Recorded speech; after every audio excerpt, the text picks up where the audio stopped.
Boom.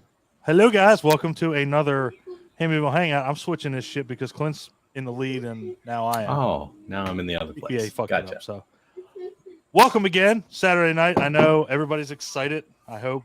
This is going to be kind of a special occasion. Um, so, I haven't told anybody. I'm not going to tell anybody yet because I want it to be a surprise. But something that I do want to do and get out of the way before we start anything major is I want to give a shout out to my norms attendance that shows up here. They actually had the idea of sending me a a thank you card that has a lot of their, they gave me a personalized message from each one of them, and that was beautiful. And they gave me a photo of them that says "Your Hamityville family." Clint, Mike, Abby, Ryan, Nicole, and Adam. And Mhm. I didn't expect this, and I was really taken aback by it. And I can't thank you guys enough for actually, noticing. I do put a lot into it, but I wouldn't put as much into it if it wasn't for you guys. So, I couldn't do it on my own. Clint, absolutely, I couldn't do the podcast by myself. And even if I could, I wouldn't want to. So, Mhm. that's kind of where I stand with that. So, yeah, that was a touching thing. Kind of broke down when I got it. Didn't really expect it. Because again, we're so kind of so new and everything like that. But yeah, it really hit me. So whenever if you guys are listening, that's not in here yet. Thank you very much, and you'll probably hear me say that a couple times tonight. So yeah, it means a lot. So yeah. So anyway, so if you don't know what the subject of tonight is, you can look behind me and Clint for now. You can actually see it. And by the title at the bottom, that's our boy. We're talking Friday the 13th, and we're talking all Friday the 13th. We're not doing just the, 1 through X, Freddy versus Jason. We're doing the fan films. And to tell you the truth, and I hey, love that. Clint will back me up on this. We did a earlier podcast episode for the fan films. So we took a couple of them, Rose Blood, Jason Rising, Vengeance, talked about them. Mhm. We kind of gave our honest opinion on a lot of them, and I think Clint will back me up that some of these things are better than the actual mainstream movies. Now, I mean, and that's not a bad thing, but that's just because it's one of those things that it's original, and that was the thing with as we go through the night, you'll find it just kind of it's like a roller coaster. It's like a wave, Yeah. um, and This is the recurring theme with us. Where these fan films are basically indie films. That were the funds were raised independently. People did work that they didn't get paid for. They came in and they did the best possible job they could to make a movie on what money they had to work with. And it's simply because they had a passion for it, and it's something that they absolutely wanted to do. And to me, that's worth more sure, than a Hollywood studio production where some studio threw a couple $1 million at it. You know what I mean? And said, make us a movie and make sure it makes money. You know what I yeah, mean? yep. Um, so not to cut you off, but I mean, No, it's no, by all means, I'm gonna flap my gum. So yeah, stop me. Um, but yeah, I mean, that's the big thing is that you're taking a unlike the other indie films that we talk about and that we all the people that we hang out with. This one's got it's got the lore behind it. It's got the mythos behind it, and it's Friday the 13th. I mean, it's kind of one of those things that it's like blasphemy. Like we talked with Judith O'Day last night with hmm Night of the Living Dead. To remake that, it's almost sacrilegious because it's like you're taking a a film that is so influential that, and then you're going to remake it, that it just kind of, it separates itself, just like, we said last night. It's just one of those things that you don't do, but those are two totally different movies. And that's what people have to understand. And that's kind of where, the, even the lore with fan films, they take on their own creation. They take on their own, it's just one of those things that, everybody has their own vision, and that, like, Roseblood or Vengeance or Jason Rising. It has, they all have their own thing. So they're not really like, I guess damning themselves, but, it's really hard to take a franchise like Friday the 13th or Halloween, because you notice you have a couple of those. You have a couple Halloween fan films out there. I haven't seen them, but they're out there. Yeah. Well, there she is. There, she finally made it in. It worked. I don't know what the hell happened there, Jesus. I'm having some massive issues, so I'm going to let you all do your thing. I'll be back in a minute. Okay. Well, all right. So this is one of our special guests, because he can't pay attention and follow instructions, but we're gonna let him in anyway. Jason Pitts. Of course. Hello, sir. Hey, how's it going? I'm not going to say that you're an hour early, because I'm not going to do it, because I'm not going to be like, well, I'm not going to let him in. I was an hour early. That's fine. We'll do this how everybody ever wants to do it, so we'll do it that way. Am I still an hour early? Yes, it's 7 o'clock. You're supposed to be here at 8 o'clock. Well, there is a time difference. I don't. I can leave. Shit. I can leave and come back at 8. Cat's out of the bag now. Yeah, cat's out of the bag now. So, ladies and gentlemen, we have Jason Pitts here. He is the director of Voorhees, Night of the Beast. And if anybody hasn't seen that, please go check it out, because it is amazing. And somebody's got feedback going on. Who the hell's got it? I hope it's not me. No, Salem. Here, I can mute myself. I have Yeah. feedback. You got feedback. How do I fix that? Turn your mic off. But then I can't talk to you. I can't hear you anywhere. See? Now I can talk. That's weird. So weird. You got it on your phone and your laptop and somewhere else? It's too far soon because it wasn't She muted, so now she can't talk. No? That's weird. You still hear them? I can barely hear you, so is your mic? What? Maybe your mic's not the right mic you need to be on. So I am using the, and by the way, I have COVID, so I'm sorry if I sound like sick. So weird. Can you hear me better now? A little bit, yeah. Maybe? Not as much feedback. Still got it though.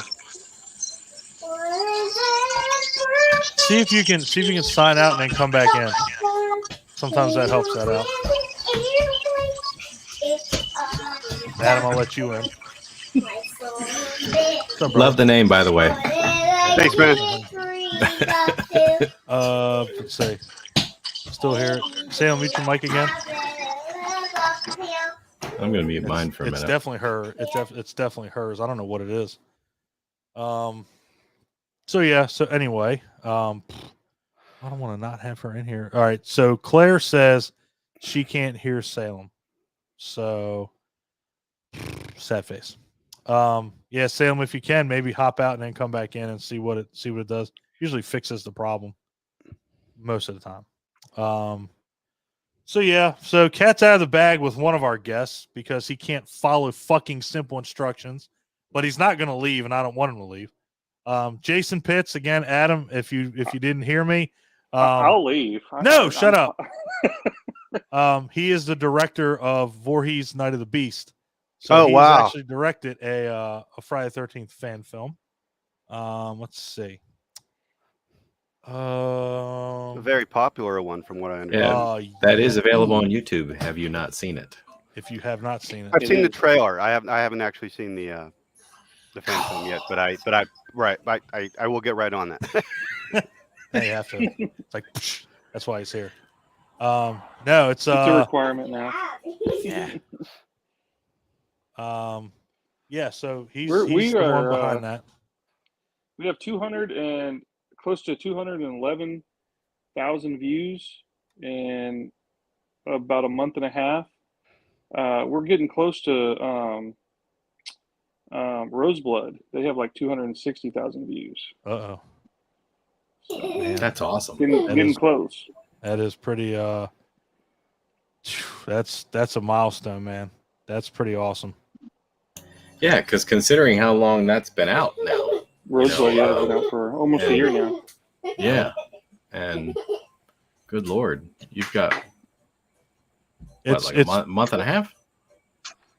Yeah, month and a half, something like that. Yeah, that's pretty amazing. That's pretty awesome, man. And you're nipping at their heels. Wow, that's pretty cool. That's pretty awesome.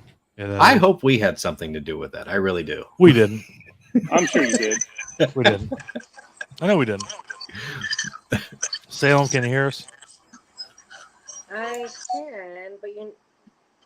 Are you? You said you were on your iPad? Yeah. Did you add me? Oh, you added me. Okay, you did. Yeah, you're here. Still got that stupid feedback. So I went to the settings and it says echo cancellation, and I have it checked. Should I have that unchecked? I mean, that doesn't make sense. No, it shouldn't be. Don't you have your laptop? How are you normally on it? Try your phone. I'm usually on it with Chris's laptop, but because I have COVID, Chris is not. But he's supposed to be here. Why isn't he here? Try using your phone. Your phone might be a little bit better.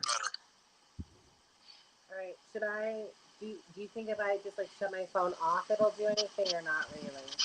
I'm not 100% sure. We had this problem last night when we were doing or no, the night before we were doing the directors. Then me and Jason had a problem, but they got resolved real quick when somebody jumped back in, and I think they went on their phone. Let me try one other thing. What's up, Uber Mike? What's going on? You got to get that damn feedback figured out. Anything? Did that do anything? Nope. And we can barely hear you too. Okay. Salem, you might want to gosh. try unchecking echo cancellation and then checking it again.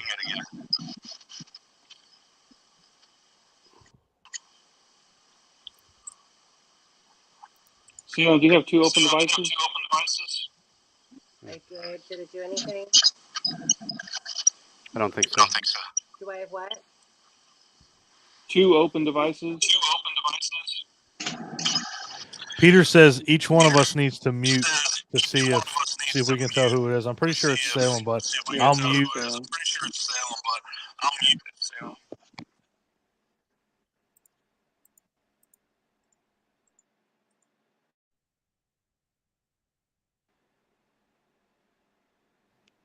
All right, so it's not me. Clint? I've been muted.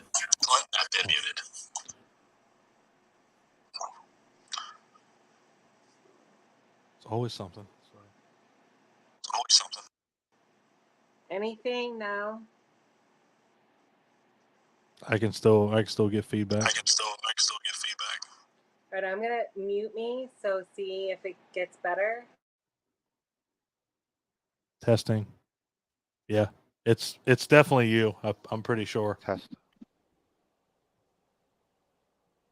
Sorry, guys. I know we always have this problem. It's just the nature of the beast.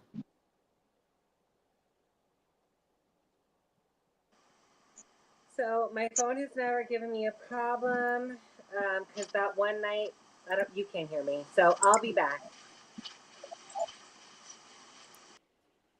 All right. Sorry, guys.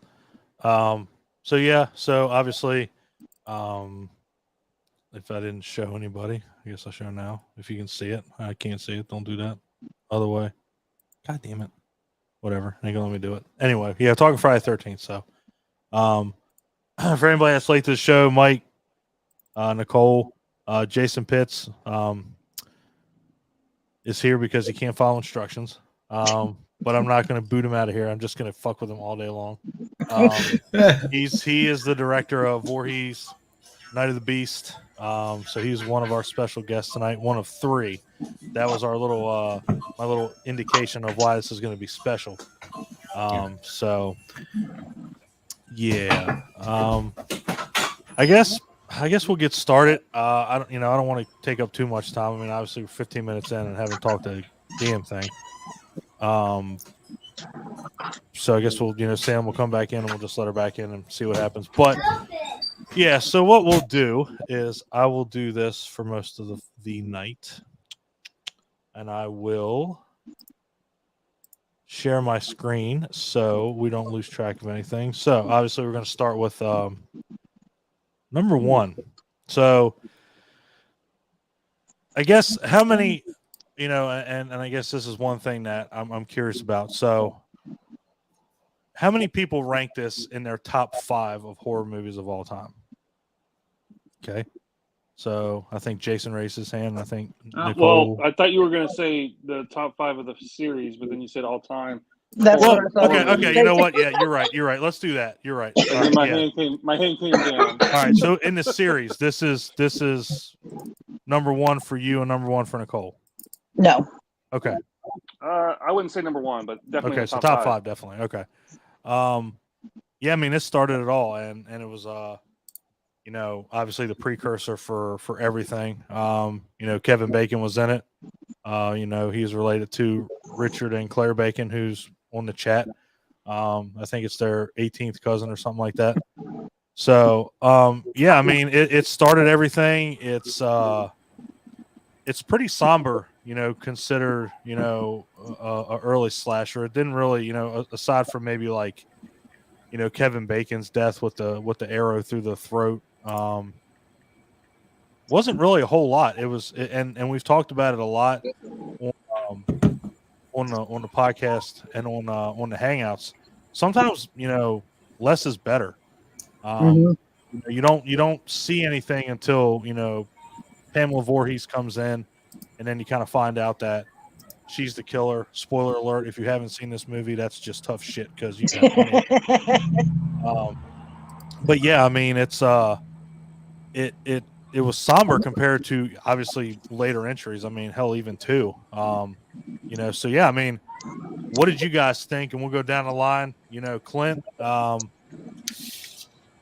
as far as it goes, man, where do you rank it, and where did you first see it? When did you first see it? Where do I rank it in a series? Yep, we're just doing series. No, we're not gonna do all time horror movies. That's fucking dumb. Okay. We'll do series. And Uber Mike, because you like to do spreadsheets. Damn. Keep track of anybody's ranking, you dick. Just keep in mind, his are wrong. Damn. Easy now. I don't know. I mean, I really like this movie. It was a really good whodunit.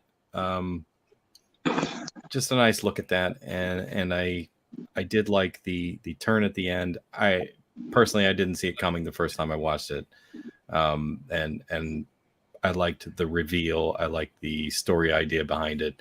It's just, but it's not my favorite. So, and I didn't really set a ranking of all the different ones ahead of time. So I'm gonna set it somewhere around number 4. You know what I mean? Mm-hmm. For me. Okay. Yeah, I'd say with my ranking, I'll throw it out there because I didn't throw it out there, but I'd probably say definitely in the top. I'd say number 5, honestly. All right, Salem's back. Let's see what we get.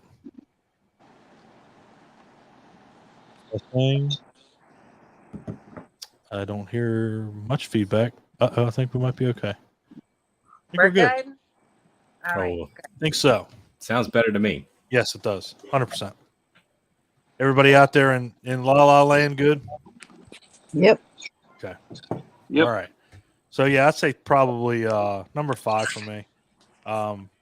Just because the way that it's, the series progresses. This started it all. So, it's definitely, top 5 without a doubt. So, Yeah, Jason. I I also got Chris to come, so he'll be Okay. on in a minute. Awesome. I'd have to say 4 or 5. I don't have a definite ranking, but yeah, 4 or 5. It's a classic. Obviously, kicked the whole thing off and introduced one of the most iconic villains in all of horror history. So, Pamela Voorhees, Yep. as well as Jason. But yeah, it's good. It's up there for sure. Awesome. Definitely. I Welcome, wish Camper Chris. the only thing I wish that had been different is I wish that we had seen her before the reveal, like in the background or like the diner or something. Just some kind of clue before it was revealed. Like the that she Scooby-Doo was the killer. treatment. They always Yeah. show the person Kinda, like yeah. early on. Well, let me ask y'all this. What if it would have been that ugly bitch that he was talking to that was in the diner? What if that would have been the killer? Rather than his mom. What if that Yeah. ugly bitch that really wanted to get in his pants, apparently. What if that was the killer? Clint, you act like you don't know who I'm talking about. You know damn well who I'm talking about. Don't try to forget her. I'm gonna play dumb. I don't know. You don't play dumb. You know exactly what I'm talking about. The bitch that was in the diner had the big old glasses with the red hair and she was cute. I was gonna say you're acting like she wasn't hot or something. Man, she was boiling over hot. Yeah, but I kind of agree with you on that one. I think it would have been like a red herring. Like, show somebody that you think might be the killer, and then you kind of got to piece it together because nobody even knew that Pamela Voorhees was even in the picture. So that would have been. Yeah, she wasn't even cool. like she wasn't even mentioned at all.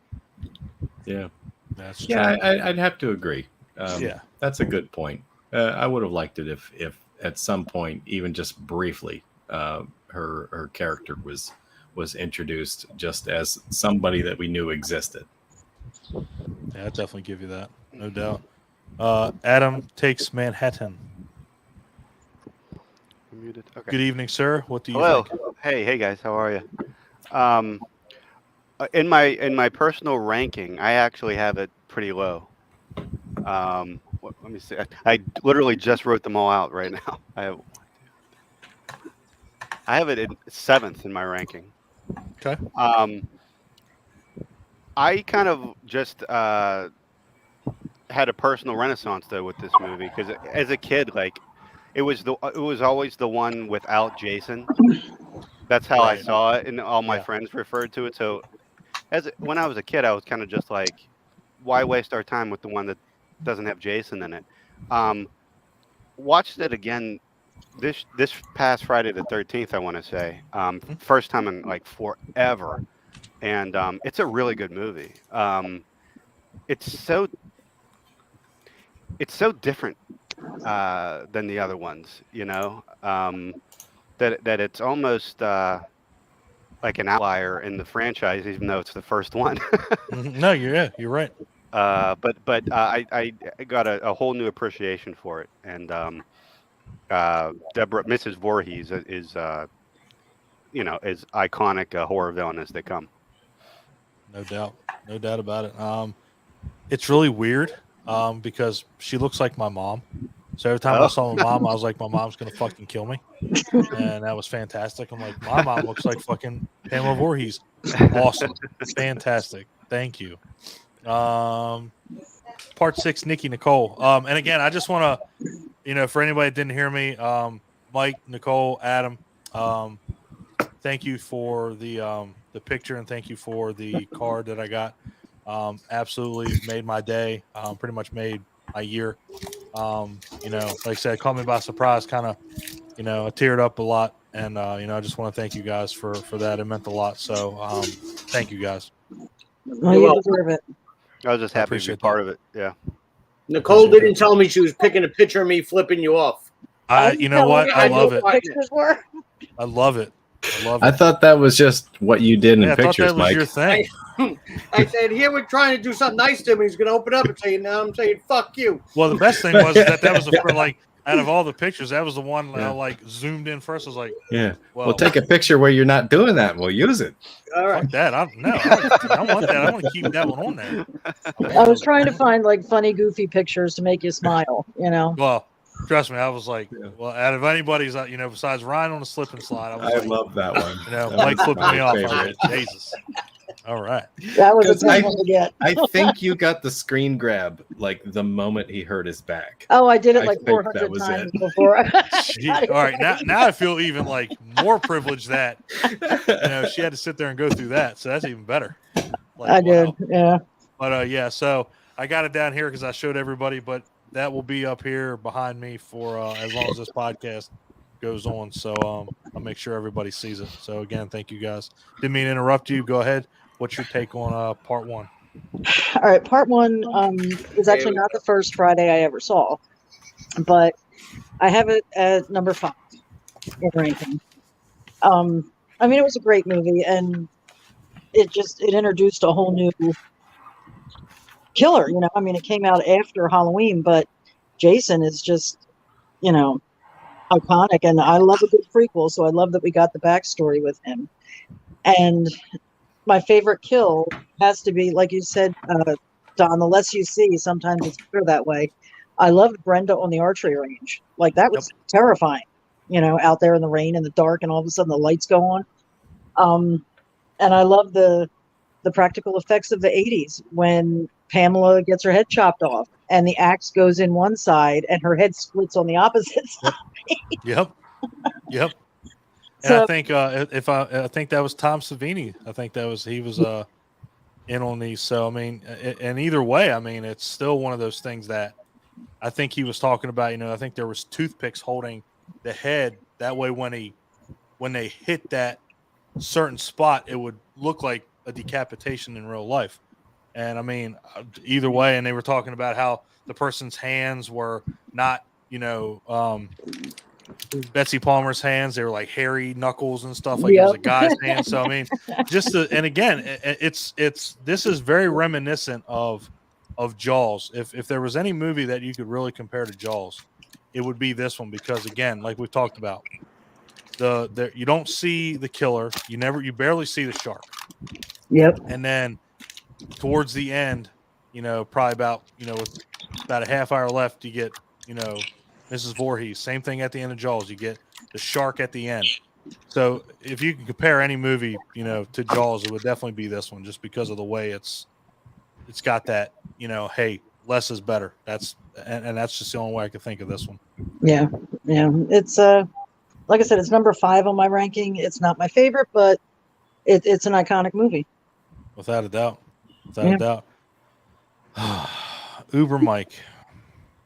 Disappointed in a lot of things. Disappointed in the Resurrection poster. Now, that was a badass poster that was on Facebook. That should have been the cover art for that piece of shit one that. And I found that by accident. It was just like on another site. I was like, oh, this is going right to the. Well, wait until you see some of the cover art I got for these slides I got. You'll appreciate them. They're pretty badass. So, what do you think about number 1, and where do you rank it? It's ranked number 9 for me. Wow. Damn.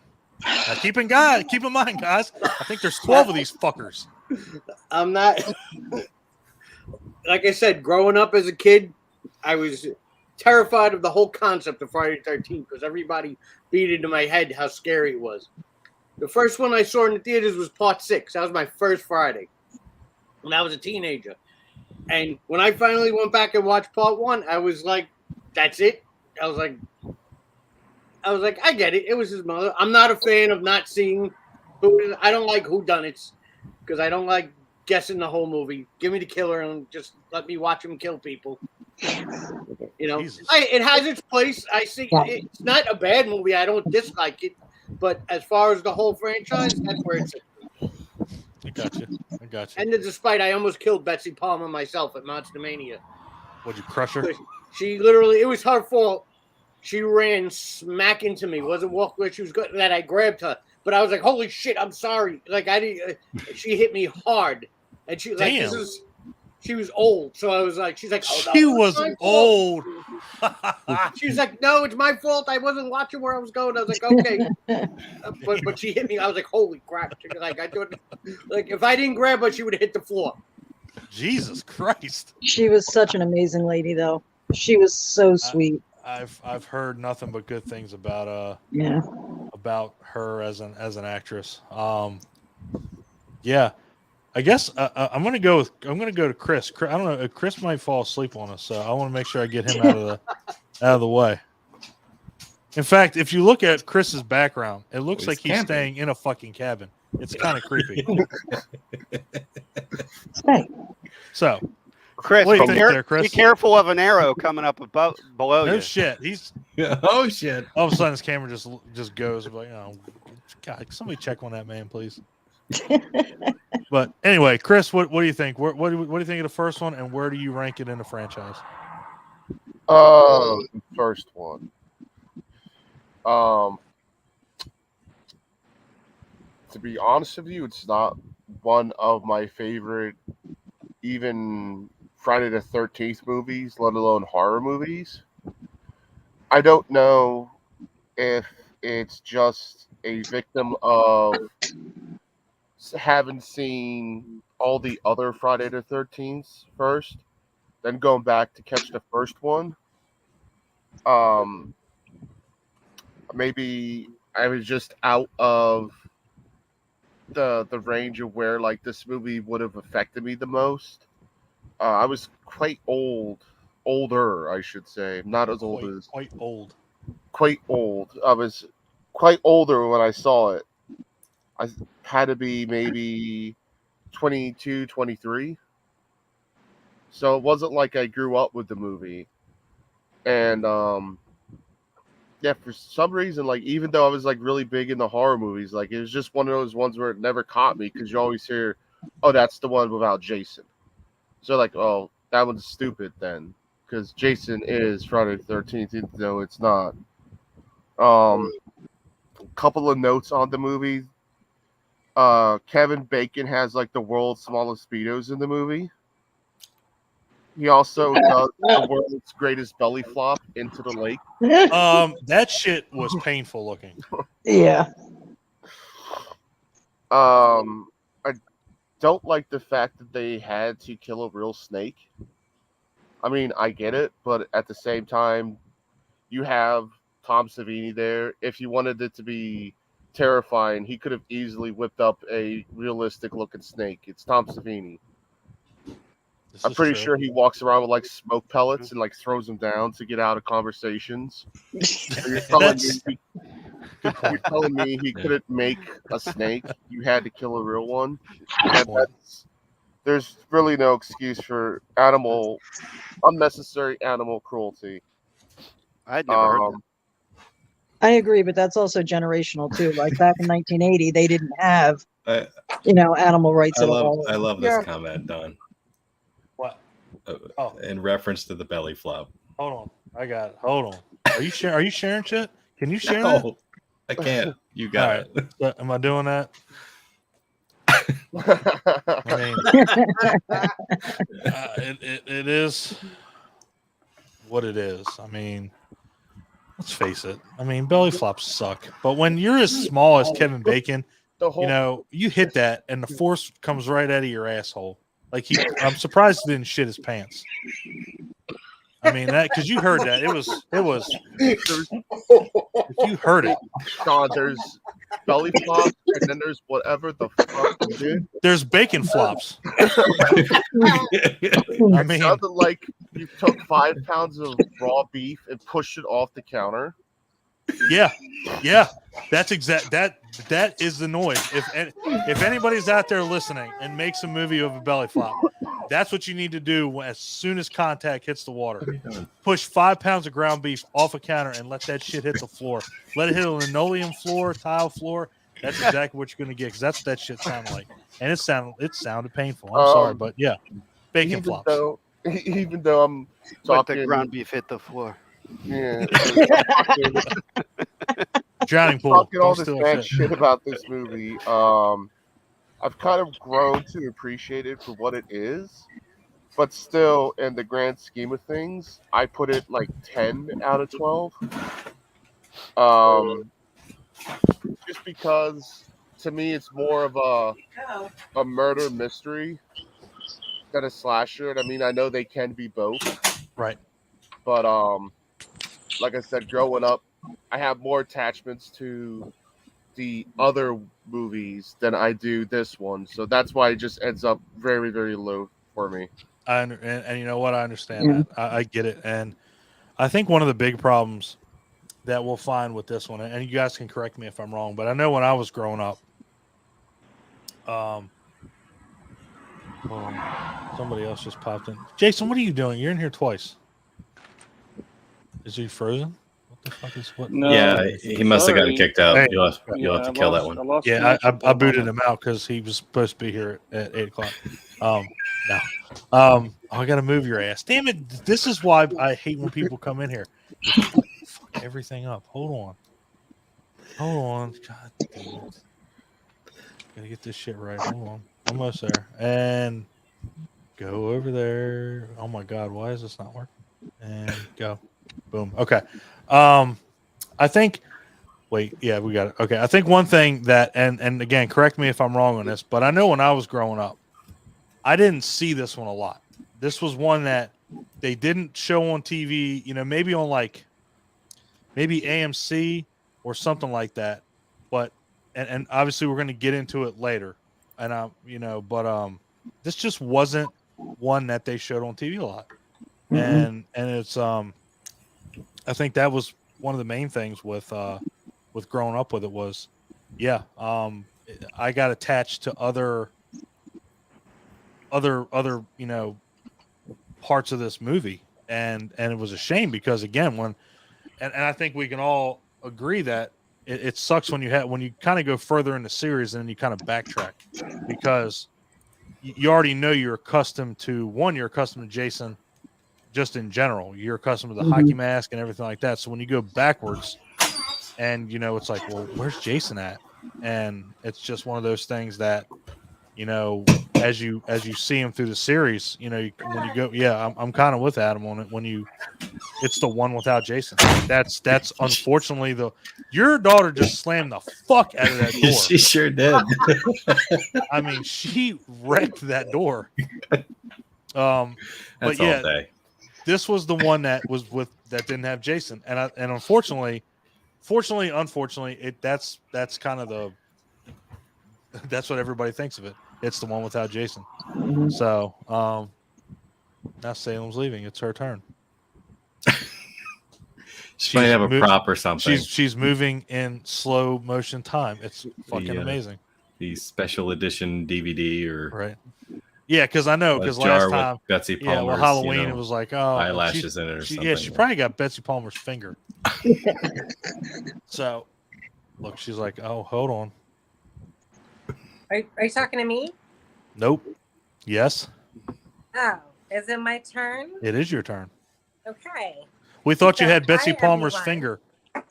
Sorry, I'm having so many issues. I charged my iPad and then that didn't work. So now we're using my phone.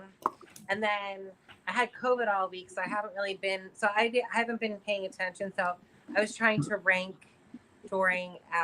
while you were all talking, but I was still listening to everybody. So hello. Right. You're good.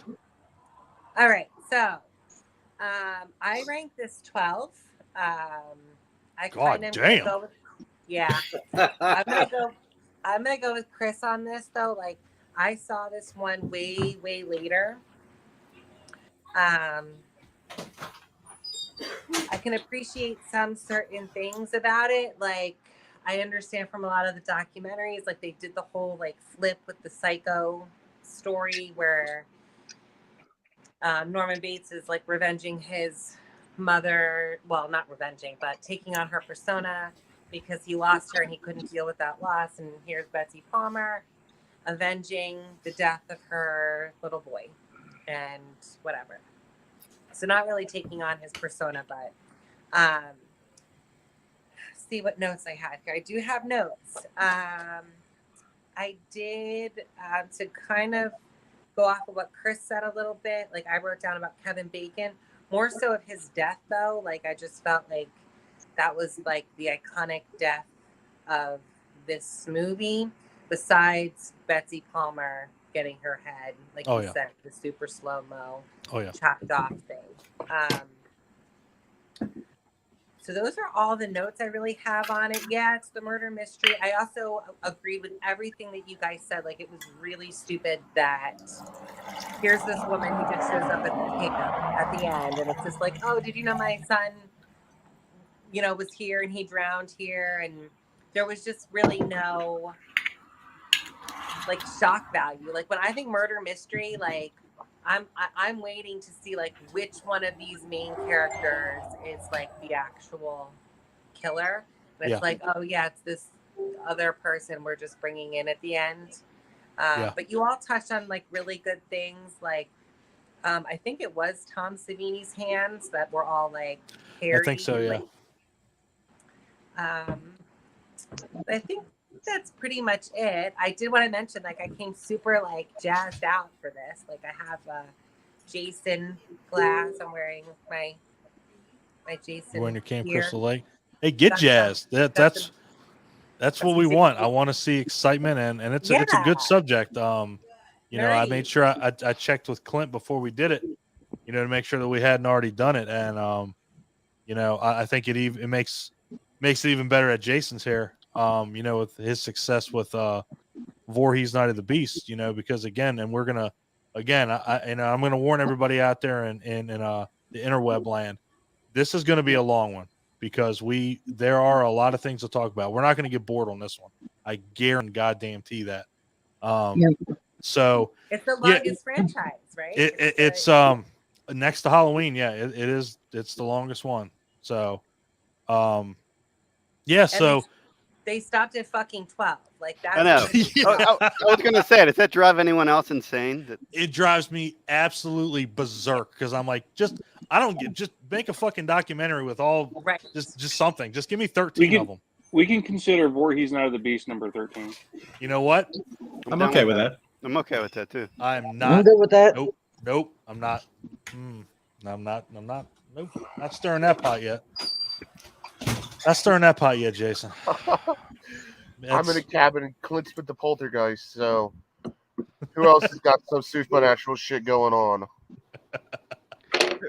There was like a lawsuit that just happened too, at the end of a court case where the rights reverted back to the original writer. And now I think they're actually it's split now. Oh, is it split? No, I think he's appealing it. I think that's why they're still tied up because I know it was Sean S. Cunningham and it was the other guy, Victor somebody. I thought they got that shit figured out. Victor Minor. Yeah. I was kind of like, man, just get this shit over with. But yeah, so so the first one, as influential as it is, I think we can kind of all agree it wasn't, and it's just because of it's Jason-less. So that kind of, I don't want to say that hurt it, but it didn't help it, just because it was. We all know why. It also seems like it's not the first one any of us saw. No. I think if we had have seen them in their original order, we might like that one better. But it's a possibility. Or earlier in some cases. But I will tell you this. I have to say, like the results that I'm hearing here actually kind of shock me. I didn't realize that so many Friday fans had part one so far down on their list. I can understand like 4 or 5 rank. That's kind of where I have it, but 12 and 10, that's mind blowing to me. Well, it's not that I don't like the movie. It's just I like the other ones better. It's like I like it. I understand. It's not that it's not good. It's just I like the other ones more. If that's it makes total sense. We have to rank that. Yeah, it makes total sense. To rank that. Absolutely, because again, and this comes down to an event, and I don't know if we've actually like all done a Nightmare on Elm Street one. Maybe that'll be next.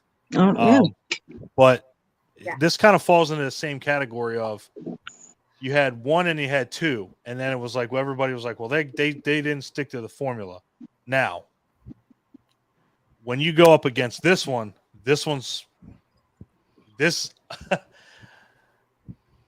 me and Clint have kind of had a reawakening with this movie. On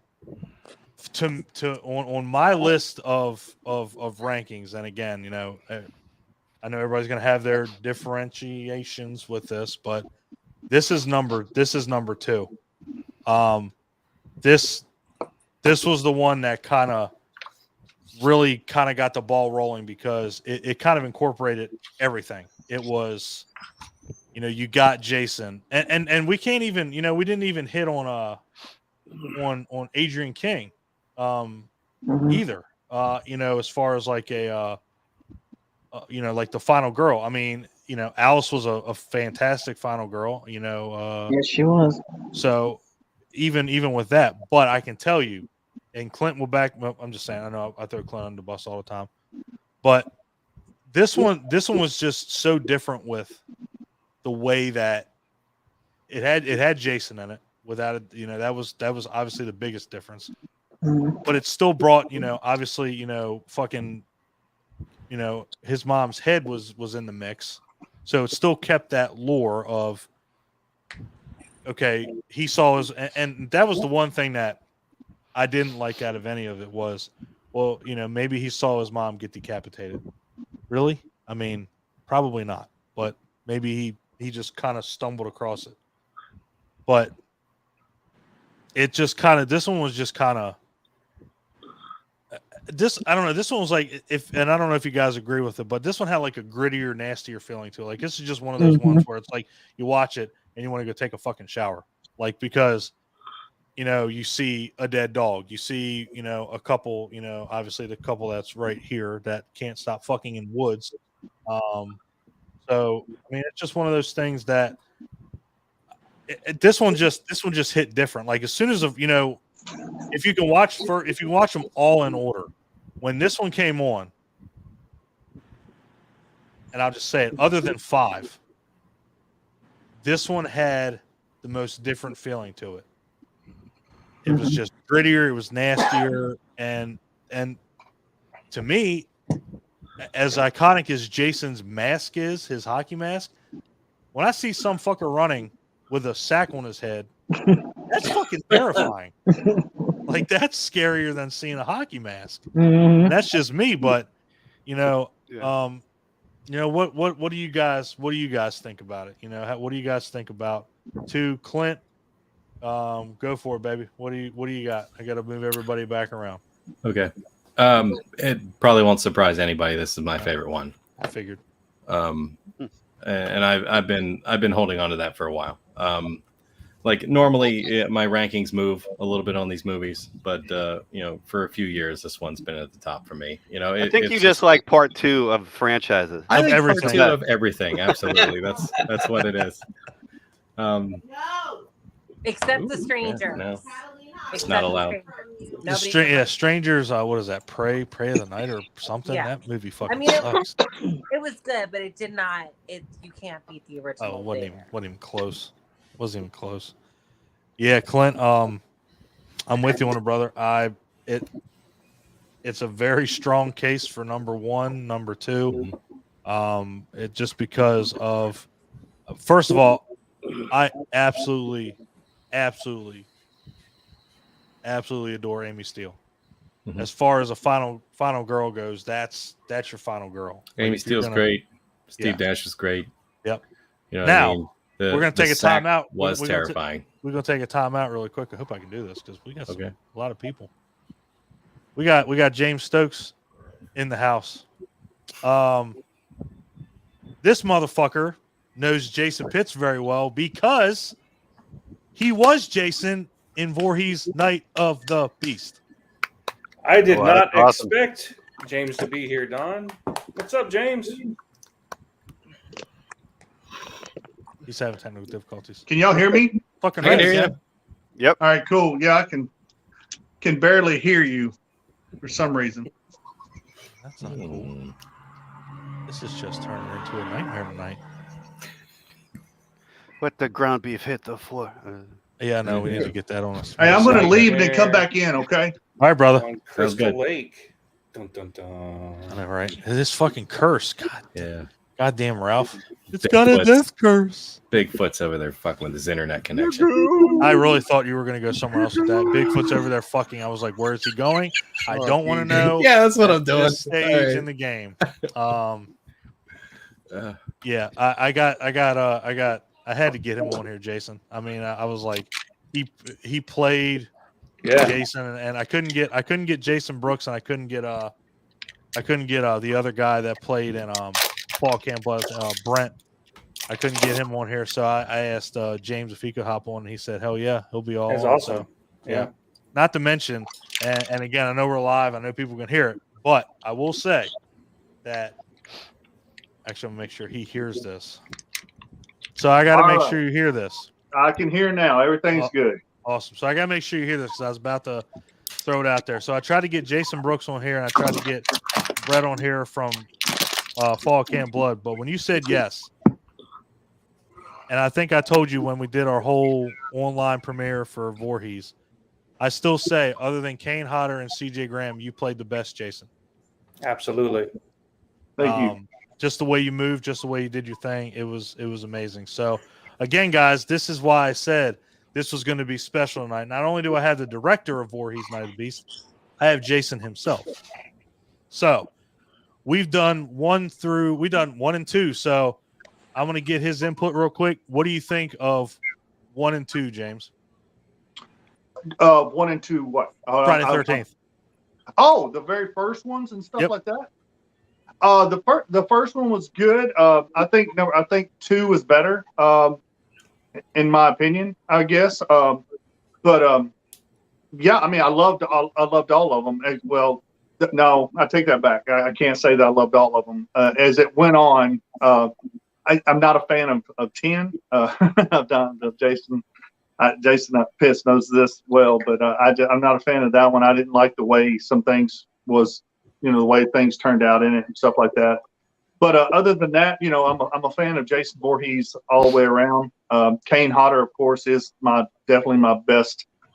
Jason, I talked to him, and being able to talk to him and get some advice from him as before all this happened was just amazing. And he gave me his blessing, I guess you could say. And after he did see the whole suit on and the mask and all that stuff, he asked some questions about it. He really loved it too. So that made me feel really good that he took it in stride, and he took it the way I thought he would take it, as far as me, as somebody else playing the character. He said I look really good. He said I'm, a little bit bigger than he is, but that's just, sorry. You're pretty fucking massive, dude. I mean, compared to him, I mean, yeah, you definitely, live. You probably whoop his ass in an arm wrestling contest. So, yeah. And guys, we're not going to, me and Clint definitely, we're not going to say it enough. If you haven't seen that movie, check it out. That it's beyond belief. Please do. We're up to 213,000 views in a little over a month and a half. And I check it almost every day, and then I'm just in awe every day. Probably just the way Jason is. It's like it's just, this is something we couldn't imagine. We knew we had a good product. We knew that we had a great cast. We knew that everything that we did for this movie, and the writing, of course, is just phenomenal from Jason, and just everything that we did, though, we knew we had a good product to put out there. And to see the people pretty much say that we had a good product by watching it so many times and watching it, and it's still climbing. I mean, literally, it's climbing every day, just thousands after 1,000. It's just phenomenal. Yeah. What's weird, honestly, is like I'm looking at the analytics every day, and you would never guess what country we have the most views from. Oh, I haven't checked that out. I know what it is, because it's our best one. It's I got an email from somebody one day, and I'm gonna let Clint do it because Clint loves this story. Yeah. Clint, what is according to the email? Where did we rock it number one? It was Austria, wasn't it? Austria. Rocked the fuck out of Austria. We were number 1 in podcasts. In Austria? In Austria. I was like, yes. No, it was It was a spam email. It was a spam It was email. a I was fish, like, you know. fuckers. And I was like, whatever we you were do, rocking don't ass in click any Austria. links. And I was like, we are number 1 in Austria. And then we go, and then Clint's like, we're really not. I'm like, no. we're not. He's like, no, I got the analytics right here. I was like, man, fuck you, dude. Like, I was all high. I was high as a kite. I was like, man, we're number 1 in Austria for entertainment podcasts. And I'm like, yeah, we're probably real. No, it's not Austria for us. 17% of our views come from Brazil. Of all places. Wow. The United States is the second one with 15%. Damn. Wow. Yeah. Like something like 96,000 views have come from Brazil. Wow. Damn. All right. They must really like James. That's what it is. A lot of James Stokes fans in Brazil. No Maybe shit. I need to take my shirt off. I don't know. Yeah, because they want you to play for their soccer team. I would hurt somebody on a soccer team. No shit. Slide and just all you see is their ankles just like roll up right into their back. Like, well, yeah, obviously he can't play. But yeah, so we'll change gears a little bit because I don't want to keep you guys on here all night. Obviously, I got you guys for a limited time, but I wanted to make sure that everybody on here knew who you were, and obviously, and I've talked to Jason about it. When we did our premiere and when I talked to him, one-on-one, but Hidden Friday the 13th is a franchise that it's almost sacrilegious to do a fan film, just because it's held on a higher regard, as the top 3. You got Friday the 13th, Halloween, Nightmare, and you can see Nightmare on Elm Street doesn't have a lot of fan films because you don't have Robert Englund. If you don't have Robert Englund, you don't have Freddy Krueger. You just don't. But when you can move like the person that played Jason, when you can go behind the mask, and people can say that you can go behind the mask and you can, you don't have to worry about it because you're not showing your face, you're not doing this, but it still comes down to the fact that you still got to, you try to take inspiration, like you said, from Kane. And I mean, I think you just knocked it out of the park because, and even the trailer that we have for our intro, when you walk up and you stop, it's just reminiscent. It's just like, is that really, is it James? Is it Kane? You just, you really can't tell. So kudos to you on that. But, thank you. What I'm going to do something special because you guys are kind of our like really first special guests.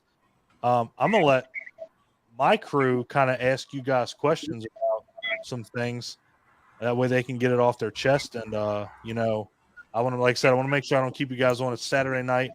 And I want to make sure that you guys, if you're going to go out and party and have a good time, go do it. So, I'll turn it over to the crew and let them ask you some questions.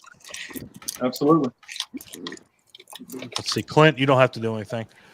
Well, Jesus, Adam, do you want to ask a question? Your arm was slowly going up. Go for it, brother. Floor is yours. I was just curious how you guys came up with the plot, the idea of Jason actually going up against Bigfoot. Where'd that came from?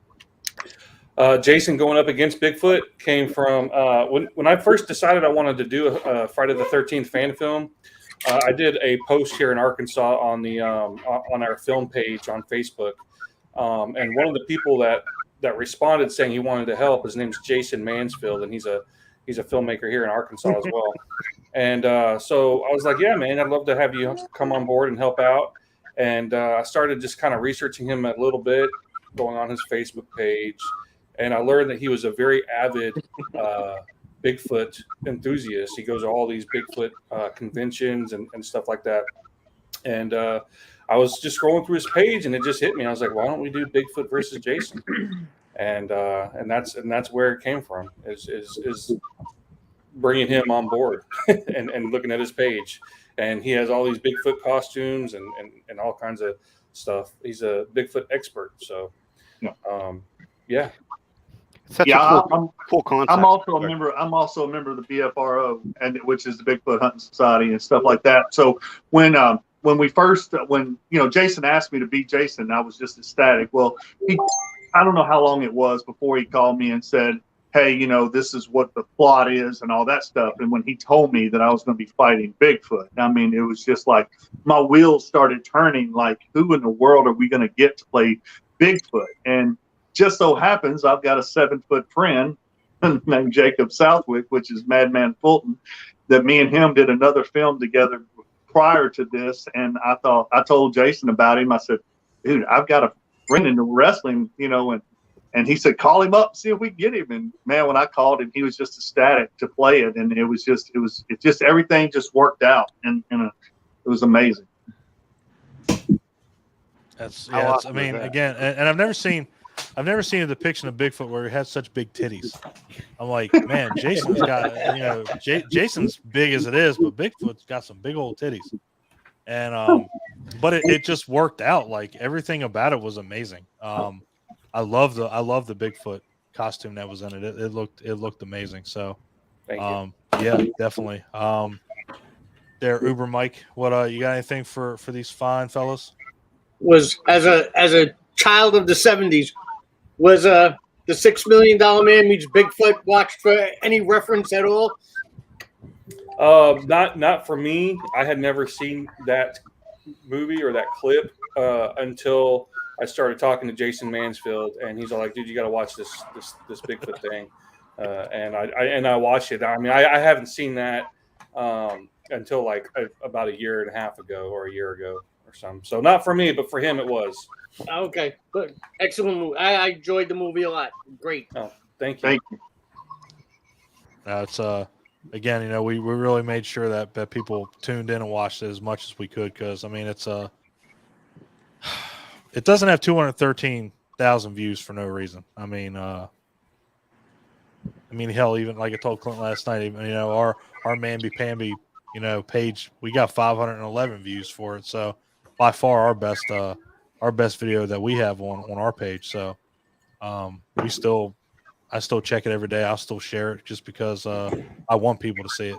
People need to see it. And the fact that and I don't know if I can say it. Well, I can say it because I think you put stuff on there, but there is going to be it's going to be a short story sequel, right, Jason? Yeah, we're doing a follow-up, a very, very short one, probably 10 to 12 minutes long, called Voorhees After the Beast. And we're looking to shoot that pretty soon. That's amazing. And I can tell you guys, if you haven't seen it, the first thing other than James playing Jason when he comes out, the one thing that separates, honestly, and I'll say it, the one thing that does separate this from these other Friday fan films is the cinematography in this movie is absolutely gorgeous. The lighting, the locale, everything, it's perfect. I remember even the opening sequence, basically over a lake with fog. That was a drone, right, Jason? Yeah, and in the opening credits, Jason Mansfield has a drone, and he went out and got some footage of the lake, and that's what that's from. It's And absolutely gorgeous. We took probably like 4 fog machines out there and didn't need to use them because it was just natural fog every night, just about. Yeah, crazy. Beautiful. It's amazing. It's just a gorgeous, shot movie. Everything about it. And honestly, Jason's not one for, especially like, obviously if you haven't seen Alone or Masquerade, check those out too. But this has a kill in it that I would have never expected to see. And when it happened, I was just like, what the fuck did I just see?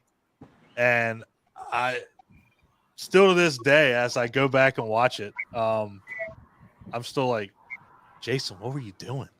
Like, I get messages almost daily from Friday the 13th fans saying it's their favorite Friday kill of all time.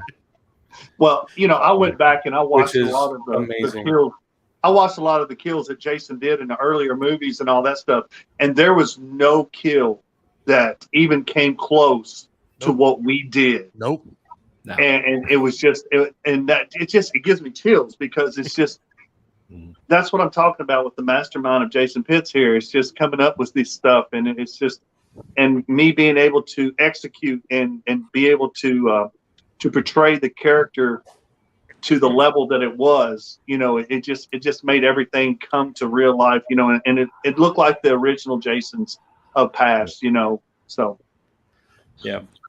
I really appreciate you guys had fun with this movie and basically took risks with it. I mean, Bigfoot, no one's ever done that before. You know what I mean? The only downside of that is Bigfoot's, self-image problems and the fact that he went and got, implants, because big titties. Don talked about, how big his tits are. It's just, so hopefully he gets some therapy and get by that. But beyond that, that kill that we were just talking about, it's like I've never even seen the act that was occurring at the time of the kill in any other Friday the 13th film. So it's like, it's right. But at the same clip, it was the most traditional kill in the sense that it was a sex act. Yeah. So it's like, so it was neat. I thought it was really cool. It wasn't a traditional laying on bed and bringing machete up through the bed and through the sternum and stuff like that. Yeah, we wanted to do something different, and Jason, he just, the goal was to do something different that felt familiar. Yeah. Jason is the ultimate birth control. Yeah. He's the ultimate epitome of birth control. Yep. If you're fucking in the woods or doing anything, he's the ultimate sexual. I was going to say cotton block, but yeah, there's a thing that somebody posted on Facebook today where it showed that he's the ultimate cock block. Like in every part of the series, it's like, if you want to get your noodle wet, don't do it in Camp Crystal Lake because you're gonna fucking die. And it happens every fucking time. It never fails. And every I think every one of them, it's like, well, just don't fuck on Camp Crystal Lake. Just don't do it. That's right. But this one took it to another level. And again, if you haven't seen it, guys, I'm not spoiling anything. Just needless to say, I will say,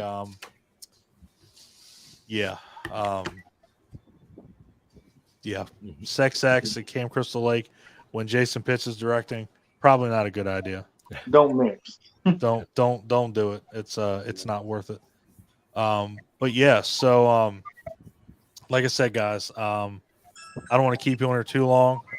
But I definitely want to get your thoughts on at least on the next one, because this one's the iconic one. This is the one that everybody obviously knows. Everybody is I gotta find it now. Do I have the right one? Yeah, there we go. There you go. I mean, this is the one where he gets his mask. He gets his hockey mask. Mm-hmm. So this one, to me was, and again, I think the downfall to, at least for me, was they didn't show these a lot. Again, the first, second, third one, they just weren't televised a lot. They didn't push these out a lot.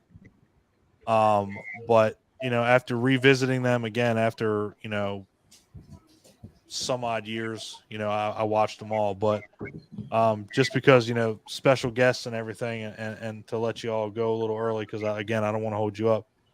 Jason, what did you think about part three? What was it as iconic as you thought it would be with his hockey mask coming in? Yeah, part 3 is one of my favorites. I think it's probably 3 or 4 for me.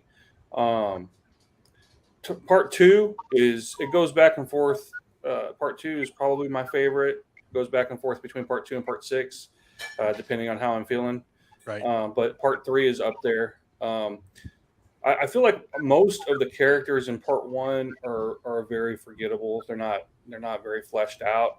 Part 2 is when we really start seeing these characters become people. Yep. And with Mark and Paul, I mean, and then that continues in part 3 with Shelley and the biker gang. Yeah. And Chris. They all have flaws. I mean, they feel like people and not just Right. Like, disposable, right. because, I mean, obviously we know we're going to have casualties. There's no doubt. And aside from Adrienne King in the first one, because she honestly, got the most screen time with Betsy Palmer, as being the final girl. But yeah, I mean, and Clint can say it. I can say it. Amy Steele playing Jenny. I mean, it was like, that's the epitome of a final girl. If you're going to have a final girl in a movie, she's definitely one of my favorite final girls of all time. Yeah. But yeah, I love part 3. Part 3's up there. A great follow up to part 2. And he gets the mask, which is, the rest is history after that. Exactly. Some really good kills. Very, very good installment. I agree. What do you think, James? I agree. No, I love it. I love it when he goes masked. I mean, that makes the whole movie. I mean, that's the iconic character that we all know and love is when he got his mask. So 3 is definitely up there with the top, but I would say 4 would probably be my favorite out of all of them. So, I love the old stuff, man. I do. Yeah. No, I mean, it's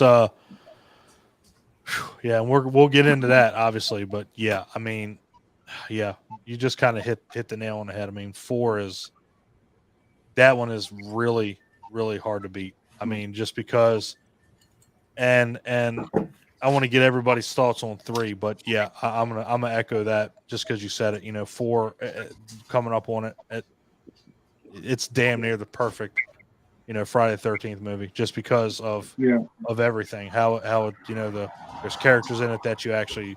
Obviously, Tommy Jarvis getting introduced, starts a trilogy. So we'll definitely hit that one. But yeah, Adam, what do you think about part 3? Actually, part 3 is the one I think I've seen the least, to be honest with you. I have it 9th, which is even astonishing to me on my list. Now I was sitting there trying to why do I have the first 3 rated so low? And I was starting to think I think that whenever I want to throw a Friday the 13th movie on, there's 2 prerequisites.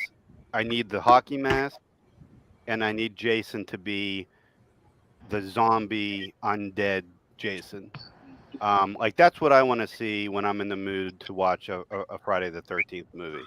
And so I think that's why, in my when I'm throwing one on from one of these franchises, that's why I generally go for the middle to later entries in the series.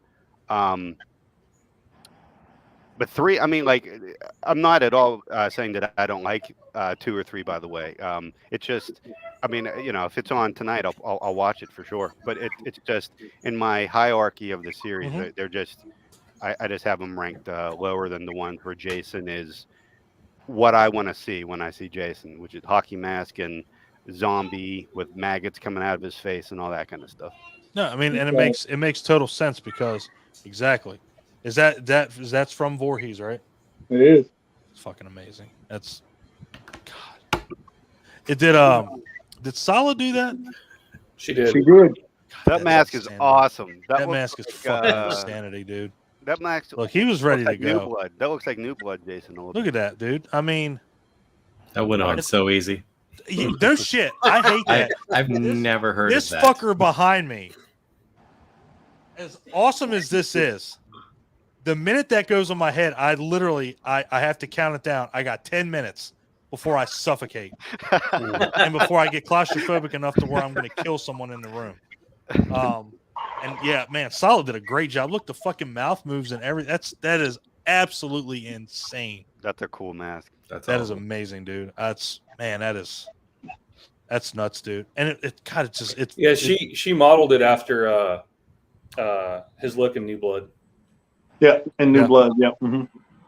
Yeah. And the suit, I'm just gonna give another shout out to Shala. It's just the suit, I gave her all my dimensions, as my body and all that stuff. And as big as I am, she made that thing to where, I mean, I literally had to hold my breath and tilt my back just to get it like latched together. And when I let go, it like sucked to my entire body. I mean, it like literally to get it on my arms, because my arms are a little bit bigger than what they were when I gave her the dimensions, but to get it on my arms, she had to literally like put her leg up on something and just pull, and the suit is made so perfect that, I mean, just when I move, I mean, it feels like it looks and feels like my body. So yeah, props to her. Oh my goodness, that woman is absolutely freaking amazing when it comes to that. And yeah, so I don't think I've told you this, James. I'll tell you now. But Jason is going to have a different look in After the Beast, and we're making another suit. God, please, he's going to look like from Jason Takes Manhattan. Yes, he's going to be all slimy and shit. No. Well, I like how I'm glad I have control over who I can keep in this meeting and who I can't. Because now, if you're not going to do it, I'm kicking your ass out. I'm just going to keep James. No, I mean, again, props to you guys. I mean, just to talk, just to have you guys on here. I mean, again, thank you guys so much either way for being here. I mean, it's ridiculous. We've been through the journey together with Voorhees, since I found out about it, and then, doing the premiere, we've gotten really close, and it's been a great journey, and to have you guys on one of our hangouts, it's just an honor and a privilege to have you guys here. Yeah, we absolutely appreciate all the support, Don. Absolutely. And everyone else. I am going to announce to all you guys now. I talked to another director up in Ohio, and it's on IMDb right now, but he asked me, he's doing a combination of a bunch of different shorts that he's going to make into one feature, and he's doing it Friday the 13th, and he asked me if I would do it. And so it's I'm going to shoot that here soon, and just got it, actually.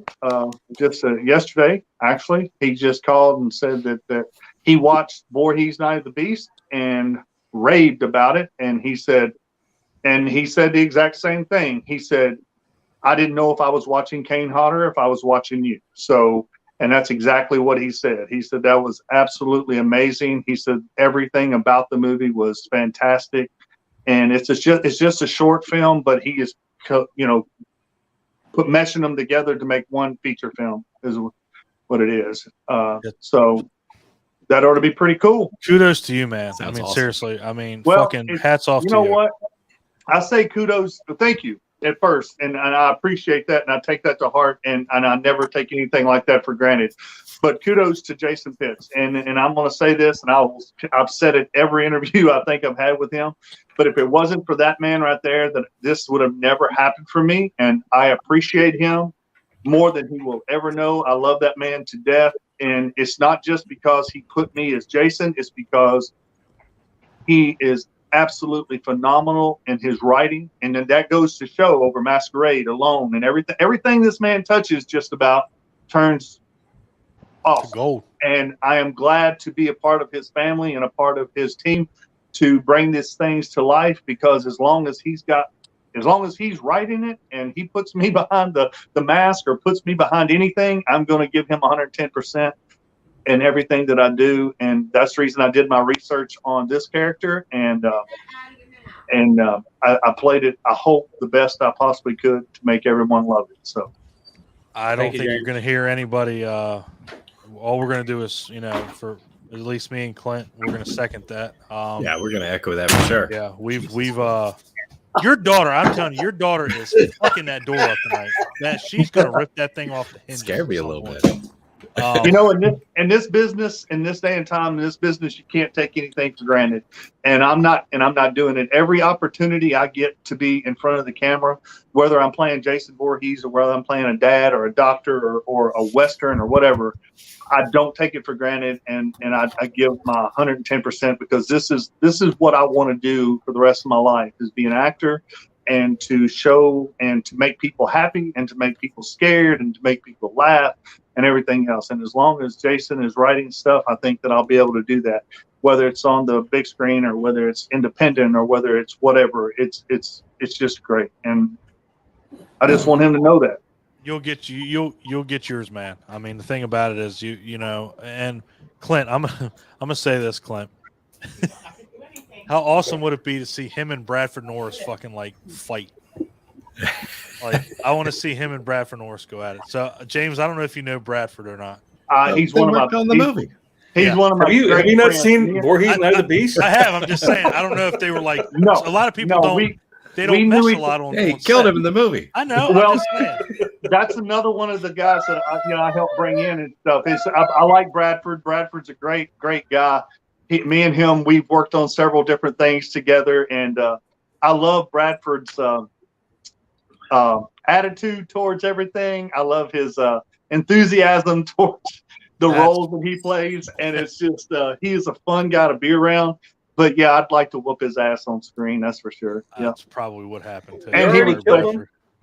he would say the same thing, I'm sure. But yeah, you're talking 6'4", 6'2" guys, and yeah, I'm built a little bit different than he is. I got a little bit bigger neck muscles, but you know, other than that, you know, them deltoids are fucking off the chain. So yeah, thank you. So that's I had to throw that out there. I'm like, that would be fun. Because Bradford's got some. He's got some projects in the works too that I know He he's does. excited about, and we're you know, at Hamityville we're excited too because I think that's going to be right up our alley without a doubt. But yeah, I mean, it's just like I said, just to see the character that Jason is, and the way that he's kind of progressed throughout the entire series. And you know, with Kane starting off with number 7 and then just kind of going through Jason X, I mean, I'm pretty sure it's safe to say that you're probably going to be one of the only people to reprise it more than once, whether it's on the big screen, little screen. I think that's probably going to happen. So, Thank you so much. Well, I mean, again, man, and I don't blow smoke up anybody's ass. I watched the movie. You did a great job, and Clint knows I'm 1,000% a Kane Hodder fan. And you know, again, you're right there. I mean, if I see you, if I meet you in person, you're signing something. I don't give a shit what it is. So, yeah. If you guys want to hang around, we'll talk about. You know, we'll let the other gentleman go, and we'll go part 4. But if you guys want to take off, you can. I just want you guys to hop on and, you know, just kind of talk about Voorhees and we're getting there, Salem. You're doing I got you. Don't worry. Part 4. I didn't even do part 2. Part 3. That's because you just disappeared. You just went. No, I didn't get to do part 2 or part 3. Now we're on part 4. Who's going? You better let that woman talk. Yeah, no shit. She'll whoop my ass. I know that. She'll kick my ass. I haven't done part 2 either. Oh my God! All right, we have special guests. Had to let them go. Oh, okay, guys, I'll let you go. Thank you so much, James. Thank you, James, so much. Thank you so much, man. Thank you so much. Thank you. Look, please have me on at any time, man. I appreciate it. I'd love it. So, and I need to send you an autographed picture so you can put it up behind you right there. And do it. Do it. Let me show you. Let me show you the picture I'm gonna send you. Hold on. Oh shit! It's Kevin Bacon. Fucking right. I guarantee you, it's the one where he's holding the mask, and yep. Oh, that's Wow. that's awesome. I'll take it. I'm in, man. I appreciate that, brother. Look, I need you to send me all your information, okay? Send me your address and everything, and I'll go ahead and put this in the mail. I'm going to sign it to you and everything, and you can hang it up, okay? Absolutely, brother. Thank you love so you much, guys, man. Appreciate Thank it. you. Jason, love you. Talk to y'all later. Bye-bye. Nice to meet you guys. Yeah, nice to meet you, man. Bye-bye. That motherfucker is a class act. Yeah. That picture dude had a is- real Phantom of the Opera look to I it, know, didn't right? it? I know, right? I like All that. right. I'm going to step away for a minute. I'm going to let whoever the What fuck the who fuck? bitched about it. Say, you know what, Bitch. Mike? Did you go? No, I don't know if Mike went. Well, but fuck I it. Let's Salem go because I'm not fighting her. Yeah, you step away. Yeah, step away. Mike, fuck it. When I get back, you can go. Let her go. All right. So, couple things since we were just exiled. Part 2. I wanted to mention we brought Ralph back, and I spent a lot of times on these notes, so I need to like address them. We brought Ralph back. We had him die. I had a little mixed feelings on the Where's Paul ending. I do like that Alice had her whole scene with her mom as an ad-lib thing. In case any of you didn't know that, like, she just picked up the phone and was like, I'm just going to talk a whole bunch of things, blah, blah, blah, whatever. What do I have on here? I have, the wheelchair death. I thought that was really good. That was really like a fucked up scene, which goes to show you like Jason doesn't really care. We have the pillowcase mask, which kind of goes with, oh God, I don't really like this movie. It's something Sundown. The town that dreaded sundown. Okay.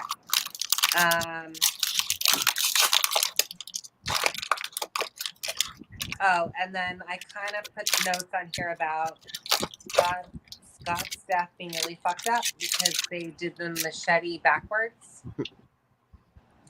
You don't really need to know the character. It was the scene where the machete was upside down. Okay. I ranked that number 5. And then I'm just going to hop into number 3 since we're all like jumping ahead. I don't have too much on number 3. I ranked it number 4. Love, obviously the iconic hockey mask came in. Rick's death was fun. The eyes, the head being squished and the eyes coming out. Obviously, the whole movie was in 3D, so that was really good. And then, of course, with the hockey mask, there's Shelley, who I didn't really like, but I felt like he was very self-victimizing and annoying, but it's cool that he brought the hockey mask. So that's my stance. Those are the things I went through really quick, real fast. We'll let the next person go. Let's run the room. Who's going next? I'll go. Okay. Nicole's having technical difficulties, but she'll be back. So for her, I'll say her part 3 is her number 1. Oh. Whoa. Really? Yes. Yeah. I can see she's waiting to come in, but Don's not here to let her in, so she'll be here in a minute whenever he comes back. So what? Somebody here that I need to let back in? Yeah, let Nicole in, please. Nicole, come back. Yeah, since I started, let Nicole go. I am so lost. I thought Salem whooped everyone's ass and went. I sort of did, and I will have no problem doing it again. So it's fine. Damn. Shit. I didn't know, Nicole. I didn't know you were coming right back in, but I went ahead and told him that number 3 is your number 1. It is. It absolutely is. Did we do part 2 yet? Some of us did. I'm sorry. And some of us did not. But it's okay because we Poor Dawn. I'm getting thrashed on this one, and I don't blame her. I should get thrashed. But it's okay. If you did not do part 2, you do what I do, and you give your input, girl. All right. So part 2 is actually number 4 on my list. It was the first Friday I ever saw, and it's in my top 5 jump scares of all time, with Jason coming through the window at the end. The best kill was Mark in the wheelchair. Yeah. Because that was kind of fucked up. Yeah. Not controversial, but it was like, they actually murdered a guy in a wheelchair. It showed nobody mattered. Wheelchair, you can walk, you can't walk, you don't matter. Yep. Nobody can. Yep. I said the same thing in my thing too. I thought that was, fucked up. Yeah. So part 2 was it's number 4 on my list. Like Mike said, part 3 is my absolute favorite Friday. I loved the characters. Richard Brooker, forgive me, Kane Hodder. Richard Brooker is the scariest Jason that there ever was. He terrified me. That scene when he's clawing at the window while she's imagining it, and he was just scary as hell. It had the best kills. Vera with the arrow through the eye. was fantastic, and it's where he got the mask. And I love Chris. Chris is my favorite final girl of all time. Damn, that's I mean, make definitely, and again, I mean, the other thing too, I don't know if fuck, I'm gonna stop talking. I need to let everybody else talk. Sorry, Nicole, I'm kind of with you though. Like Chris is kind of my final favorite girl, only because don't they allude to her getting raped by Jason? She was attacked. She said that he attacked her. She ran away from home. He attacked her in the woods, and she got away. But she did see his face. So when she saw his face at the end, when he came to the camp, and she's, it can't be you. It can't be you, or you can't be alive. Yeah. It was just, a horrible traumatic memory coming back to her. And one of the things I loved about her as a final girl is that at the very end, she wasn't, oh, where are my friends? I survived this thing. She just went batshit. They put her in the police car and she just started laughing. And I just thought that was the best thing in the world. Like, it was more realistic, Yeah, I would agree. She was kind of my favorite final girl, only because I know everyone loves Alice. Yes, Alice, part 2. The only reason I'm a little bit more in favor of Chris is just because she was attacked twice. Like, yeah, she's had a really fucked up life with Jason, and she still.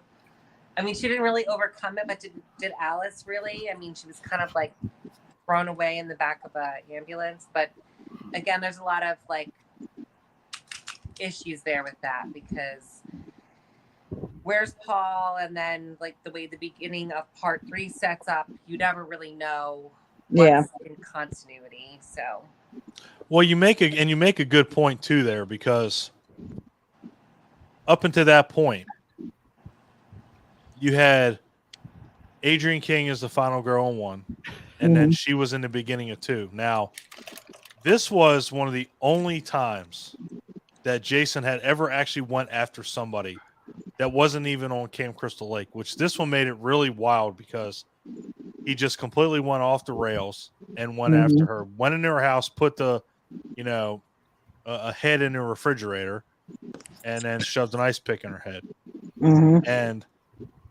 And you bring up a good point too with Chris with part 3. I think,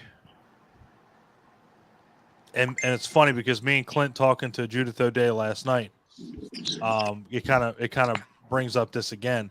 Nobody knows how they're going to react to anything, and like if somebody breaks into your house or something, you know how you're going to react. You may freeze, you may attack somebody, but when you have like a maniac coming after you like this, I think out of anybody that's in the Friday the 13th series, as far as final girl goes, I think Chris reacts to how all of us would. We're going to freak the fuck out. We're going to scream. We're going to run. We're going to do what we can. And then when I know I'm not going to get away, now you back me into a corner. And now we're going to figure out a way. Now I'm going to fight you somehow. And that's how it's going to go. Or you're going to kill me. Yeah. So I think that's kind of, again, the way that we all think, like she freaks out. She goes, and then even after she gets, in the back of a police car, she goes batshit crazy. Clint, you're going to have to clean that shit up, because your daughter is ripping that shit out of that. I mean, I'm watching her do it. The room's getting tossed. There's a shakedown or something happening. Yeah, it is, man. It is. But looking for and, right. So yeah, I definitely agree with both Salem and Nicole there. Chris was a great final girl, and again, I love Amy Steele. She's a great final girl too. But she just came into it like you knew. There's people that you see in these movies. As soon as they hit the screen, you know whether they're going to live or they're going to die. You know whether they're the final girl or not. As soon as Jenny comes on the screen, that it's like, well, there's your final fucking girl right there. There's no doubt about it. Yep. With Chris, you were kind of wondering, because you had Vera in it. And that's how I was. I was like, I'm going between Vera and Chris. I'm like, I don't know who's going to live and who's going to die. And then, Chris wanted up, taking the helm of Final Girl. I'm like, I can understand that. So yeah, I mean, that's what was cool about that one. You really didn't know who was going to be the Final Girl. And another thing about 3 is that, like we were talking about when he killed Mark in the wheelchair, he killed a pregnant girl. Oh yeah, you're right. Damn, you're in right. the hammock. Yeah. Yeah. You're right. Damn. Like he just doesn't give a shit. I think I think the kill with Mark would have been a lot better had they not shown a motherfucker going down 18 flights of steps. That was the best part. I think that was the best part. What are you doing? What are you doing here? That shot, hey Don, that shot is iconic. Of him It going is down the iconic. stairs. It is. iconic. He's right below you. I know. Adam is pointing the fuck at you, Ryan. He is like finger fucking you. I thought it was Juan Valdez. I know. Right? Ryan Joyner, everyone. I know he's not gonna stay on too long, so I'll let him get his piece in. No, go ahead. I got some time. Awesome. I think everybody misses the best part about part 3, and that's the disco soundtrack. That was my ringtone for like 3 years. First of all, that fucking opening theme is amazing. Mm-hmm. It's incredible. Yeah, who's joking? I'm not even joking. I'm not either. That shit is legit. I love that. And I love I'm gonna get real nerdy here. So, and I have Uber fucking Mike to thank for this. So after our episode with House, after going back and watching House, right? The guy that plays that fat fucking Friday 3, the guy that's eating like the chocolate donuts, drinking a Sunny D and putting it back in there. Yeah. That's the one guy that's talking to Roger at the beginning of House. And it even goes further with that whole Friday the 13th lore, like we were talking, Mike, with Manfredini doing the soundtrack, Sean S. Cunningham, and Steve Miner. Yep. It even had the characters. Laura Park Lincoln was in the second one, and Kane that dude Hodder was in the first one. Kane Hodder was in both of them as stunt coordinator, stunt director, and the gorilla. and the gorilla. So it's hilarious because I'm like, that's the same guy. So it's funny because that lore with Friday the 13th and House even continues there. I wish I would have been able to see part 3 in the theater. Mm-hmm. You would have seen Lance Henriksen, I think. I love, as cheesy as it is, I love 80s 3D movies because they go so overboard. They're like, everything is like they point. It's like everything's like so right at you. That's a fucking understatement here. Jesus. And you always got a headache wearing the glasses. This is actually number 3 for me. Stop it, Chris. That's fucking me up for real. And they'll just take something that has nothing to do with the scene and point it at the screen. Hey, pass me the ketchup. Yes, thank you. With this, Jesus Christ, that is fucking my day up. Yeah, like the whole snake with obviously we know. We know what the best ones are. Obviously, when Vera gets the arrow in the eye, and obviously when Rick gets his fucking head squeezed and his eyeball pops out. And the 3 bikers, fucking Shelly fucked their lives up big time. Shelly fucked their day up bad. It's like not only did he knock their bikes over, if they didn't go to the fucking house to get back at him, they would have all got killed. Like Shelly just like I think they took I don't and you know what? Pee-wee's Big Adventure wasn't even out then. But it was like Pee-wee's Big Adventure took a fucking page out of that. Like you just knocked all their bikes over and they come out and they drag you back in. I'm like, that's reminiscent of Friday the 13th. You're gonna get your ass. And like I feel like it not only the 3D thing, but like they threw you stuff like the guy walking on his hands. Like even at the beginning, you're like, that's how this guy's gonna fucking die. Oh, absolutely. Absolutely. And what's funny is not even that long. It wasn't even that long ago when I realized what had actually happened to him. The motherfucker just got like cut in like 5 half. seconds. from groin to gullet. Yeah, I'm like, God damn. He's like stuffed in the fucking rafters. I'm like, oh my God, all right. So yeah, part 3 is Best characters ever. I love the convenience store scenes. I loved Fox and Ollie, and yeah. it was just awesome. I really hate that one dude. He's like, "Rrr." Like, what the fuck are you, what are you doing? Anyway, Chris, did you do part 2 yet? No. I'm sorry. God damn it. I'm just gonna No, stop talking it's for the next fine. 2 hours. There's not much to add about part 2 other than on my personal list, it's ranked number 3. There is a menace to Jason being able to move fast and run after you. Yeah. Totally different vibe than all the other movies because of that. Yeah, I mean, it's like he's a threat, and like not only is he a threat, like he got some speed. So it's kind of like you can hide, and in the other ones, it's just kind of like, does he have teleportation powers? I don't know. And this one, you just see him like booking like a quarter mile across the field. They're like, oh shit. When he's running across that, hits that puddle, and the sheriff is like 1, 2, 3, 4, 5. I'm like, how fucking fast is he going? I'm like, he done stepped in the puddle, and then like 5 or 6 seconds later, the sheriff hits, and I'm like, he is booking some ass to them woods. That's what I'm saying. He's moving at least on film at a decent clip. I mean, he's probably got what, a 3.5 or something like that. Yeah, something like that. You could play, running NFL. back maybe. Yeah, man, fucking running back definitely. He could be a quarter sack. I don't know. Combine. He would have had a sick ass combine. No doubt. I mean, the makeup in it, I don't know if I understand they kind of had to do like a disfigured face and everything. Looking back on it compared to the other makeups, it definitely has more of a mutant feel.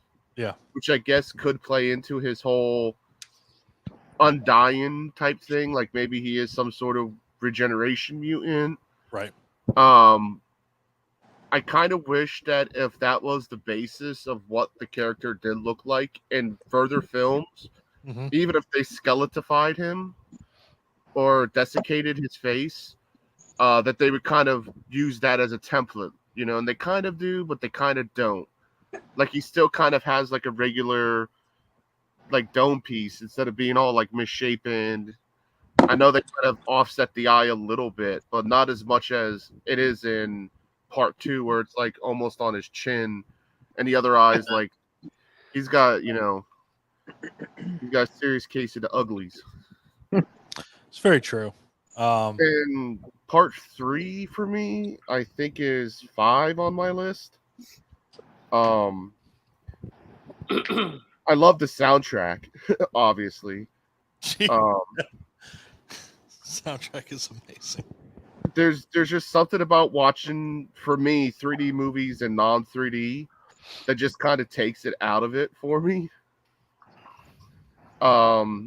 It's like I said, it's just kind of like, how many gags can you throw at the screen? Yeah, it's cool when it's 3D, but when it's not, it's just literally people pointing stuff or awkwardly handing What are things. you talking about? Yeah, I don't know. Like, I agree go? 100%. I think You're that not really wrong. hurts, You're not wrong. Part three's status. Let me ask you guys this, and I don't know. I guess I don't know if it would have any bearing on the movie itself. If it wouldn't have been in 3D, what do you think it would have been any better?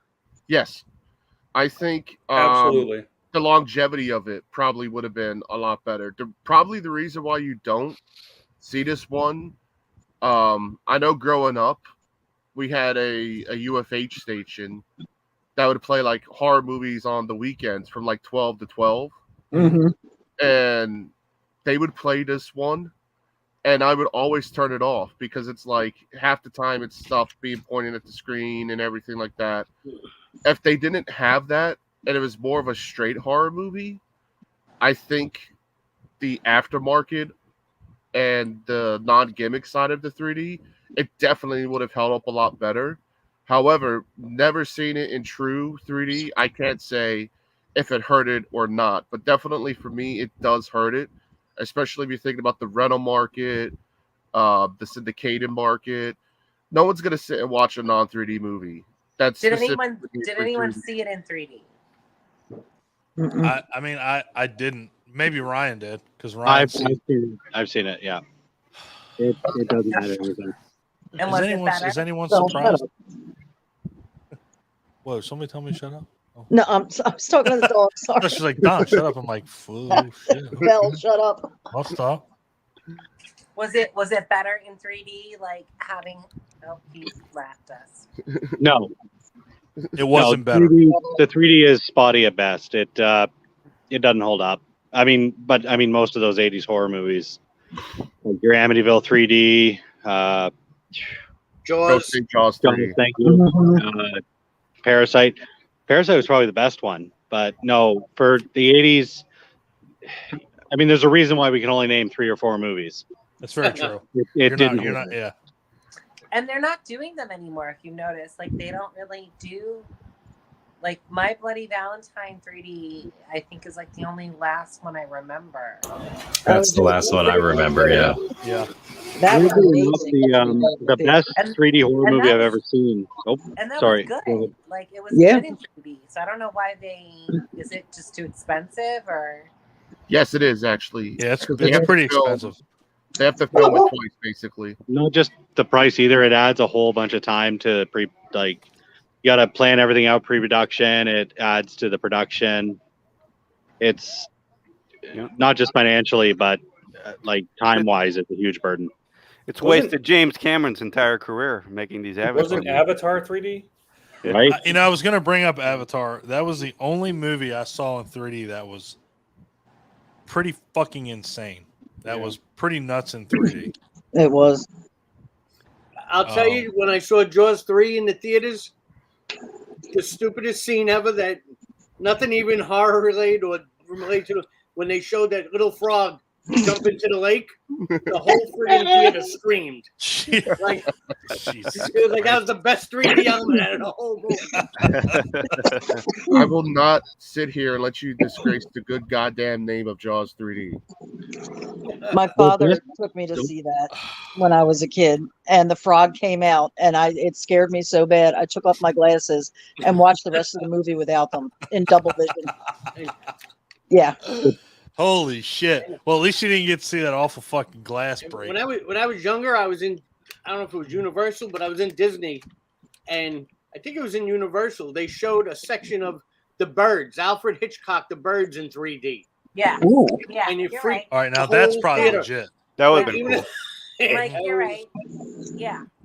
That was probably the single most freakiest thing I've ever seen in 3D. I bet that was fucking awesome. Mike, that actually adds the best thing I've ever seen in 3D was actually Silent Hill Revelations 3D. Oh, you're right. Well, Pyramid- because of what you said about the birds, the only thing that really worked, and it was the only time I was like, oh, okay, 3D is kind of cool.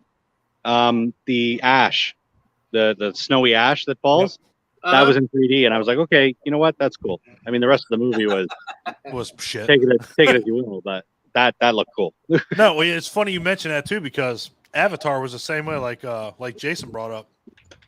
It wasn't even like the stuff that was out there. It was like the stuff vines that's and around shit. you. Yeah, that's what stuck out the most. Like, so it would have been cool if everything would have been like that. But out of anything, like watching the stuff around you, that's what was wild. Mm-hmm. That was wild. Yeah, that was cool. Does anybody else have anything on 3 or didn't talk about 2? I mean, I've completely fucked this rotation up. 3. One quick thing about 3. I love 3 so much because it's also the last time we see Jason as like a human. Pretty human. Yeah. He got an axe in his head, but he comes back and forth. So that gives birth to the zombie Jason. No, I don't think the zombie Jason hits until 6. I think even on part 4, he's not zombie. I think he's still not yet. He's not, but those seeing hockey him masks scratch the are window thick. and move fast, and Those hockey masks are thick as fuck. I think anybody could survive an axe to the forehead if it's going through that mask. Well, I'll tell you what. I'll come out to Arkansas. You put a fucking mask on. I'll get Let's an do axe, it. and we can try it. Let's do it. Do a Just to demonstration. see what happens. I got a pretty. We'll get you some know, ratings for that one. Oh, I guarantee that's 300, at least 300,000 views. I'll blow In Voorhees 3D. out of beast out. We'll put it in 3D. In 3D. Absolutely. All right. So, if nobody has anything else to add, okay. 'Cause I swear, yeah, I know, Adam. If I swear to God, if we were passing around a blunt or a joint, I would have got killed. I fucked that rotation up too much. Hold on. Before you say anything else to add, what number are we on actually? Well, I'm going. I want to go back real quick. Adam's going. You're going 2 and 3. I already did 3. I just want to say one quick thing about 2. Okay. All right. Theoretically 4 after this. Yes, do it. Go. Okay. All right. Cool. All right. So, the only thing I wanted to say about 2, is that, okay. So, like the whole twist. I don't know if we're ever going to bring this up again, because Jason being alive, which happens in 2, kind of makes the first movie not make any sense.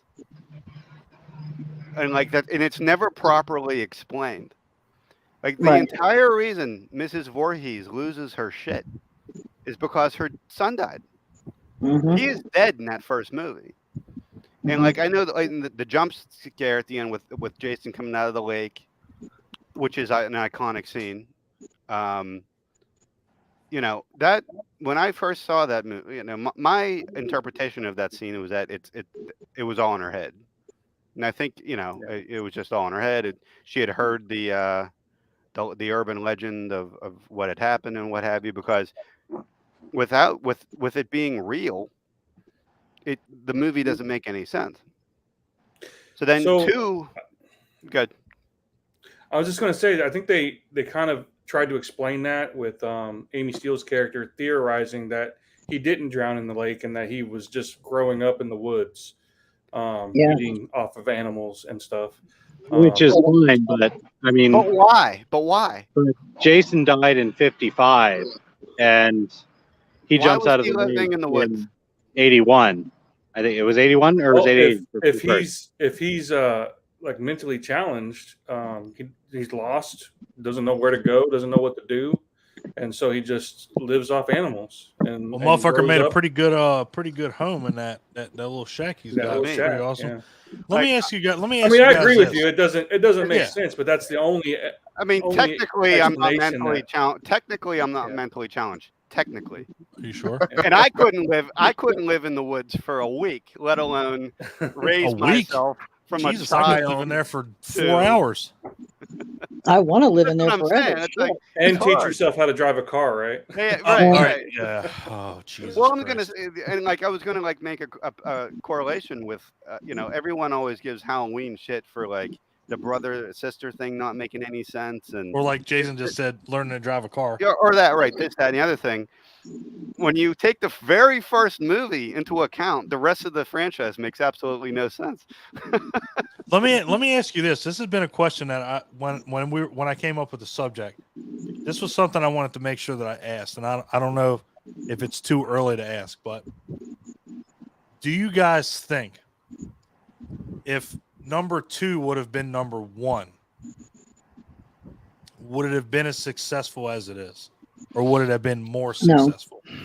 No. I don't know why not.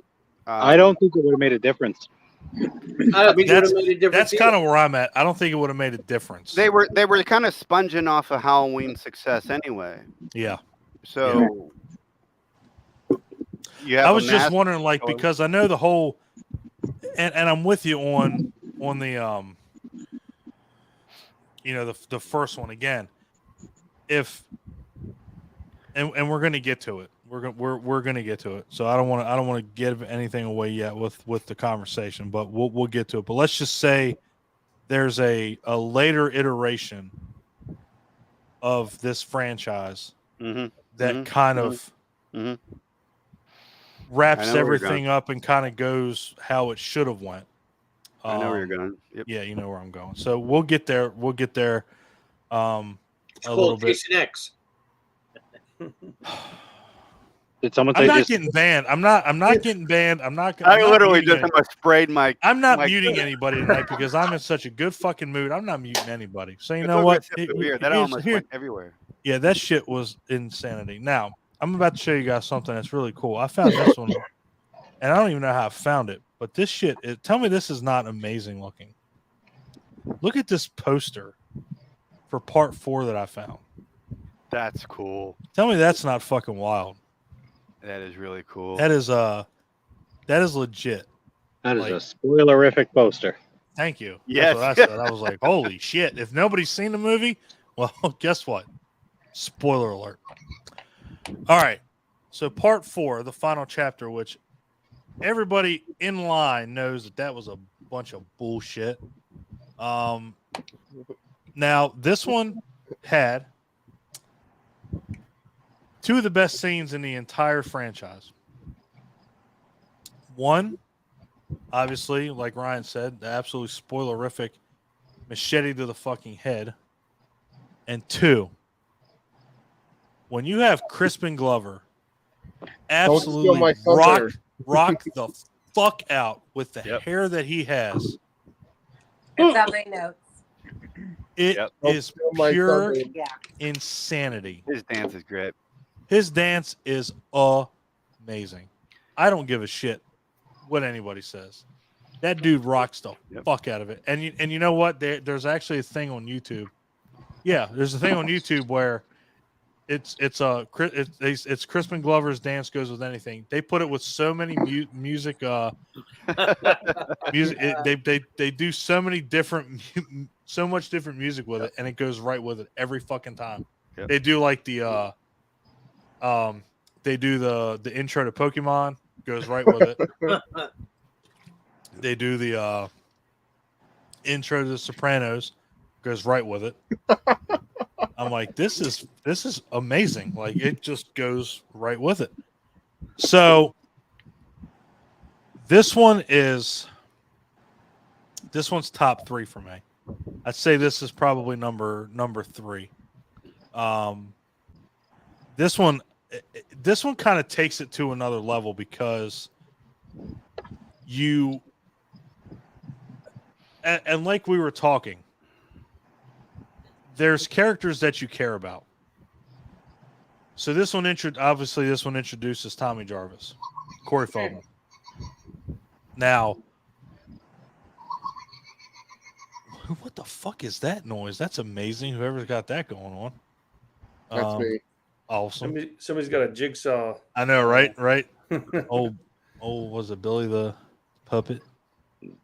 I was actually surprised how low part 4. I wrote out a list because I didn't know how long I'd be on tonight. I was actually surprised how low part 4 made it on my list. You know, this is one of those. So, and I think we're gonna. This is why I love doing this with these franchises like Halloween, Friday the 13th, because we're not assholes about it. We all respect each other's opinions. We all, we're not going to be like, well, I'm going to kick you the fuck off here because you're an idiot. I mean, the thing about it is that you have so much to bite on. You have so much to go on. Like you have 12 movies. Nobody's going to think the same way. And if we did, somebody's lying because nobody's going to think the same way. Nobody's going to go right down the list the exact same way somebody else does. That's why I love doing these. So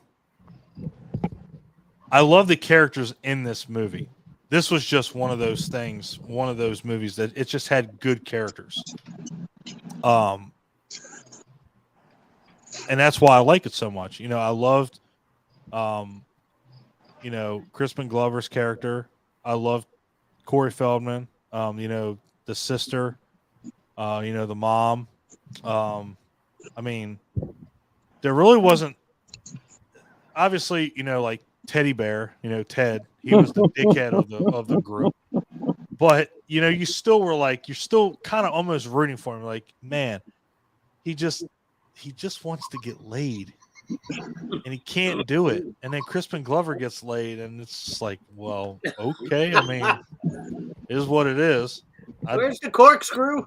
Yeah. Dad, where's the corkscrew? Bam. Iglesias is no longer a dead fuck. That's all you have to do.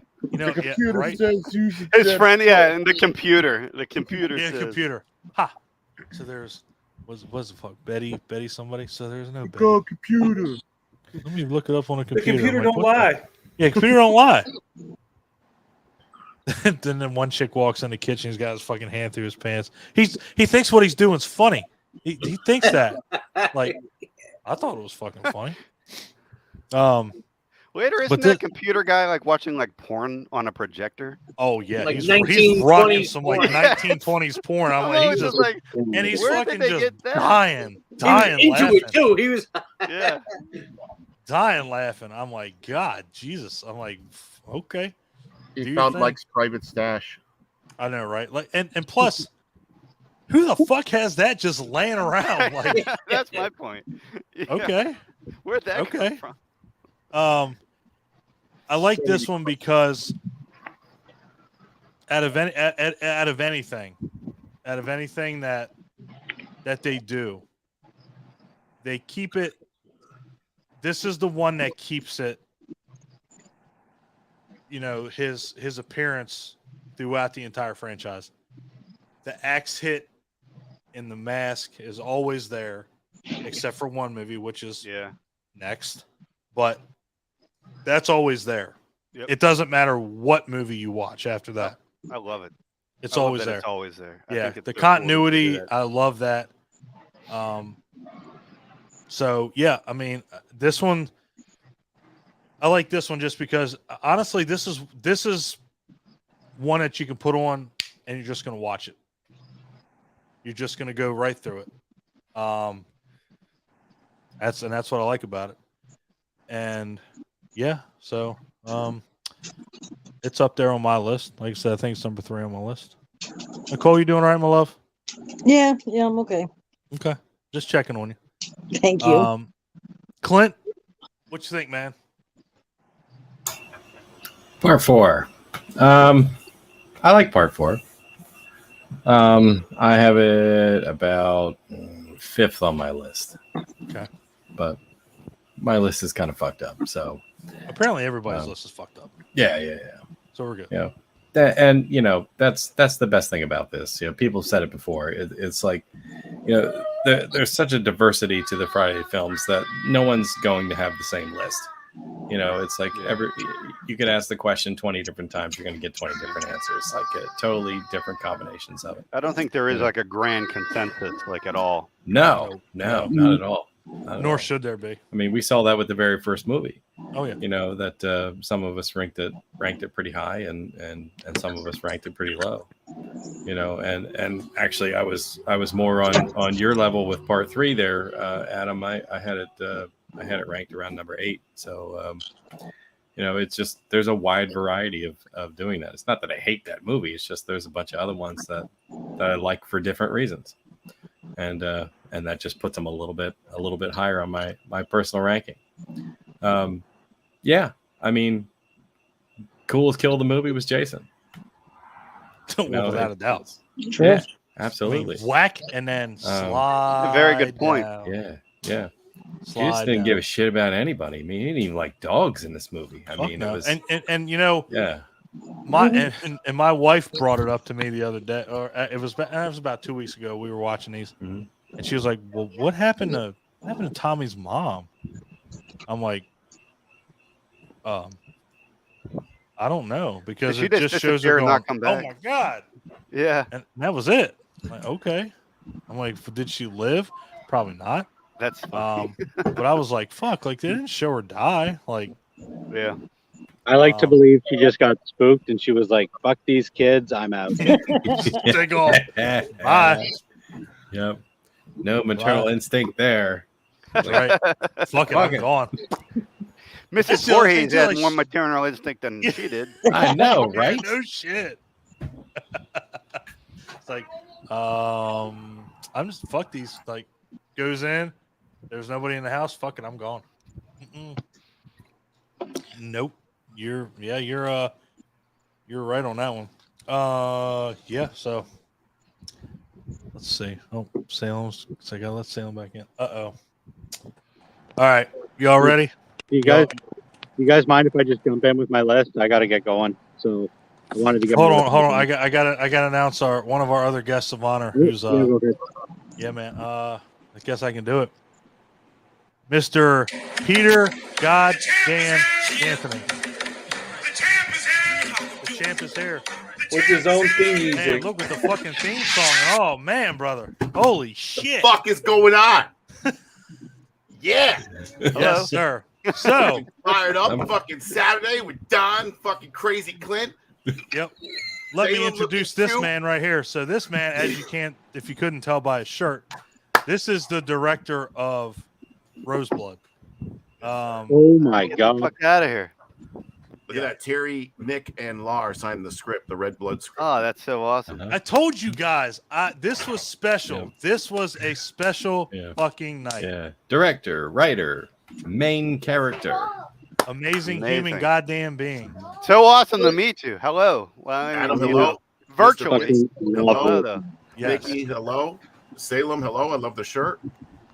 Camper Chris, hello. Uber Mike, hello. And Canadian boy, can't see you, but hello. Yes. There you go. Juan Valdez. Yeah. Yeah. Ryan is currently camping and drinking, so he's having a good time. He's night and day drunk. So,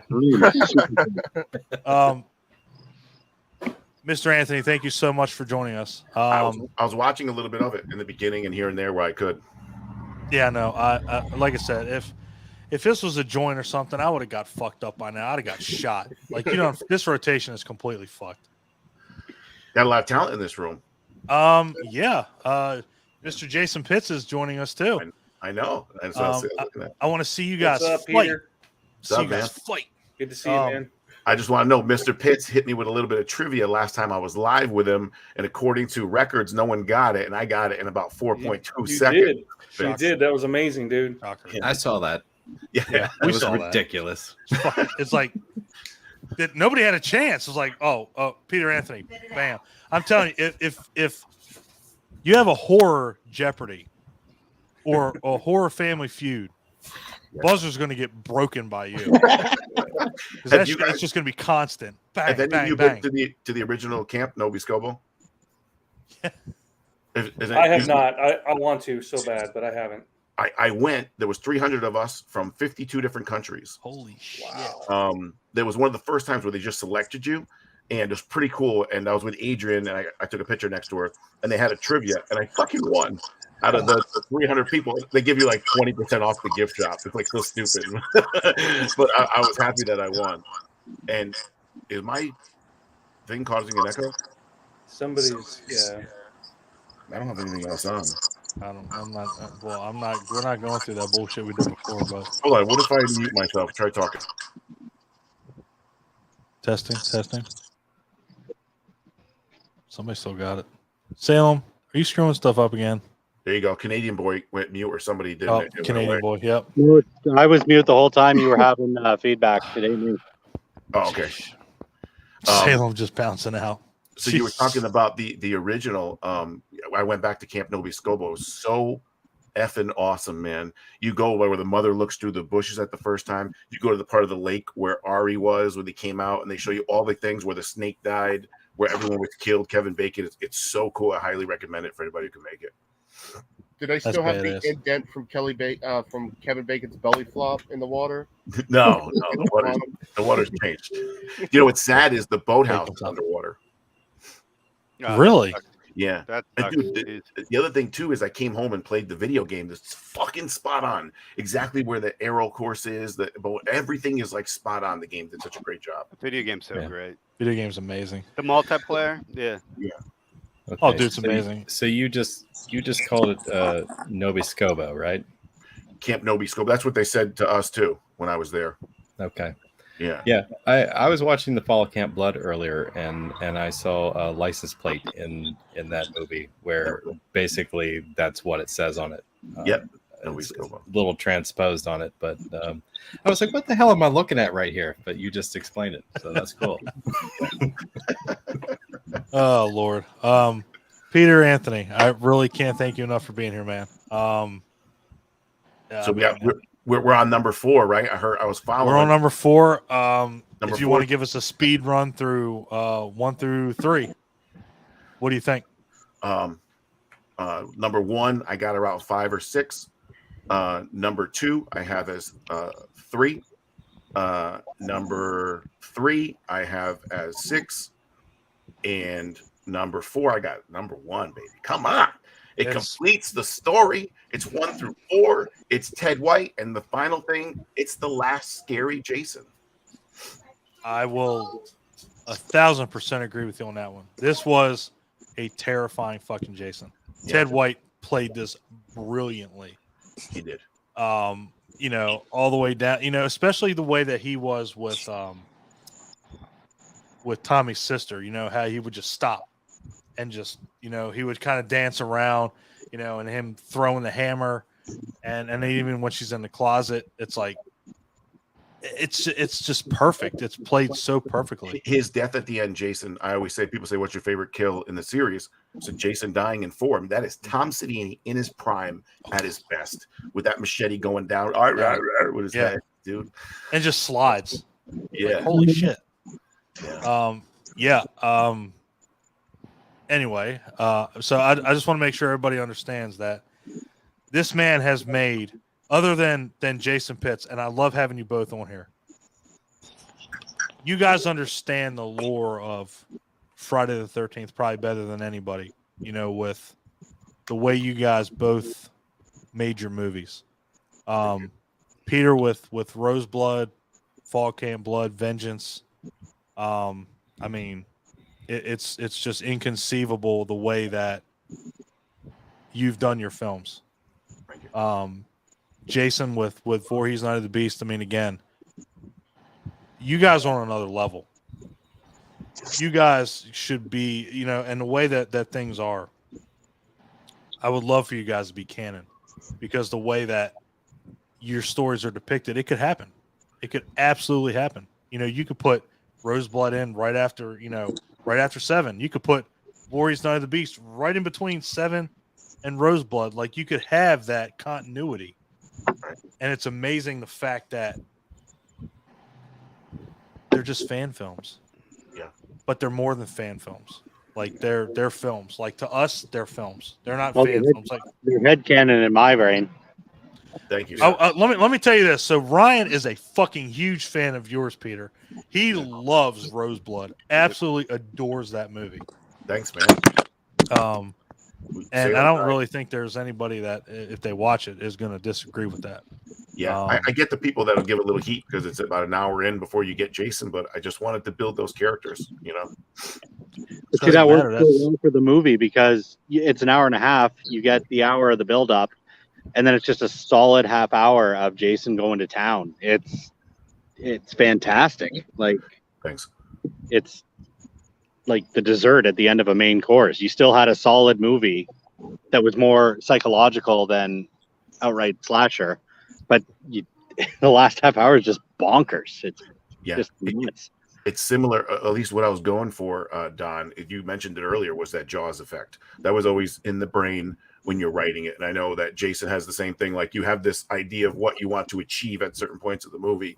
And for me, it was almost like, where the hell is he? And then when you get him, I hope the payoff is worth the wait, because I tried to put him on steroids basically when he showed up. Yeah, I mean, yeah, if anybody hasn't seen the movie, go watch it, because I'm with Ryan. The last half hour is fucking bonkers.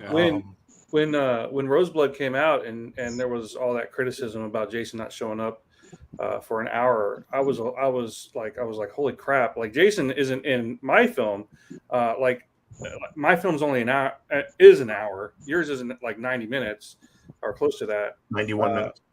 Yeah. Jason doesn't show up in mine until almost the 30-minute mark, like 25 minutes. So I like comparatively, it's almost the same. So I was worried that we were going to get the same kind of criticism. Yeah, it is what it is. I mean, like I said, you know, Vengeance has 51 kills. Vengeance 2 has a bunch of kills. Fall Camp Blood destroys Rosebud in the 80s campy feel. And I just wanted to do it differently. I wanted to tell this story so that when all those people were affected at the end, like I felt like you cared when Rose died. I felt like you wanted the general to die. Like those are the things that I was going for. But I know where it falls. If You the fan definitely, just accomplished it. Thank you. If a fan just wants to put on an hour and a half of Jason going ape shit, that's not the movie. You know what I'm saying? I wanted to do a little different. I wanted to write it. And you know what? Neither one of your movies are those movies, because the thing is that you're better directors than that, because you give a shit about the characters. That's what separates you guys from everybody else. I don't want to see, honestly, I don't want to see Jason go ape shit for an hour. I don't want to see him from beginning to end, because at that point, I'm going to get, I'm not saying I'm going to get tired of it, but I can only see somebody get, kill somebody so many fucking times. Right. And Jason, you did Jason Pitts, you did a great job of that too. Like I felt like I keep forgetting the names, so forgive me. But the Duke's like leader there, that gentleman, I thought was a great actor throughout. He kind of like, even though people were going different places, I almost felt like he was the calm heartbeat in the middle of the story, and things revolved around him. And I thought he did a great job acting. Thank you. Okay. First of all, Michael Morgan was the actor, and the character's name was Elsu. Yep. Elsu. I knew it was like an Indian First of name. all, both you guys, the Dukes you had. Oh yeah. I would love to see them literally. Sorry for the pun. I like seeing them duke it out. Duke it out. I was like, damn. I don't know. It's insanity. It was amazing. But yeah, I don't want to keep you again. I don't want to keep you guys on here too long. I know it's Saturday night. But I wanted to have you guys on here because, especially you two, but more importantly, all of us getting together and talking about this, because we all this is a franchise that as soon as you hear the title, you know what it involves. It's Jason Voorhees, without a doubt. And if you don't, you've lived under a rock for however fucking long. But with you two, it's like you guys understand the lore. I had to get you on here for this one. And I can't thank you guys enough. So I definitely want to get everyone's thoughts on it, but I don't want to keep you guys on there too long. But if you're cool with it, let's just go like we would normally go. I'll go across the board, and we'll just when you guys are like, hey, I gotta go, let's just do it that way. So, Clint, what do you think of part 4, baby? We're still at part 4? Yes. Did you do part 4? I did do part 4. Yeah, who didn't do part 4? God, Ryan, I think, said wanted to go because he had to go. Well, Dan Peter left because shit. He was like, I can't handle you guys. Guys can't keep track of shit. He's in the back room. You can let him back in. He's in the green room. Yeah. Sorry about that, man. You're good, brother. Don't worry. All right. So whoever hasn't talked about part 4, go. Okay. Go. Let Ryan go. Let the Ryan lady go. go. Yeah, Ryan, because you're lazy yeah, boy tubing. Lazy boy tubing. We're still doing that tonight. Okay, I'll do this quick. I'll let you guys get back to it.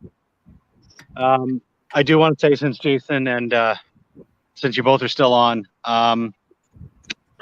Fan Friday the 13th have just, I honestly, if these were part of the list, they'd be right up there at the top. I've only got the mainstream movies on my list, but you guys are keeping the franchise going. Thank you for that so much. You have no idea how appreciative I am. But as far as mainstream movies go, my list, number 1. So going from the best and going to the worst, we're going to go with part 6. Jason felt like a universal monster at that point. Like, it was just ridiculous. The kills were fun. It's got my favorite kill in the franchise when he bends the sheriff backwards. I love it. That's also my number 1. Number 2 on my list is Jason X, just because it's such a fucking fun time. And you can tell Kane Hodder's having the time of his life playing Uber Jason. And I loved that they went with that. That they just, so many horror franchises go to space and it ruins them. And for me, Jason X, it felt almost like a natural transition for Jason to go into space. True. Oh, it's getting dark here. Part 1 is my number 3. I do like me some Pamela Voorhees mystery kill. 4 is part 3. It was the last time I found Jason. I know you guys are saying part 4, Jason was scary. Part 3 for me was the end of it. When he's looking out the window at the end of the movie and he sees the final girl in the canoe and gives that little smile and just busts Thank out you, the door. Ryan. Thank That's you. creepy. That's Oh, so it's creepy. It's definitely creepy. Yeah, The douche that canoe? is the only time that Douche I have canoe? What? been No, we're not scared. doing that. Douche canoe. Number 5 for me is part 5. It's just dumb fun. It's basically it's the closest Friday 13th is ever going to get to exploitation. It's complete sleaze. And I love me some sleaze. Number 6, Dawn, that one's for you. It's part 8. It's so much fun. I know people shit on it because Jason's on a boat, but it's a good time. He's so slimy in that movie. He's constantly covered in something. The dude never dries out for the entire runtime. It's pretty amazing. Number 7 for me is part 4. I don't know why I don't like it as much as other people seem to. To me, it just feels like another Friday the 13th movie. The ending's great, and the final kill is awesome, but I don't have a lot of love for that one. And Hey, then again, that's what this is about, man. You know, everybody's got their opinion, so that's the thing. Nobody's gonna be like, "Meh." Yeah, that's just how it is. We're basically just into the I watch because they're part of the franchise at this point. Number 8 is the remake, especially the unrated cut. It's got some really great kills. The douchebag there from Transformers when he gets thrown on the back of that pickup truck is phenomenal. Amazing. Part 7 because it's got Psychic Lady. Clint, I'm sorry, but part 2 is number 10 for me. Damn. It's again, if it wasn't Jason, that could have been anybody else under that mask, and it just would have been another 80s slasher. Amy Steele is good as the final girl, but there were plenty of other great final girls, and it just didn't have anything special to me that made it stand out above the others. Fair enough. And then 11 and 12, depending on how I'm feeling, it's either Jason Goes to Hell or Freddy versus Jason. Most of the time, I'm more for Jason Goes to Hell because it's stupid fun. And Freddy vs. Jason just pissed me off so much that it's pretty much always at the bottom of my list. God damn. Woo! Man. I love that movie. I love that movie. Dude, So do I. Fuck. They did Freddy dirty in that movie, and I'm a Freddy guy over a Jason guy, so I get it. A huge disappointment. Plus, when the director's bragging about the fact that he never bothered to watch any of the franchise movies before he made it. Yeah. He said he watched part 1. He said he watched part 1. He watched part 1. Yeah. Oh, good. So he watched the one that did. didn't have Jason. Fantastic. Thumbs up, Ronnie. You do your thing. That's not a bragging point, Ronnie. That's like, no, it's time to stop. Don't do it. Don't do it. Okay, you made Bride of Chucky. That was good. We'll give you that, but no. This is true. True. We waited so long I read all kinds of scripts that were just bonkers. Like one where Jason was actually a real life person, and the Friday the 13th films were movies based off of his likeness, and he was having nightmares where Freddy came in. Like I read all kinds of bonkers scripts, and then we got. Nobody would have wanted that. Everybody would have wanted just Freddy versus Jason. You know, like. Robert We didn't even get that in Freddy versus Jason, though. We got it in like the last 15 minutes, ish. True. Ish, yeah. Well, I'm gonna save my thoughts for that movie for when we get right to it. when we hit it. Yeah, we got Ryan's doing Lazy Boy tubing. Yeah, So I appreciate you guys letting me get through the list. I would have loved to have shot the shit about every single movie because I do have opinions on all of them. This was a very what are those books called that you buy when you don't want to learn something for real? Cole's Notes. Yeah. This was the Cole's Notes versions. I assure you I have actual legitimate reasons for liking and disliking these movies. Maybe someday I'll get into them, but I got to head out. Thank you for letting me have that little spiel. And brother. Again, guys, keep making the fan films. They're keeping the franchise alive. And hopefully, after everything gets sorted out, if there was any way that you guys could be getting some money from New Line or whoever the hell hosts the rights now, I would love to see that happen, because Vengeance especially and Night of the Beast are such a good time. And they're such different movies, but they still take Jason, and it works both ways. It works amazingly. You guys obviously have a lot of respect for the franchise, and just keep doing what you're doing it. Thank you so much. Thank you, Ryan. Thank you, brother. I appreciate you coming on. Night, Ryan. Thank you, Ryan. Good night, Ryan. That dude is amazing. I would like to have. He's one of our biggest supporters. I would like to have all of Ryan's comments struck from the record, please. I mean, the rankings, yeah. I mean, that's No. I'm gonna I like- erase I like those, Ryan's but comments. yeah, but the stuff with the fan films that can stay, but his rankings can. Yeah, that's gonna be. There was only a few I didn't agree with, but I mean, You got Jason X is number 2, right? Jason X is number 2. What the fuck? I That mean, made that was one of the few. I felt like Johnny Depp right there. I was like, makeup plan. I'm watching. So the whole That's time hearsay. he's going That's through hearsay. it, I don't know what it is, but the whole time he's going through it, I'm watching Peter. I'm like, watch his face. I'm like, a little backstory. I mean, Ryan has the weirdest taste in movies. And we did a talk last week on dinosaurs, and he brought up the subject of Carnosaur 2. I don't know if you ever saw any of those. Oh my god! Okay. Oh my He did god! a complete PowerPoint presentation on why Carnosaur 2 was better than Aliens. So that's the kind of guy you're dealing with right there. I bet you that would get a lot of likes or views online just because of the title. He sent me the Yeah. PowerPoint. I looked over this thing, and I'm not even lying, dude. It was great though. I really enjoyed I it. would love to But have this did he motherfucker convince in you my guys? office. No, he did His not. PowerPoint Did was the incredible. PowerPoint convince you? No, not at all. I, No, Yeah. I am Not a even a little. diehard Aliens fan. There's no way you're convincing me that. You're not- Aliens is Clint, like you're top not 5 convincing movies Clint. of all time. But the No, he didn't but the convince me. PowerPoint itself, how it was presented, A for it's effort. it might be enough to convince no one, but it looked amazing. Someone that hasn't seen either movie.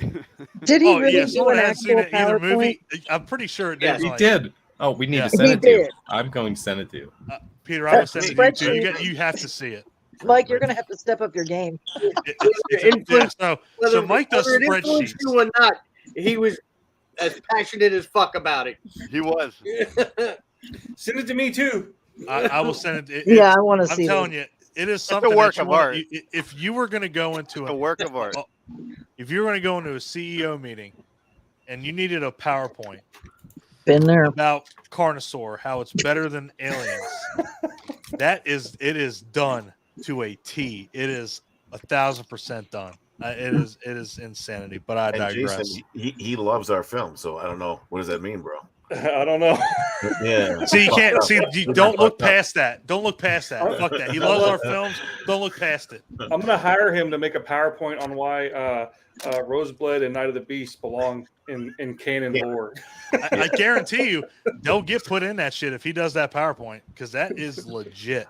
Dude, it is legit. Let's have him do it, Jason. I'll give him like Let's some do free it. movies, free posters, whatever. We'll have him. It'll be fun just to put on the site.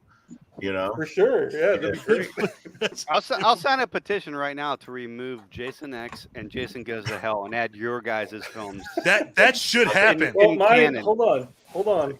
My film doesn't make sense unless Jason Goes to Hell is canon. right? Unfortunately. All right. Well, I hate that. I hate that. I do. we'll allow like Fuck. the last 10 minutes of that. Film, Yeah, and then just go right into yeah, yours. Just go right into it. Yeah. Okay. Yep. Just shoot. Gone. Exactly. Just like with part 7, we don't want to have Dad coming out and wrapping anybody up. We'll just go right to the facility and cool.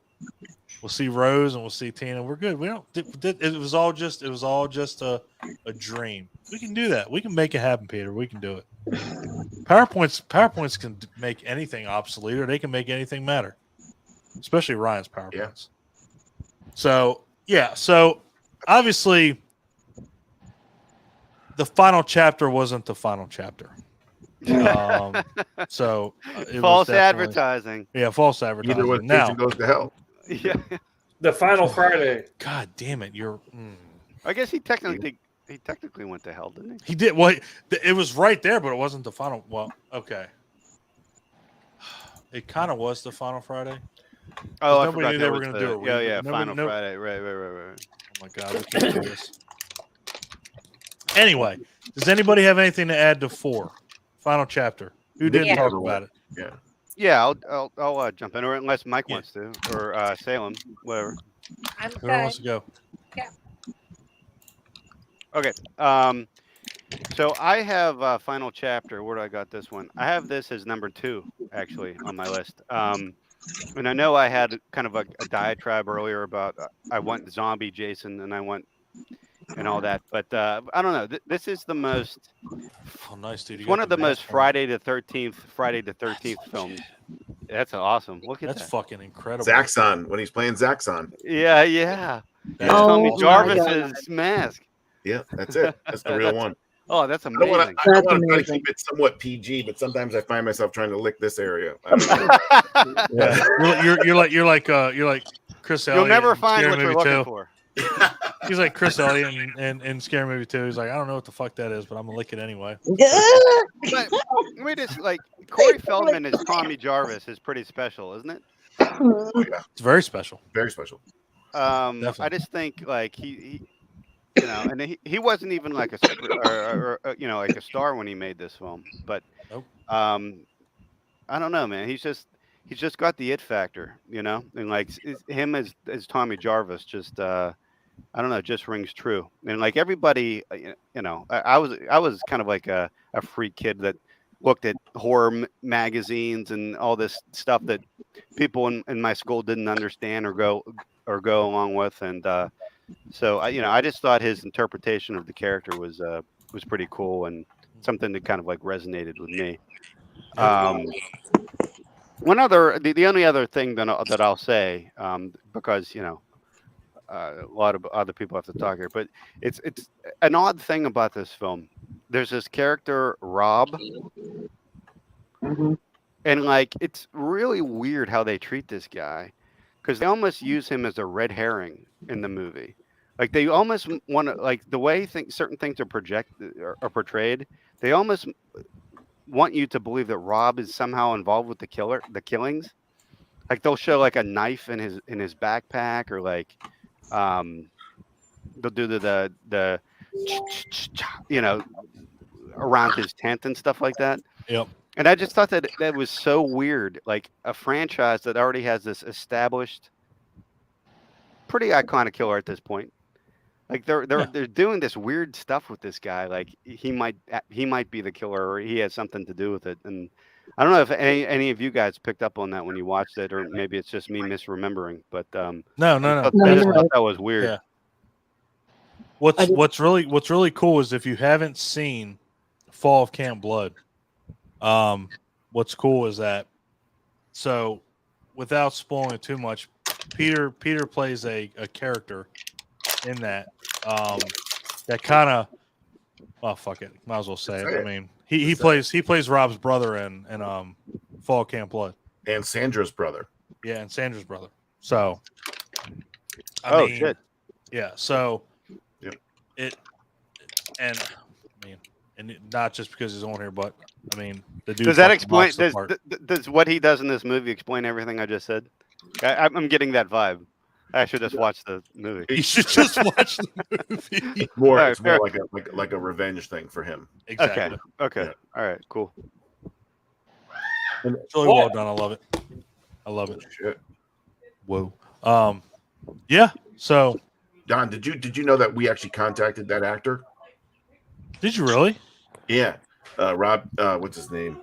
I forgot his name, but so Eric Anderson, Robert Dyer. Yeah.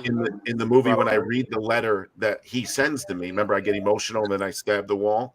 Yeah. Well, we contacted him. I got him on the phone. I wanted him to read that part. I've told this before in an interview, and he said, "Well, nobody cares about me. Nobody wants me to read it." I said, "Are you fucking crazy?" Yeah, right. Yeah, and he goes, "Well, I can't do it because I'm SAG." I said, "You can do it. We won't credit you." I said, "We'll pay you a good amount." Sure. And I said, "I'll give you $500 to read it for 30 seconds." And he's like, no one cares. No, I said, dude, you don't understand. If you got dressed up and went to a con with Ted White, that would sell out every photo album. 100%. 100%. And he doesn't do cons. Yeah, I know. He's done them in the past, but not. He has in the past. I said, if you could just do this for us, it would be great. And he's like, no, I'm sorry. I really appreciate everything. I'm just not interested in it. So then I just read it, and my voice. But that would have been so cool if we had. That would have been amazing. Yeah, he was awesome in that movie. Yeah, he was great.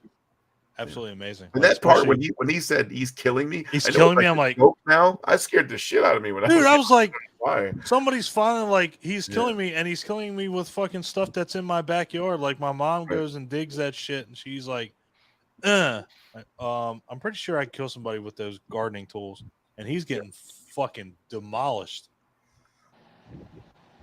And I hate that too, because he's such a good character. Honestly, again, as much as part 3 had good characters, I think 4, just a smidge, not a lot, just a smidge had, especially with introduction of Tommy Jarvis, the whole Jarvis family. I think it really just pushed it just a little bit past 3, with character development. Just because, I mean, the thing is, nobody knew that the whole Jarvis thing was going to turn into what it did with the whole, the little mini trilogy, until the next one comes out. But we'll get there. I want to make sure everybody talks about 4. Adam, you went. Mike, Nikki, did you go yet? I fucked this all up. I'm sorry. I just want to say that last week Clint ran a tight ship. Clint had this shit running like clockwork. And I don't want to say anything. I didn't want to say it, but I'll say that was the only week since I've been doing this that I was on the top. Gonna mute his ass. Yeah. Well, you're center square today, so you're center square, and your ass just got muted for talking shit. So you know what? I mean, Clint also did not have the right fucking title. That is true. Half of it, at least I know right now, we're on YouTube, Twitch, Facebook as Hamityville Live. That's our boy. Last week you had it as Guts and Bolts. At least I got my shit together there. I'm sorry that I did go fix it. Hey guys, I gotta call it a night, so I will see brother. everybody later. Thank you so much, Don and Clint, for having me. Yeah, Peter, thank you, Jason. You. Thank you, Everyone man. else, it's nice meeting you guys. Absolutely. Me too. Thank you for being here. Yeah, man. Thank you so much, man. Good night. Absolutely. Right. All right, Mike, you're unmuted because I don't know why you're unmuted. I should keep you muted.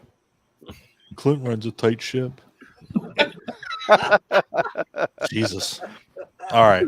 Anyway, continue with whatever we're doing. All right. 4. This is I can move actually people around. this is actually number 7 on my list. Okay. It's move all people right. around. I don't dislike it. I just like some of the other ones a lot better. I find Corey Feldman extremely irritating as a person, whether he's a kid or an adult. So that I get the character and why, and it's good they introduced Tommy Jarvis and everything, but they should have picked another kid. Because it's just I see his face and it's like I wanted him dead. Jesus Christ, you're like Step Brothers. There's something about your face. I'll punch you in it. God.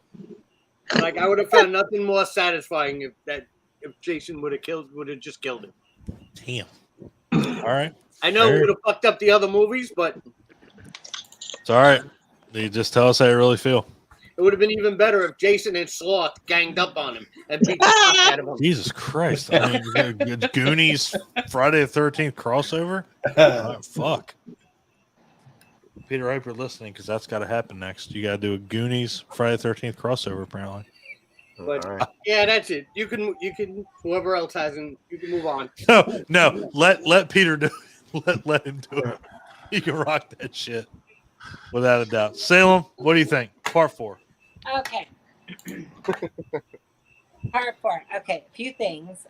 What are some notes I wrote on? So I really love Trish and Tommy's relationship. I did like Corey Feldman. I'll be honest there. I I feel like his whole scene, like at the end, is very iconic. Like where he shaves his head and he's being like the new Jason. I wrote about the hitchhiker. I felt really bad. Like, you know, she's this overweight girl and she's eating like her banana, and Jason comes up and kills her. But again, it goes back to like just That's kind of fucked up. Ruthless, and he just doesn't give a fuck. Yeah. But I will give her credit. She's eating a banana for the first time in her life, and she gets killed. But damn, fuck, Adam, I'm muting your ass. Jesus. At least she had enough sense to have a double-sided sign. Yeah. Go in here and then turn around and I'm with fuck that. you. Obviously, the whole die thing was very iconic because they use that in other scenes. Mm-hmm. I like the shower kill of the one dude. That was really good. I was really upset because Mrs. Jarvis, like, you don't really see her get killed. And then they had this whole scene where I guess Trish sees her in the bathtub. If you can see it on YouTube, actually. But they cut it from the movie, and I felt like it was a good scene because like the water's dripping from the ceiling, and then she goes up and she finds her in the bathtub. Damn. We kind of touched a little bit on Jimmy, Crispin Glover's character, the corkscrew, the meat cleaver to the head. Love Crispin Glover. Crispin Glover. Did I say cleaver? Cleaver, you're right. 100%. Cleaver to the head. I also wrote that the whole scene about the dead fuck was all ad-lib.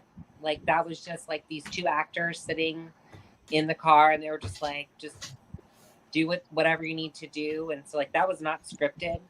The whole dead fuck That's thing. true. Like, that was all just them. Just I totally believe that. like that's just them being like two dudes, and like they were just like.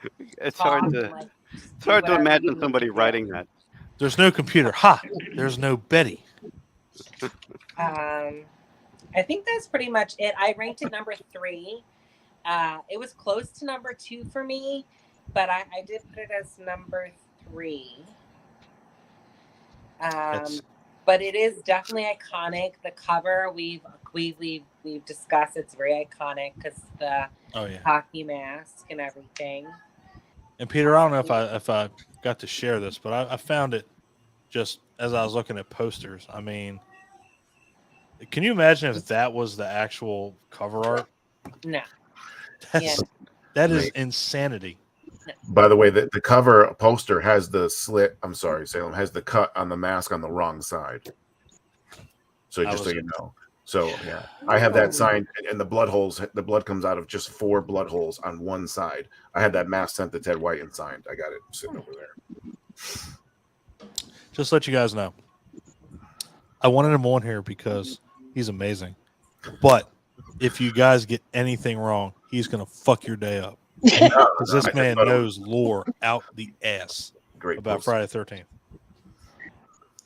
He's on level with. That's good. I would say he's on level with me because I'm there, but he fucking blows my. Clint, is that true? Can you verify that, Clint? No, I think I stated before that I felt you were a bigger fan than Don. I meant is Don? Yeah, is Don knowledge? Is it up there? Oh, he knows a lot of shit about these things. That's absolutely true. He did catch the ears in Roseblood, so I'll give it to him. Yeah, that's something else, isn't it? Yeah, I'm sorry, Salem. Go ahead. I didn't catch that. Oh no, I think that was it. Those are all my notes that I wrote for part 4. Yeah. All right, there, Camper Chris. What you got, brother? So another thing I love about the Super Mario Brothers movie. Whoa! Whoa! Did you fall asleep and dream, and then you woke up? And I mean, that's all right. Super Mario Brothers movie is amazing. Yeah, no, that's just a joke about last week. Everything went back to Super Mario Brothers. All right, if nobody knows, you know what? I might, if I could do it, I might just take my phone and show you the bathroom faucet. That shit got changed out, and I was very proud of that. I missed our hangout last week, and I felt horrible for it. because I would have rocked the fuck out of some dinosaur movies. But I digress. I had to fix my faucet in my bathroom. Anyway, continue. No, part 4 for me is kind of middle of the rankings. I have it around 5 or 6, and 5 and 4 kind of interchangeable. So they're like the 5 and 6 of my rankings.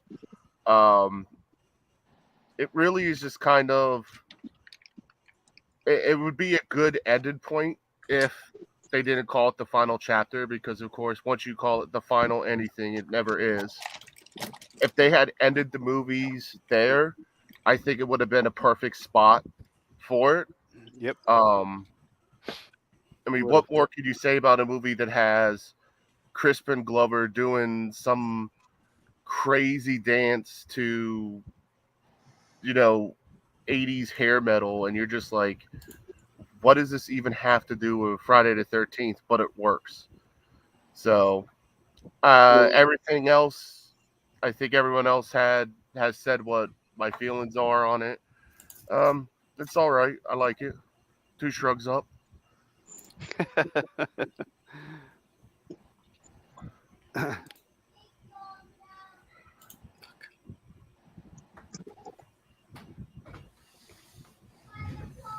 All right. Well, I don't know what happened to Don just now. Take it over, Clint. Take it over. I guess so. Let's go. 30 seconds in between, 2 minutes. Super Mario Brothers. We're back on that again. Yes. So Bob Hoskins in that movie. All right. Off his ass the entire. No. I'm taking over this if we're going to start going back to this. Yeah. No, absolutely. Crispin Glover's dance was the most awesome thing I think I've ever seen. Like, that was the most 80s dance ever. Time out. And it was all him. Did you know that? Like, they were just like, we're just going to throw this camera on and you just do your thing. Okay, so Peter, I got a question for you. You're a director, correct? Correct. So if I was an actor in your movie and you're like, hey, we need to have like this party scene, can you dance? And you saw an actor dance like that, would you get a medic and be like, something is wrong with this dude? Like, how would you direct something like that? I'm really curious as like a director. Like, I would write it out immediately.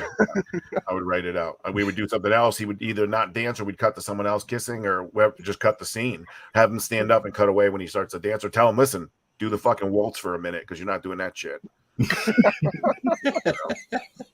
Just dead serious. I'm funny on set, but when someone does something stupid, I'm like, are you fucking serious? I don't have time for it. but it was all him. Like, they were just like, we're gonna roll the camera. I don't know if it was all him. I think he was dancing with some cocaine there as well. I don't know. I would probably haven't we all? Yeah. It had to be all him, because how do you choreograph something like that? Now you're gonna take out your left arm and shake your head like you're having a seizure. Yeah, he's a very eccentric. Yeah, I think that. Yeah. Yeah, I feel like that was like a take that like he was goofing off, and they just were like, "We're going with it." Yeah, we'll use this. Yep. Yeah. We're keeping it. He's so out there and weird. It wouldn't be shocking if it wasn't, if he meant it. Yeah. Oh, I'm pretty sure he meant it. Weird. Yeah. Yeah. But that's always bothered me. Like, why is this derails the movie? No, it's awesome. It's incredible. It's a great. It's incredible. It's iconic. His dance is like amazing. It is iconic. It's the 80s in a Okay, nutshell. so if he was, if It's this the was 80s Dirty in a dance. Okay, Adam, if this was Dirty Dancing, then yes, his dance would be iconic. This is Friday the 13th, a horror movie. I don't know. When It the wasn't movie very erotic. I don't know if it would have belonged in Dirty Dancing. But in a Friday the 13th movie where this dude is clearly a reject, right? He's clearly a reject that's going off of his friend's computer's advice. He's not a reject, though, because he banged before Teddy did. Did he? I forgot the order of that. I agree, Adam. It sells his character as being an outcast. Yeah, he is an outcast, though, without a doubt. And like at the end of the day, how long of a it's in there for like 20 seconds. It's like it doesn't. Yeah, it's just a little. I mean, you got to, it's a little idiosyncrasy that they threw in this one that it gives it some character. I don't know. I like it.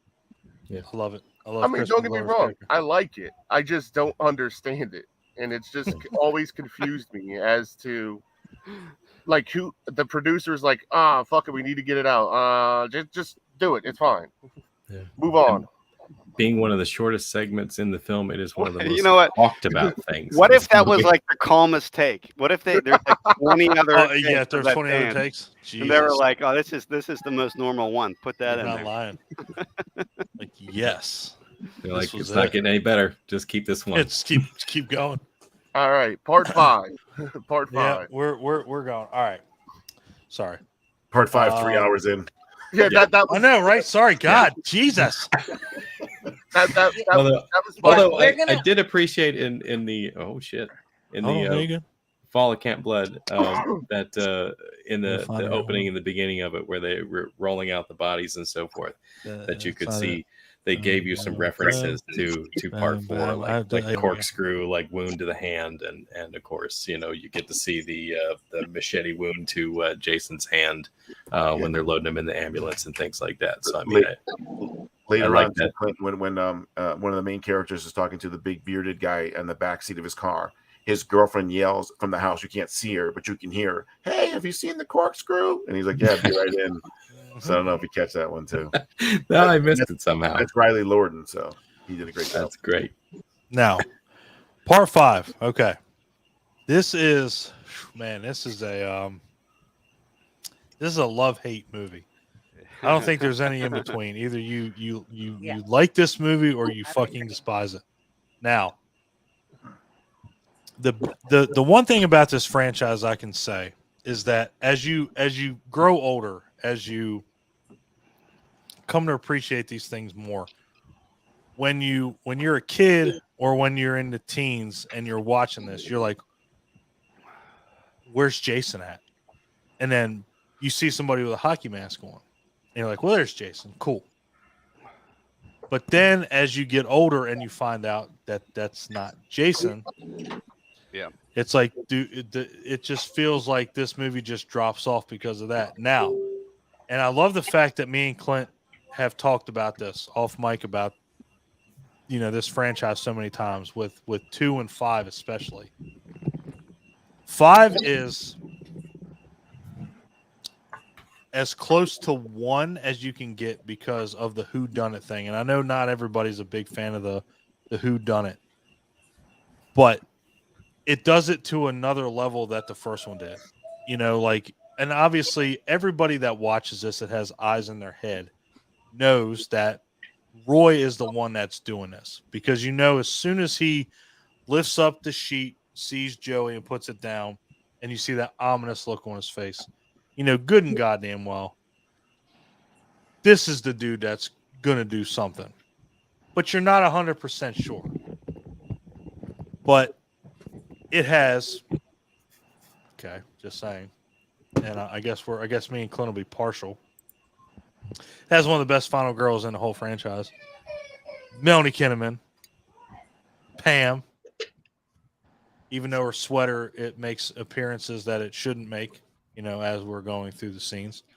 But absolutely love Pam in this. I mean, and I think as you're going through the franchise, probably up until 8, I would probably say, you kind of gave a shit about characters because you still had Tommy Jarvis involved in 5. It may not have been a lot, but you still had him involved. And it was a different level. He went to a nut house and, you know, you had all these other characters, but it was still characters that you're like, are you going to kill something, Salem? Salem's getting violent. Oh, no, we're fine. We're fine. People are Okay. just stupid. Yeah, we're good. Okay. But yeah, I mean, this was just one of those movies. It just felt like this is the bastard stepchild of Friday the 13th. This one always gets it. Just because it's not Jason. It's not Jason. I like this movie. I like the fact that it's not Jason. I think that this kind of it's breathed fresh air into the franchise. This is, if there was ever like a middle ground to the franchise, this was it. even though I know it's part 5. Then there was Jason X, so obviously 5 and 5. But this just had a different feel to it, And again, like we talked about with part 2, it had that grittier feeling. And I don't know who the fuck said it, but they said part 5 was like exploitation. Clint, didn't you say it? No, that was Ryan. I thought. Yeah, that was Ryan. That was Ryan. Sorry. Yeah, this was because you had the whole diner scene with Lana.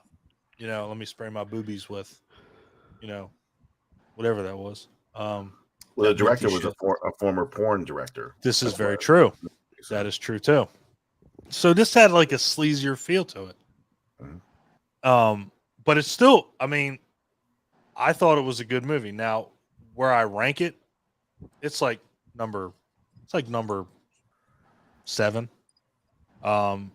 Just because it was a different feel. I mean, again, the biggest thing is that you still had somebody in a hockey mask, so it didn't matter especially when you're a kid. You're like, that's Jason. Somebody in a hockey mask, he's killing people. That's Jason.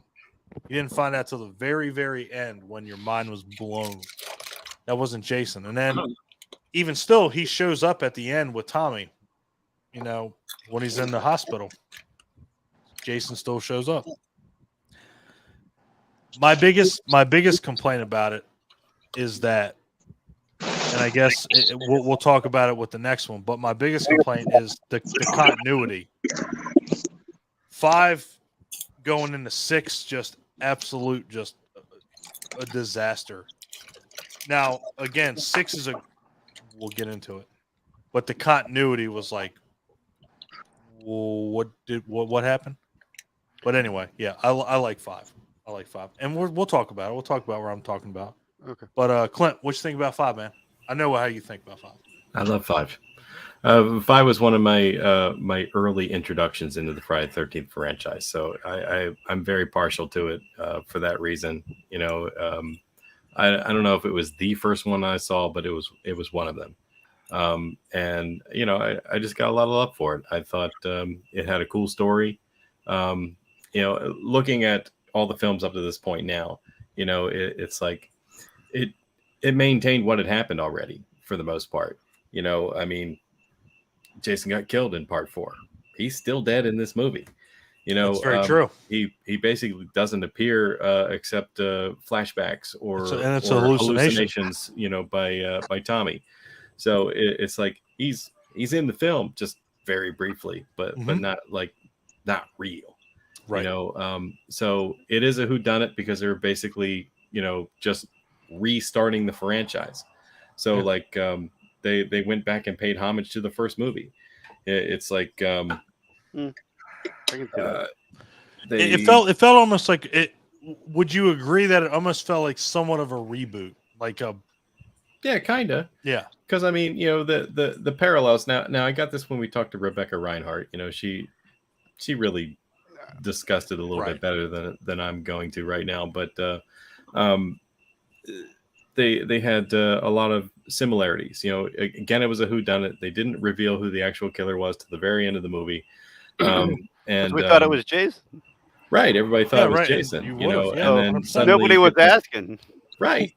Exactly. You get this story where it's somebody else who's basically just a copycat. Again, it's a grieving parent, to a we'll say mentally disabled, child, and they are revenge killing. What I mean? It's a cool idea. I just like it a lot, and I thought there's some good kills in it. I like some of the raw and grittiness that it had. So I mean, it ranks pretty high for me. Yeah. And unpopular opinion or not, it's very dear to me. Now before we move on to Adam and Mike, you can appreciate this. There are 2 motherfuckers that show up in this movie that are as Italian as fuck, or at least should be Italian as fuck. When their car breaks down, and he's like, I need you to go out there and fix that car. Where are you going? I'm gonna go take a shit. Okay, goes take a shit, comes back, and the guy has the best like tune in the whole franchise. Uh-huh. He's like, "Who fixed it? You fucked up now." As you're starting it, and he just keeps singing this. He's like, "No, you fucked up now. What the fuck?" I'm like, fucking car, you asshole. "Yeah, you asshole. Fix the fucking car." I'm like, "That's brilliant."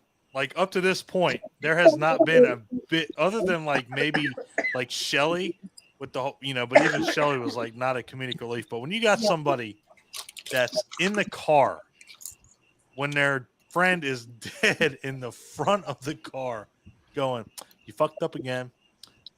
You didn't fix the car, asshole." And it's just like the tune. It's like that stuck with me almost the whole fucking franchise. I'm like, that is amazing. And it finally starts. Woo! And we're off. And then you get a flare in the fucking mouth. No, he gets his throat slit. Sorry. Yeah.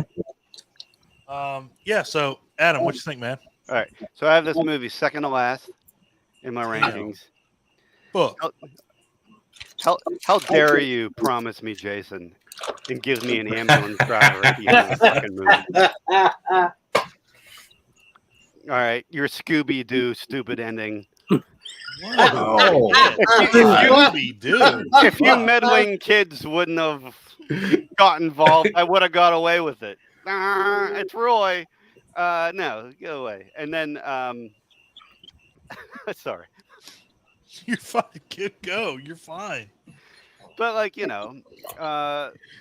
isn't the Scream franchise where like every installment we're trying to figure out who the killer is. Oh, who's trying to kill Sydney this time? It's the brother of the cousin of the person who fucked her dad 30 years ago. Like it's Jason. Like that's and like it's not like they advertised like it was going to be somebody else. It was definitely and he had survived death previously. So everyone's going in thinking this is going to be Jason coming back, and then it turns out it's just poor justification of a ambulance driver. I mean, like, dude, I tell you, like, his kid got killed. That's terrible. I don't understand why he decided to copycat Jason because of it. And didn't they also throughout the film sort of hint that it could have been Tommy Jarvis? I think he was just trying to use Jason as like a scapegoat so he wouldn't get caught. So you go the end of 3 where Tommy Jarvis is kind of like staring at the camera towards the end, like very like maliciously, like he's going to be the next killer, right? Oh yeah, they didn't know what direction they were going. Oh no, that was 4. I'm sorry, at the end of 4. That was 4. And then so going into this movie, it's Tommy again. He's in the home and everything. And I thought that they were kind of going to go in that direction. Yeah. If they decided to go with somebody other than Jason, and then it just turned out to be the ambulance driver. So, it's not a badly made film. I just have it rated so low just to insulting my intelligence. You're stupid. What little intelligence I have. Well, see, I What's insulted? I kind of said this before that Jamie Lloyd from Halloween is very similar to Tommy Jarvis. They've both been in 3 sequels. Mm-hmm. They were both traumatized. They were both mute at one point, and both characters were thought to be to carry on the killing spree, like Jamie in the clown costume, and then Tommy, like you said, like at the end. Well, actually, I think Tommy in both of them, you feel like he's going to be the killer because he looks all menacing, and then in the next one, he's about to kill Pam, right? He's got the whole knife at the end. So they're very similar in characters.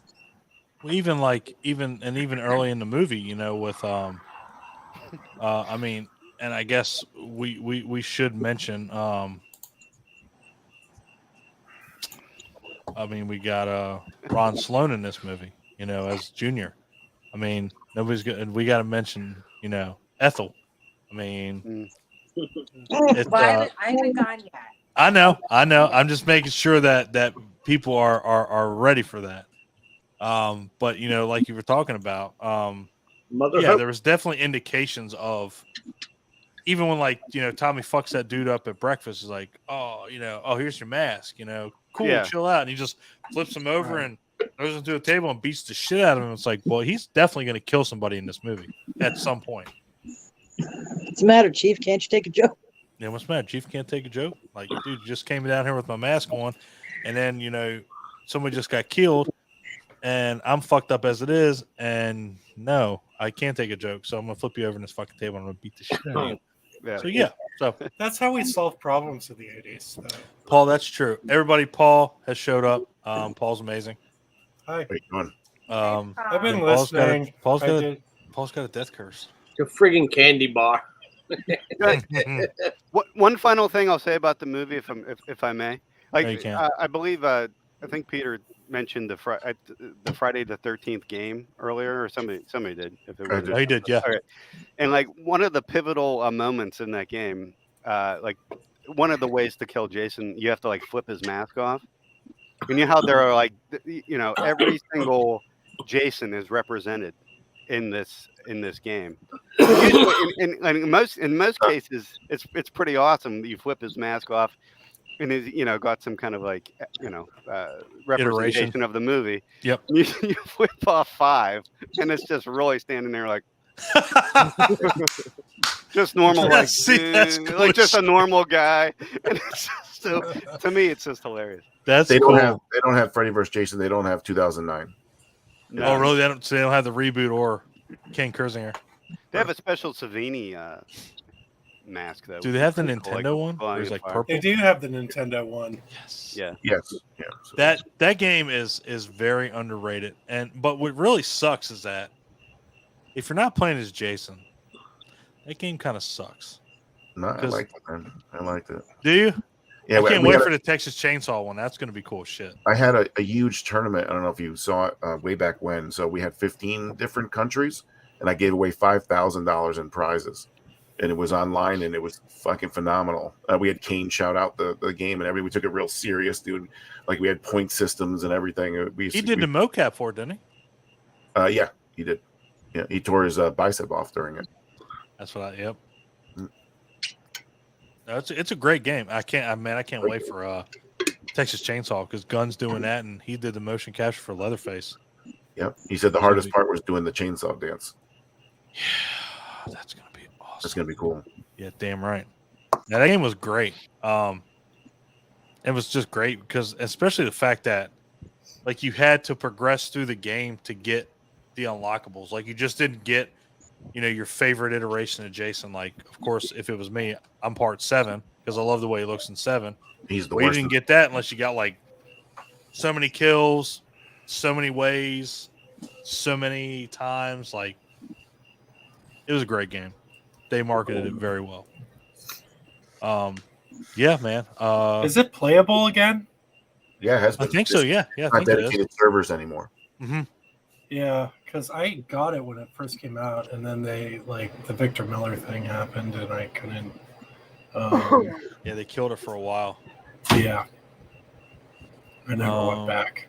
Yeah, it's a great, man. I really can't wait for Texas Chainsaw. I think, and what's really bad is it's taken that long, other than the Atari game, way back when, to come out with a Texas Chainsaw game. Damn. Okay. I'm joining, and I guess we're on 5. I love 5. 5's good, man. I'm telling you. We're going to get to you. We got it. We're going to do Nicole, Mike, Salem, you, Chris, and then the Cuban Massacre down there. And if you don't know who he is, Paul, Peter Anthony, he directed Friday the 13th fan film Roseblood.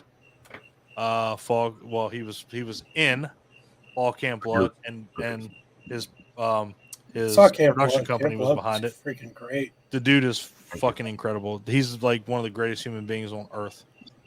No, you are, sir. You have your glasses on at night, and I don't. So, Corey Hart. It's the whole. it's the mystery. It's the mystery. So yeah, that's the thing. That's my. So who's up? Let's my rock. mystery. Yeah, man. That's part 6. Nikki. Yes. I'm gonna try and keep this brief, but I have a lot to say about part 5. Part 5. I think everybody does. It's actually number 2 on my list. Is it really? Yeah. I love it. It had the best kills, the best characters. Pam as the final girl is second only to Chris in part 3. It had the best lines in any movie. I will back you up on that. The lines were incredible. They were great. Mike had mentioned earlier the candy bar. Forget it, Vic. Just forget it. Like it's unreal. And one of my favorite scenes is when the van driver for the Unger Institute pulls up to the diner and he's yelling for Lana. Yep. The pride of the Unger Institute has just dumped his last bedpan and would very much like to party. Get your ass out here. Yep. I'll take Lana with nothing on her. Demon in the outhouse was just okay. Camper Chris, thank you. Camper Chris has Miguel Nunez. Yes. I fucking love that guy. And Ethel and Junior are two of my favorite characters in the entire franchise. They are. I didn't get to go yet, but yes, I agree with you. Yeah, they are. I met them at a convention years ago, probably 10 years ago. And I was with my friend Jonathan, and he had asked Carol Locatell to do one line from the movie. She does the line. Ron Sloan hears her do the line. He comes over, and I reenacted the entire scene right there. It was just they were easily in my top 10 meets of all time. I love 5. I love Pam. I thought Reggie was annoying, but and it continued the Tommy story, and it wasn't like they did with Alice where they killed her in the first 5 minutes. He went on through 3 movies. Yeah. And it was just, I love part 5. Love it. Our interview with Melanie Kinnaman was amazing. She's a sweetheart. Yeah, she's amazing. And yeah, and she it hasn't come out yet, but yeah, it I was know. there. I'm slacking. I got it. I'm sorry. You guys sent me the whole thank you card and everything, but I gotta get my shit together. Yeah, I mean, it has some of the best lines without a doubt. Yeah. Go ahead, Uber Mike. What you think? This is middle of the road for me. Okay. I got this at 8. I do like it. I ranked it better than 1 and 2. I love the road flare kill. Like you said, I love those 2 knuckleheads. Like Nicole. You have to because you're Italian. If you said you didn't, I would be surprised. Oh yeah. I mean, and then Mother Hubbard and Junior. Yeah. You gotta love them. Love them. Without a doubt. You big dildo. You big dildo. I mean, to this point, let's keep in mind that was not like an insult up to that point until she said it. You big dildo. Yep. I didn't hear that in any other movie unless it was a porn. So I was like, you big dildo. Don't I make the best stew? You make the best stew? I mean, I'm looking at it. I'm like, it looks like it's like potpourri in a fucking bowl.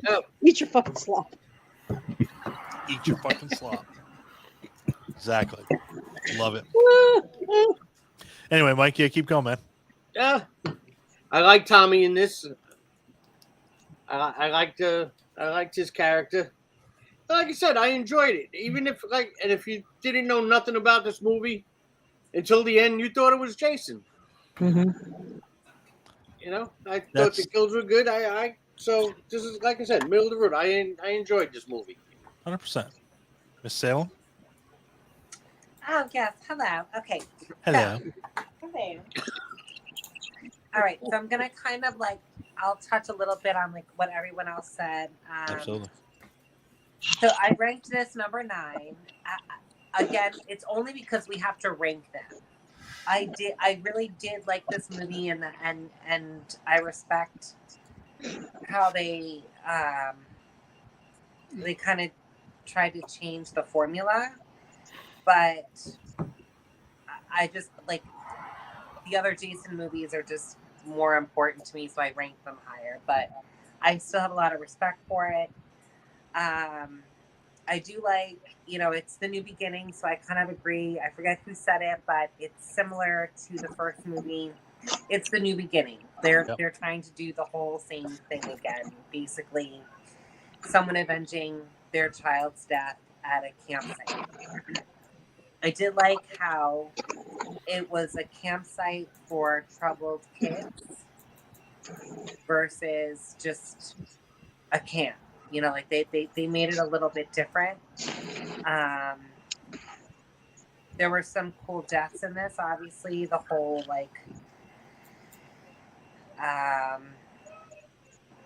her name was Tina, the eye thing when when she's looking up at the sky. That was really cool.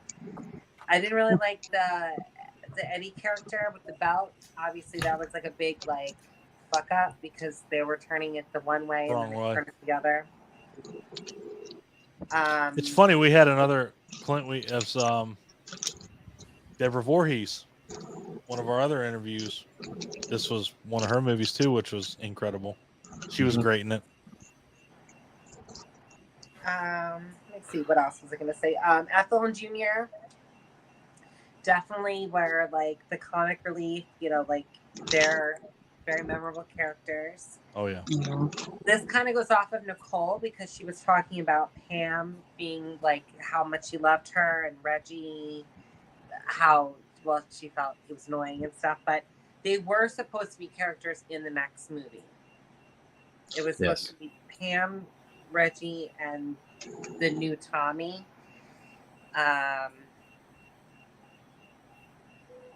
And then I was also going to mention that Mike did not like.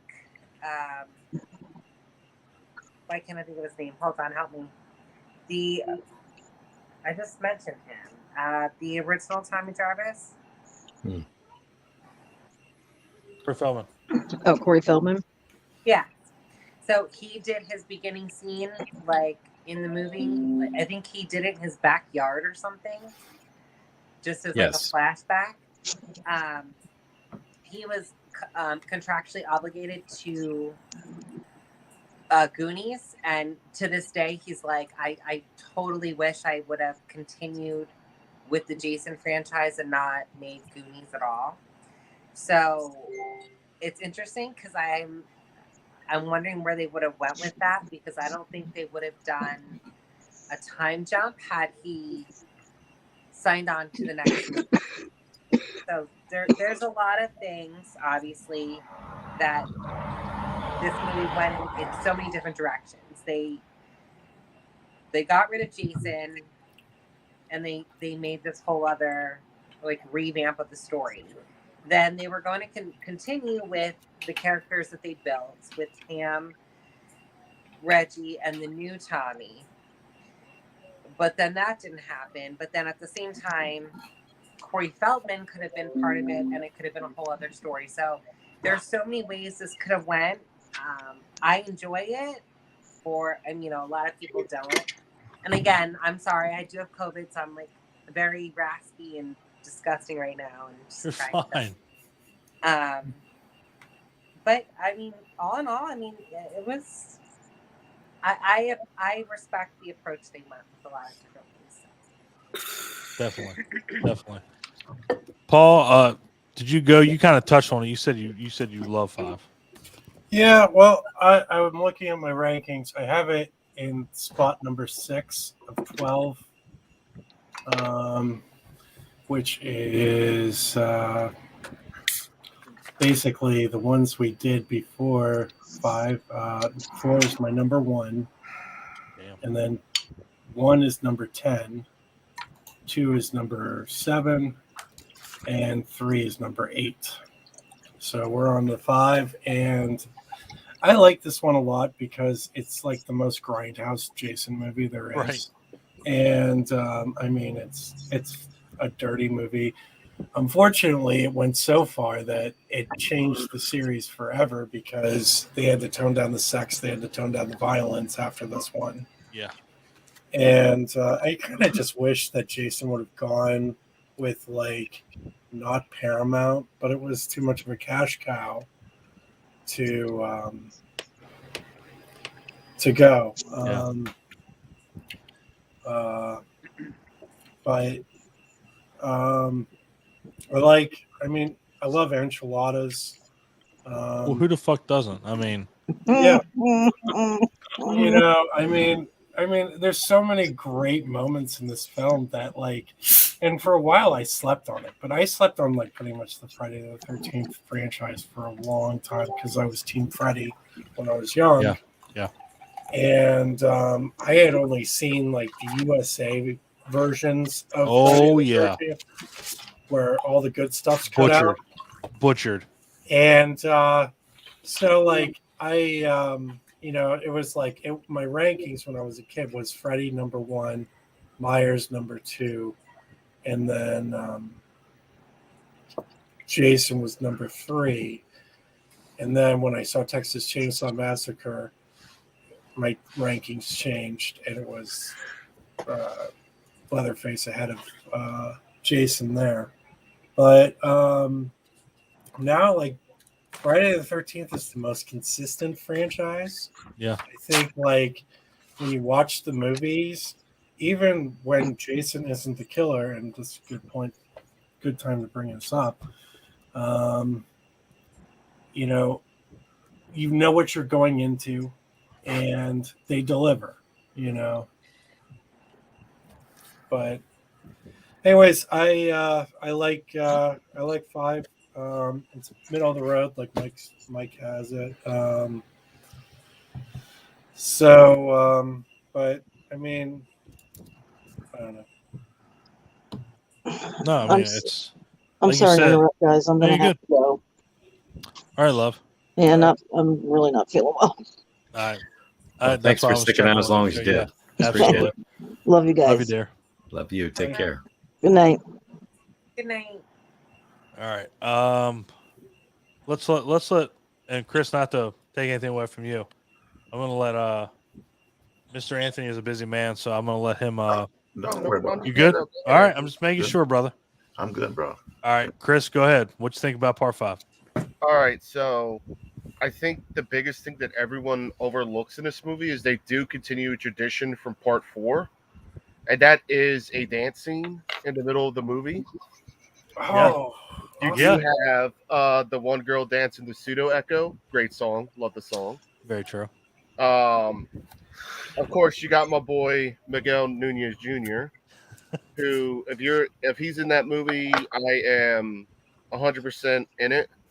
I love the dude, and the only reason why Jason had to get him in the outhouse is because if he got him, toe to toe, there'd be a fight on his hands. Oh yeah, absolutely. So he had to take him out. Yeah.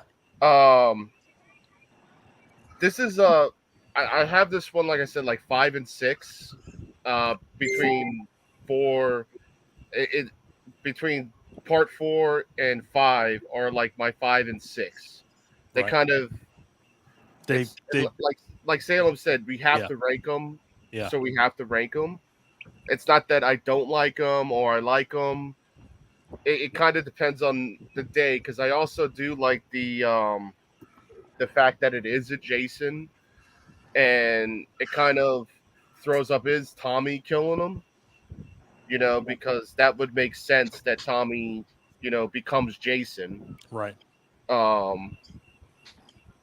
love the Italians in it. That was also, I mean,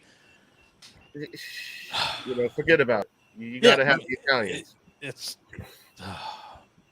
goddamn near perfect. It's more I mean- more Miguel Nunez, then yes, it'd been perfect. I'm now that we're talking about it, that's gonna be my ringtone probably. When we go to Monster Mania, it's gonna be my ringtone. Ooh, these enchiladas. Ooh, these enchiladas. Damn, I love that song. Yeah, I mean, the remix is incredible. Without it. Mr. Anthony, what do you think about part 5? Hold on. Let me get my fucking timer on. Here we go. Number 5. It's one of those fucking weird ones where How do you judge it is how you rate it. So for me, forever, it was the last film in the whole series. I didn't even include it as a film. Out of 77 masks that I have signed by every Jason, every variation of every film, every post cover ever, those were the last 2 I ever had signed because I didn't even want them signed. Yeah. However, as you get older and you start to realize and look back on the films and look at things, you realize that it's probably, if you look at film wise, it's in the top 5 of the film. Now I'm not ranking it there, but it's in the top 5 of a story. It has arguably the best soundtrack of any Friday the 13th movie ever. Hands down. It's well, I don't know, the Chris disco is theme and Chris is theme. partial to 3. Oh, give me a break. You also have part 6. Part 6 has Yes, the but best no, I'm soundtrack. saying arguably. I didn't say it was best. Arguably one of the best soundtracks ever. No We one can talks argue about it. later. Yes, It's That's also true. Yep. it's also one of the scary movies. I mean, that last scene in the barn and everything like that's pretty scary as hell. Melanie Kilman, when you're young and she's in the barn and she's wearing a white shirt and it's wet and you can see her chest, was very nice for me. Absolutely. Now the bad part is, by far the skinniest, weakest looking Jason of any of them. I do not like the mask. The chevron pattern is much bigger and longer. The powder blue from North Carolina is stupid. I don't like it at all. And the fact, obviously, that you changed out Jason. People always compare this to Halloween 3 and say it's the same thing. No, it's not the same fucking thing. They never said Michael was in 3. In 5, you thought it was Jason, and then they lied to you. Yes. So tricked and betrayed by the series for that, because why not just make it Jason in that one? And it would have probably been better. So it's hard because it is a better movie than a lot of them, but the way they went about it, I don't like the white trash stuff between Ron Sloan and them. I know it's funny. I got it as number 9. That's 2 minutes. I mean, and that's still 12 not seconds. not bad though. I mean, but and you know what? It's really funny because I'm right there with you. Obviously, every Friday the 13th, probably, if we went back and watched it, there's comic relief somewhere. But it felt like 5 just had that, like, it was too much. Like it felt like just they were. To be fun. It felt like they were more part of the story, and it was like, and then they just wham bam, I'm gonna behead Junior and just put a cleaver through Ethel's head, and it was like, it just felt like if they were going to be comic relief, they shouldn't have had that integral part of the story, because they rolled right in, when the 2 people were fooling around. They were like, if I find them again, I'm gonna kill these motherfuckers, and it just felt like there was going to be a bigger part. So yeah, I'm definitely with you there, and That I'm last definitely with 15 you on. minutes with the music and the tractor and Reggie and her, I thought it was phenomenal how she fought him. That was great. That was really great. That's the strong point of the movie. 100%. Oh, by the way, one last point: the worst Tommy of all 3. John Shepard did not. Yeah. I think he went to like a biblical school or something. He became a priest. Yeah. I met him at Monster Mania. Was he at least cool? Yeah, I think he left. Like, he's no longer a priest, I don't think. Oh, really? No, he does. Yeah, he does produces movies and stuff. Oh, and, yeah, nice. I said, you still shredded? He said, I do long distance running. He lifted his shirt up, dude. Had like 8 abs. Fucking like 10 abs. Like his titties are abs. Like, Jesus, dude. You have no breasts. They're just abs. All right, cool. You don't have a picture of this by any chance or anything? No? I don't. I have a picture of me with abs about 10 years ago. That's about it. Motherfucker, you're That's all I still got shredded. left. Shut up. You can do it right now. 5 again. It's this is a big love-hate relationship with this movie, just because it was so different from the franchise, but it brought it back, like me and Clint have said. It brought it back to the whole whodunit thing, like the first one. Like, you didn't know. I remember Yes, I talked about the cover. Yeah. How they get the cover picture is not anything to do with the movie. True. That mask is not ever shown in the movie. Very true. So Very true. It's definitely deceptive. I mean, it definitely is. And No, like Peter said, they went with the Tar Heels. Color. Like Peter said. I mean, and that's the thing is like, obviously, when you're a kid, you don't think about it. You're like, I see a hockey mask and I see him killing people. That's Jason. But as you grow older, you're like, obviously that's not Jason. But you don't give a shit because he's killing people. Right. He's got a blue mask as opposed to the red. But there's another mask in the franchise that's even more fucked up than this one that we're going to get to. He also blows through the door like Ted White, yet he's not Jason. Dude, so that's kind of weird. Fucking wow! I mean, kick that motherfucker in like splinters. Like, damn, dude. He's real. I partied with that guy at Monster Mania. I forget his name. They also had really good... Leo Rossi. That's not who is that. That's who plays the dude in Halloween 2. I don't know who. Fuck.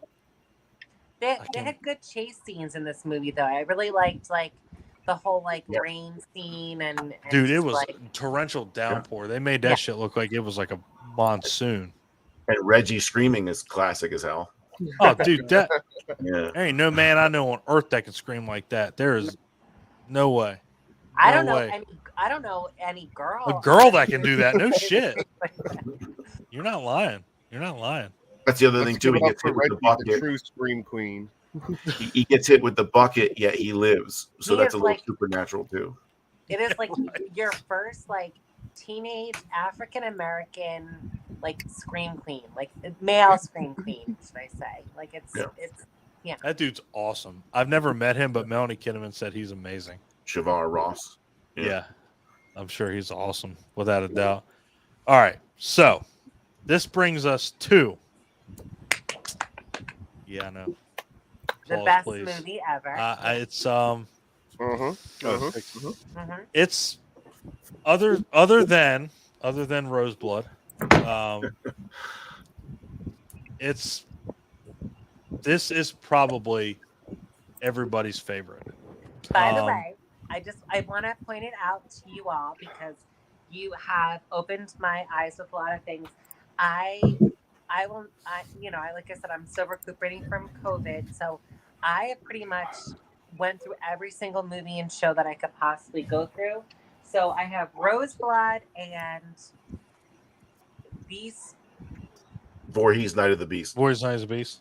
Okay. Jason. On my list for tomorrow. Salem, if you could hit me up, let me know what you thought of it. And if you have any questions, just last thing, it's usually a 2-watch movie. There's a lot, if Don can tell you, and Clint, there's a lot you're going to miss until you watch it. But I have a whole day, and I've done this. I think me and Clint talked about this. Maybe I had to watch Don't Blink at least 3 times, and then the same thing. I don't know if we all ever talked about. I don't know if we all talked about Afterlife, but I have to watch Afterlife I think that 1 week at least 4 times because there's literally 2 different perspectives of that movie. Right. So I had to watch it in one perspective and then I had to watch it in another, and they both make sense. So anyway, I have a lot of time tomorrow. Well, I'm gonna tell you this right now. Peter Anthony is a fantastic human being, without a shadow of a doubt.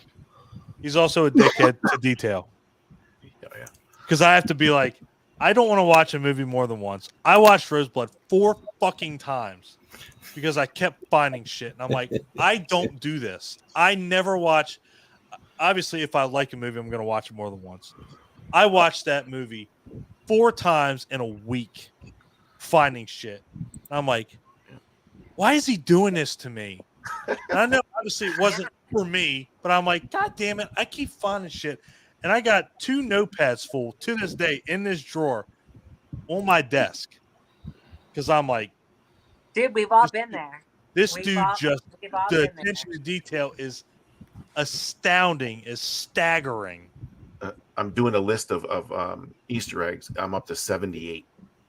With Roseblood. Yeah, wow. I'm going to include it in the movies with a list of a breakdown of when they are and where they are for everyone. Yeah, you should do that, and you should put that shit in the special features and circle that shit. I'm going to be like, God, I don't know what's happening. Salem, all you got to do is know 7, 8, 9, and 10. If you know 7, 8, 9, and 10 pretty good, you'll catch a lot more. I'm going to tell you this right now. I'm going to tell you this right now. Peter Anthony is a fantastic human being, without a shadow of a doubt. He's also a dickhead to detail. Because I have to be And that is good because those are like more my favorite movies. We're not really getting there. It's really like 6, 7, 8, 9, 10, but Either way, I could tell you, Roseblood is just silly as shit. It's incredible. It's my whole agenda tomorrow, so we're good. Absolutely. So 6. Yep, applaud.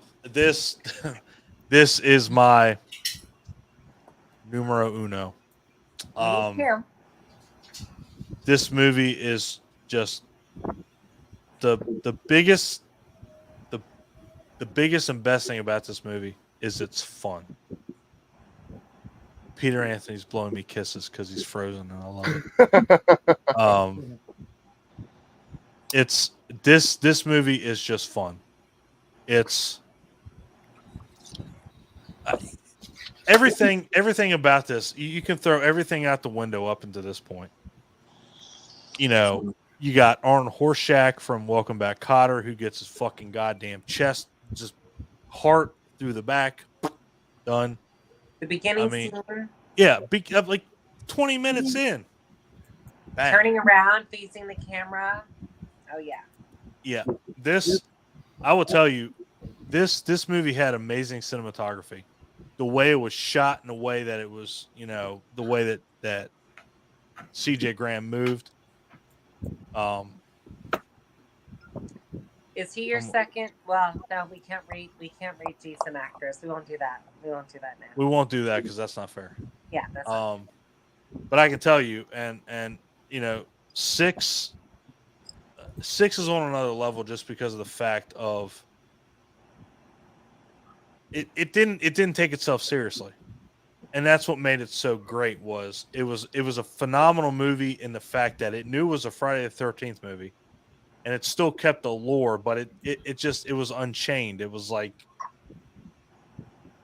honestly, the one thing that really separated from the other ones was that Jason actually was interacting with kids.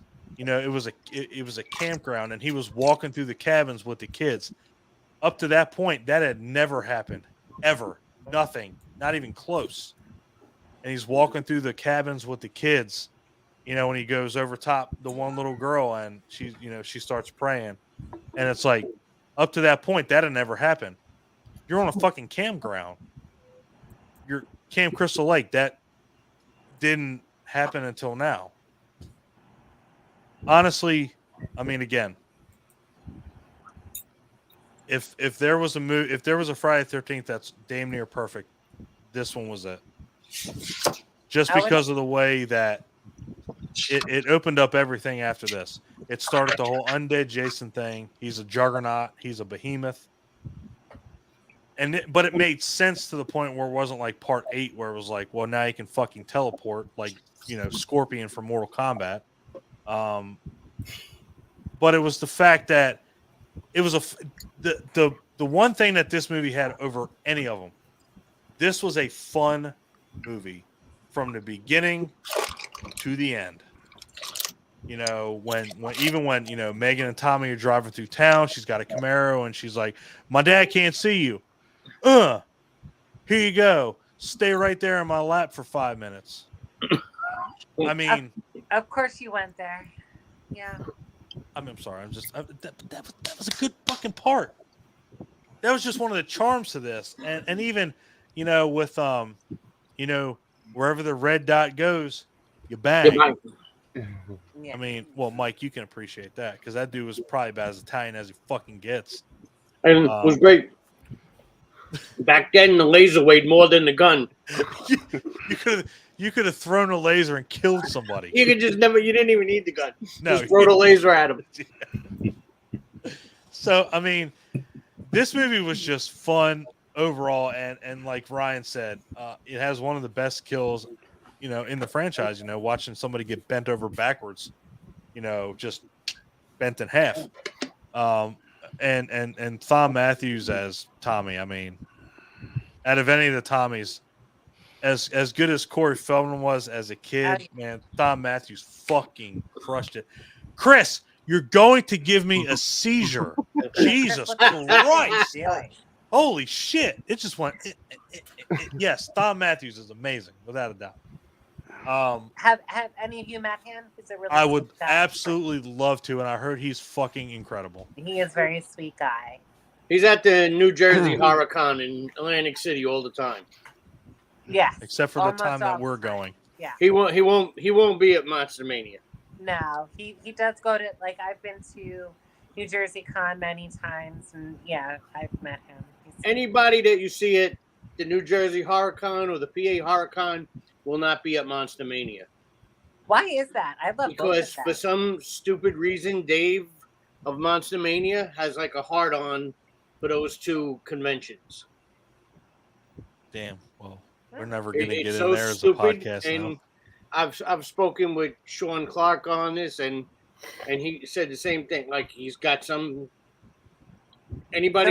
that's why Alex Vincent won't be at Monster Mania anymore either. That pisses me off because I talked to him about that. I spoke to Alex Vincent himself, and he told me he wasn't planned to do that Monster Mania with the Michael C. Hall with Dexter, but because he was a fan, he wanted to do it.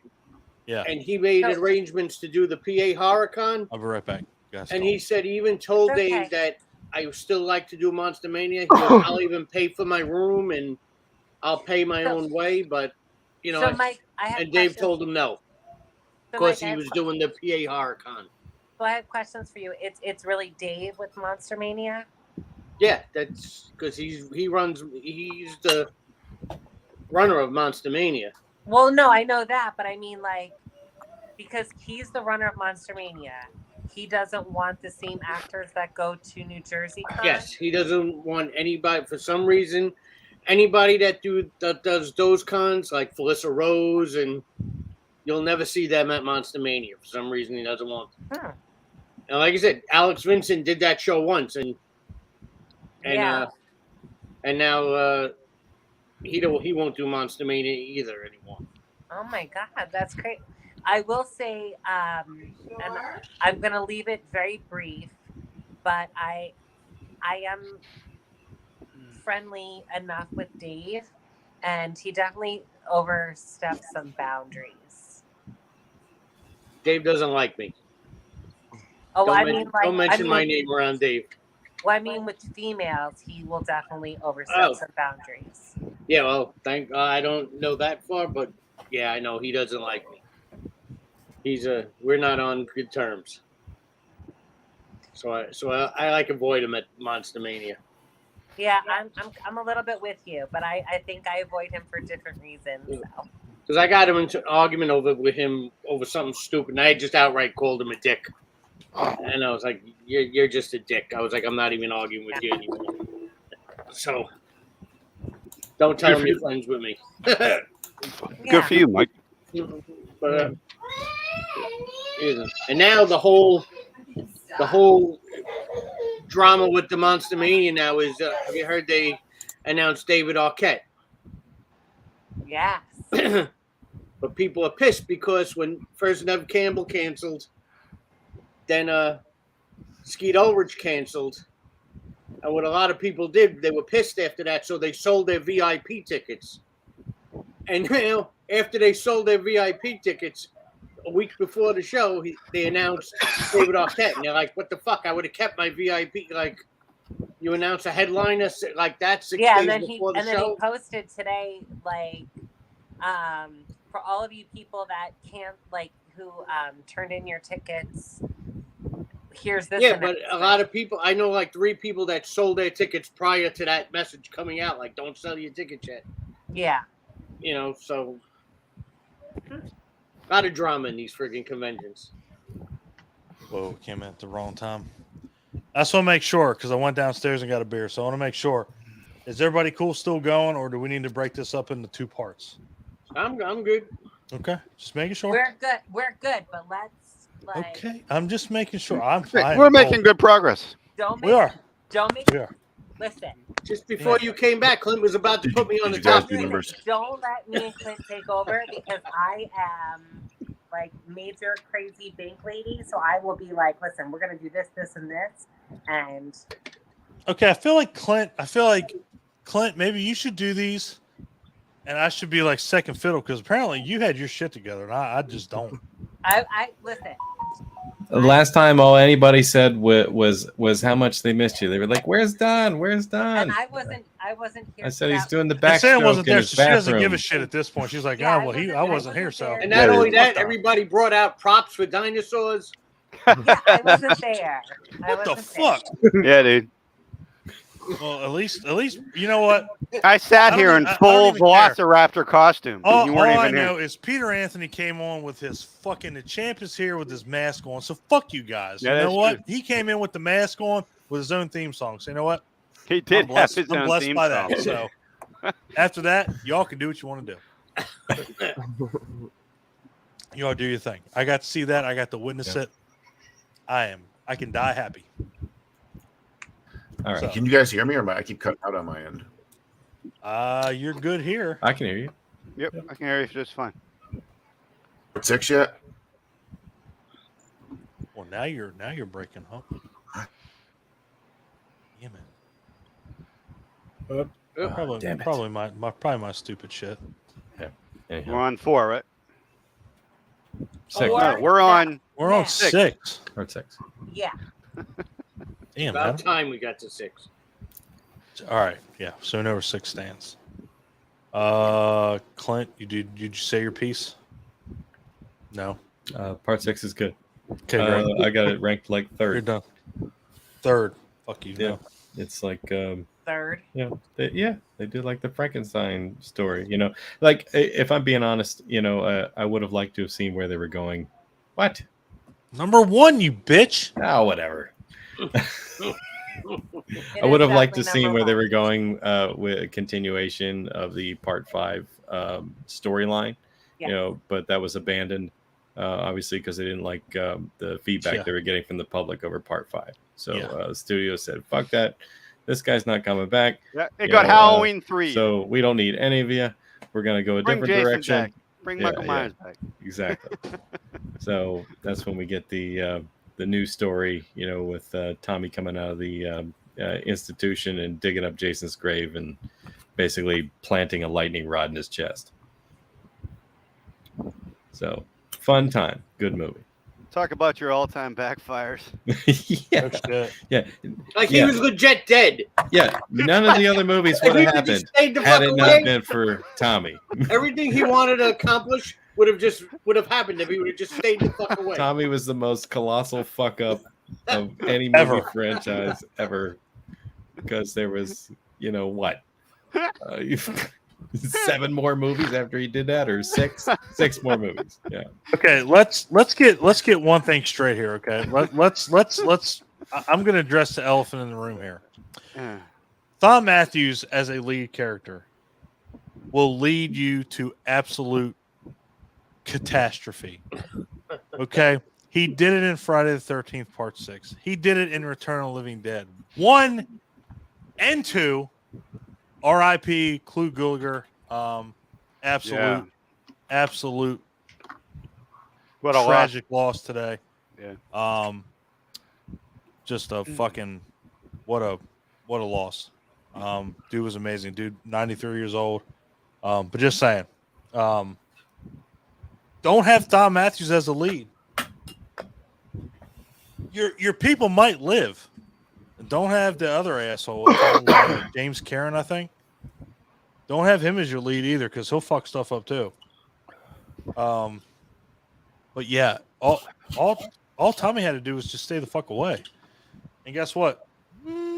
Pretty sure nobody's gonna get killed. But you know what? It's okay. It's okay. Clint, Adam, Mike.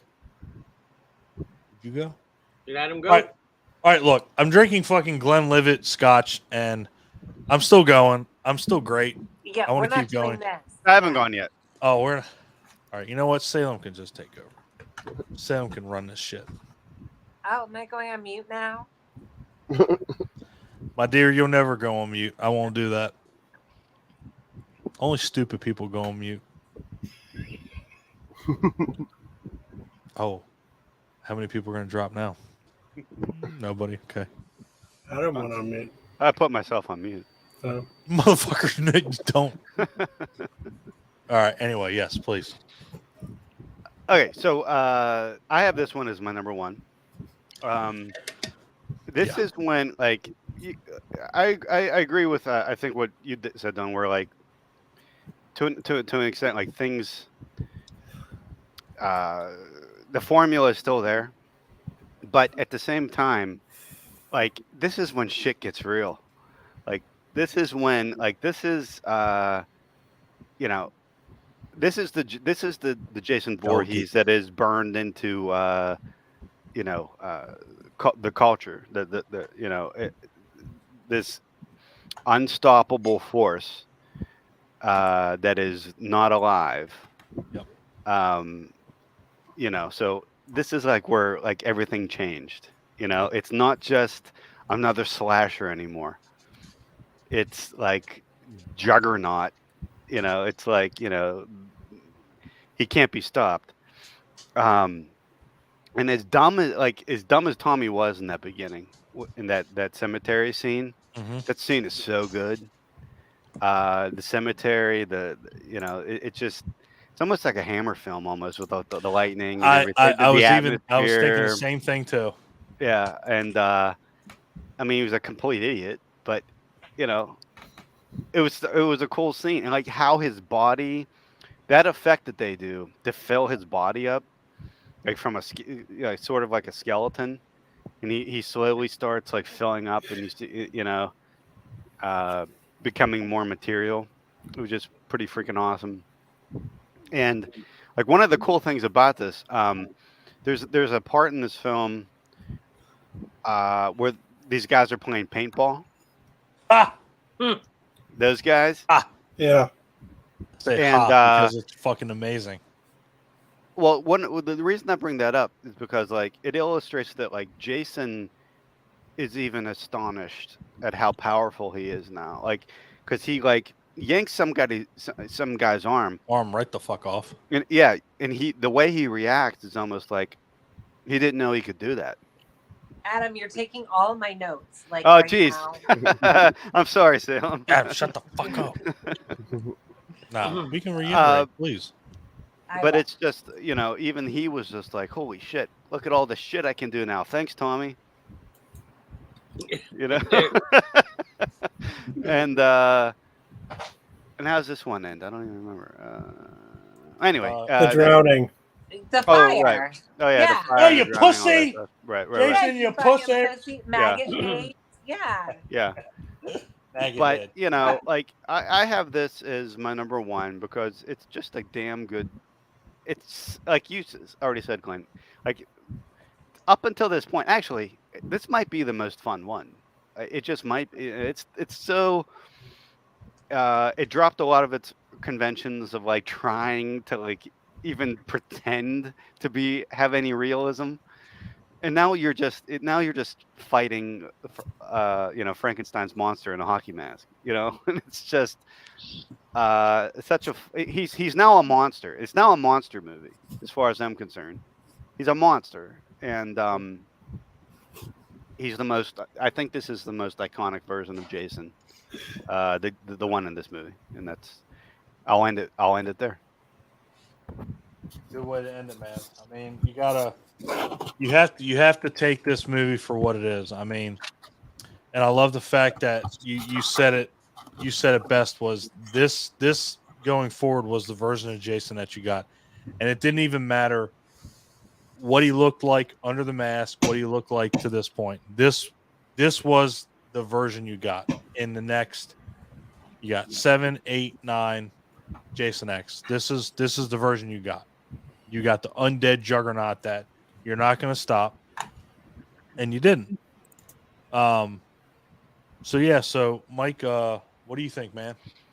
Probably number one. Oh, this is my number one. This is the first Friday I've ever seen in the theaters, so this was my introduction to Jason.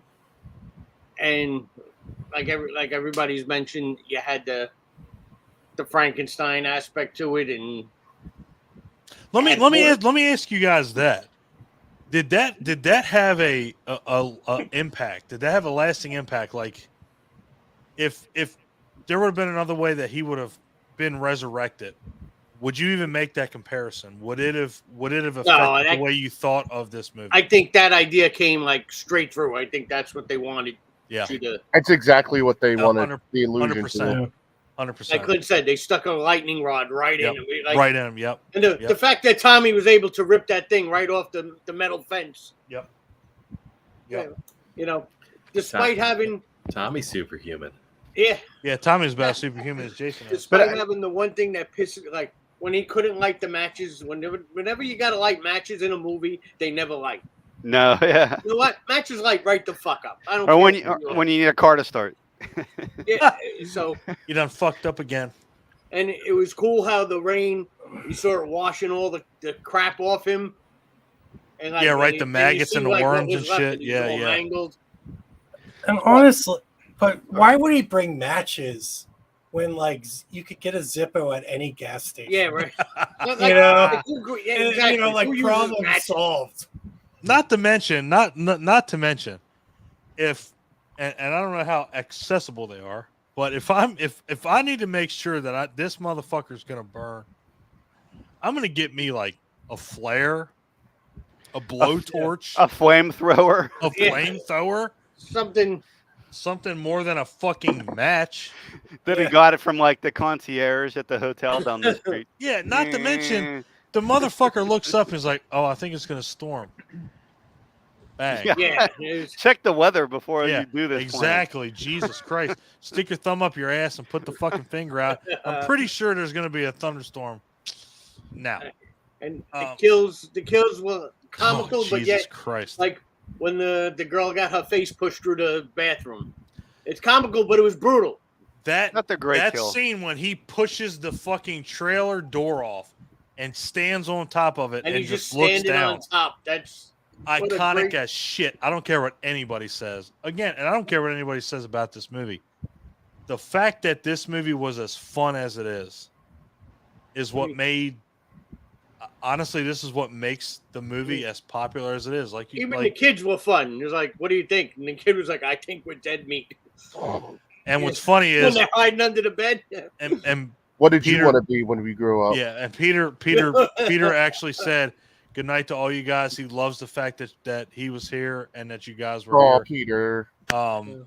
He's a busy man. But the man is fucking amazing. I mean, the dude is incredible. You guys pulled off something that I've never seen before. Having those two guys on the same. I tried, man. I really tried to have them, and I'm sorry it got so fucked up with the rotation. I mean, have they ever been on a show together before? I don't think. I think Jason and Peter have. I think they were on a show with someone else. Oh, okay. But as far as like something like this, I don't think they have. I mean, how cool was that? Interacting with like the fans? Holy cow! Dude, those guys are they're just a step above the rest, man. I mean, they have really helped us. Jason has really helped us get on the map, and Peter's done a great job with it too. And again, you know, you guys sending me the fucking I still can't get over that goddamn card in the picture. I mean, I can't. It's going to be behind me, and the only thing I hope is that, you know, with Chris and Salem and Paul, I just hope, you know, I'm going to get another one, or you're going to get one from me, because I mean, it means the fucking world to me that we can do this.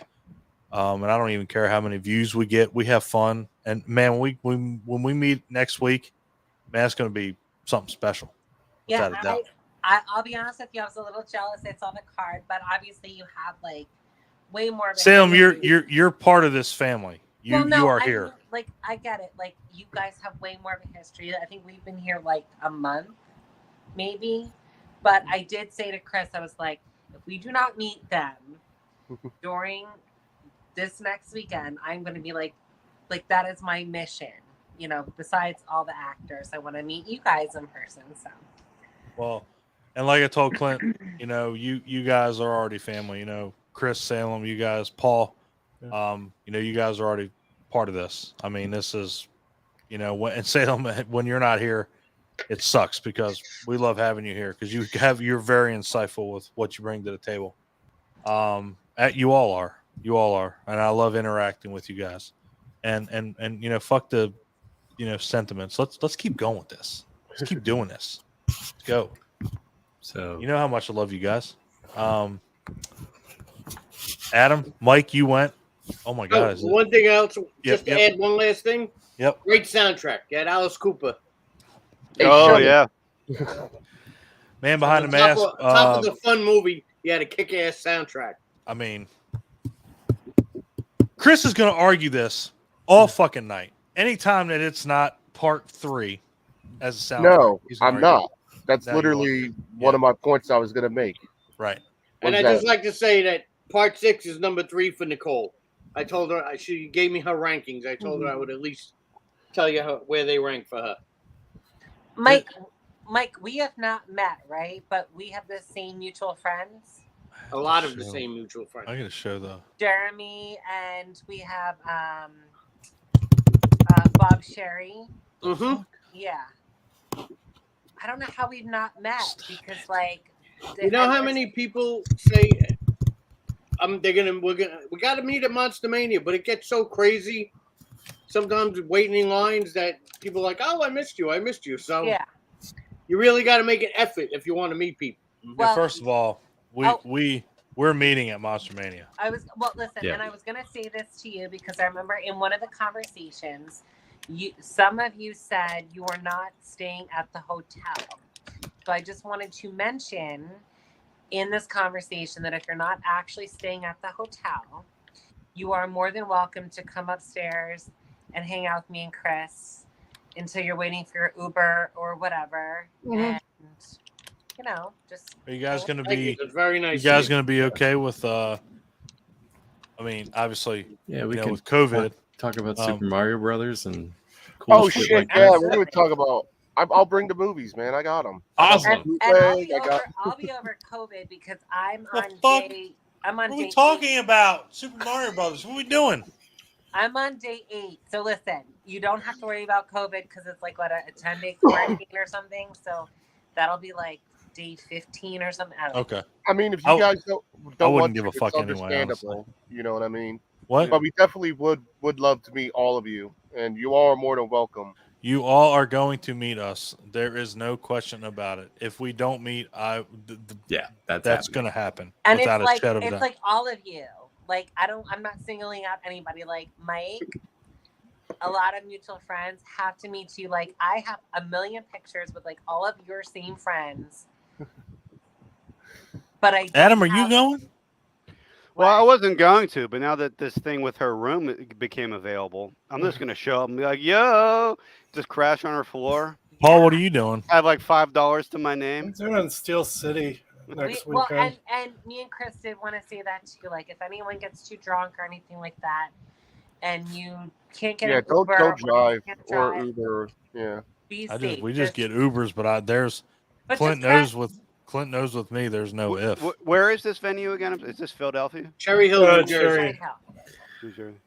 Clint knows how I It get. was the original Crown Plaza, and then it became something else, and it became something else. I think. Now it's Yeah, the Doubletree. Yeah, Doubletree. So I'm not staying though. I'm going because I'm in Brooklyn. I'm only with no traffic. I'm there in less than an hour. Famous last Shut word, the Mike. fuck So, up. So are we too, but Famous I last word. need VIP status. I need. so I'm gonna be. Clint, are we VIP, Clint?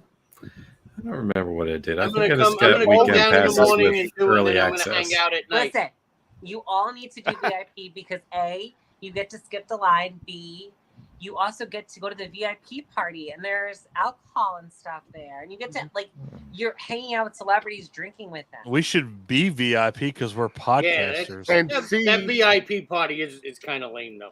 And see, we're all VIPs because we're Exactly. the Hamityville podcast. I would. But yeah, I mean, I would second, third, fourth, fifth, and sixth that. You get a T-shirt. You get your poster. I don't think the party's as lame, Mike. I mean, I like the party. Yeah. I do think that over the years it's got less and less better, but Like the real party in the Monster Mania is in the lobby at night. You guys need me. Well, Abby already said she's going to be causing fucking trouble in the If lobby. your guys' which I have party no is doubt. lacking, that's what you guys need. You need us dropped in like a drone missile. You need tequila. You need the Hamityville boys. That's what you need. The only thing is, you really don't want to go too crazy at night, because Saturday and Sunday morning, if you're a VIP, you get in out an hour early too. So you really don't want to waste your whole night partying when you can, I mean, some people have willpower.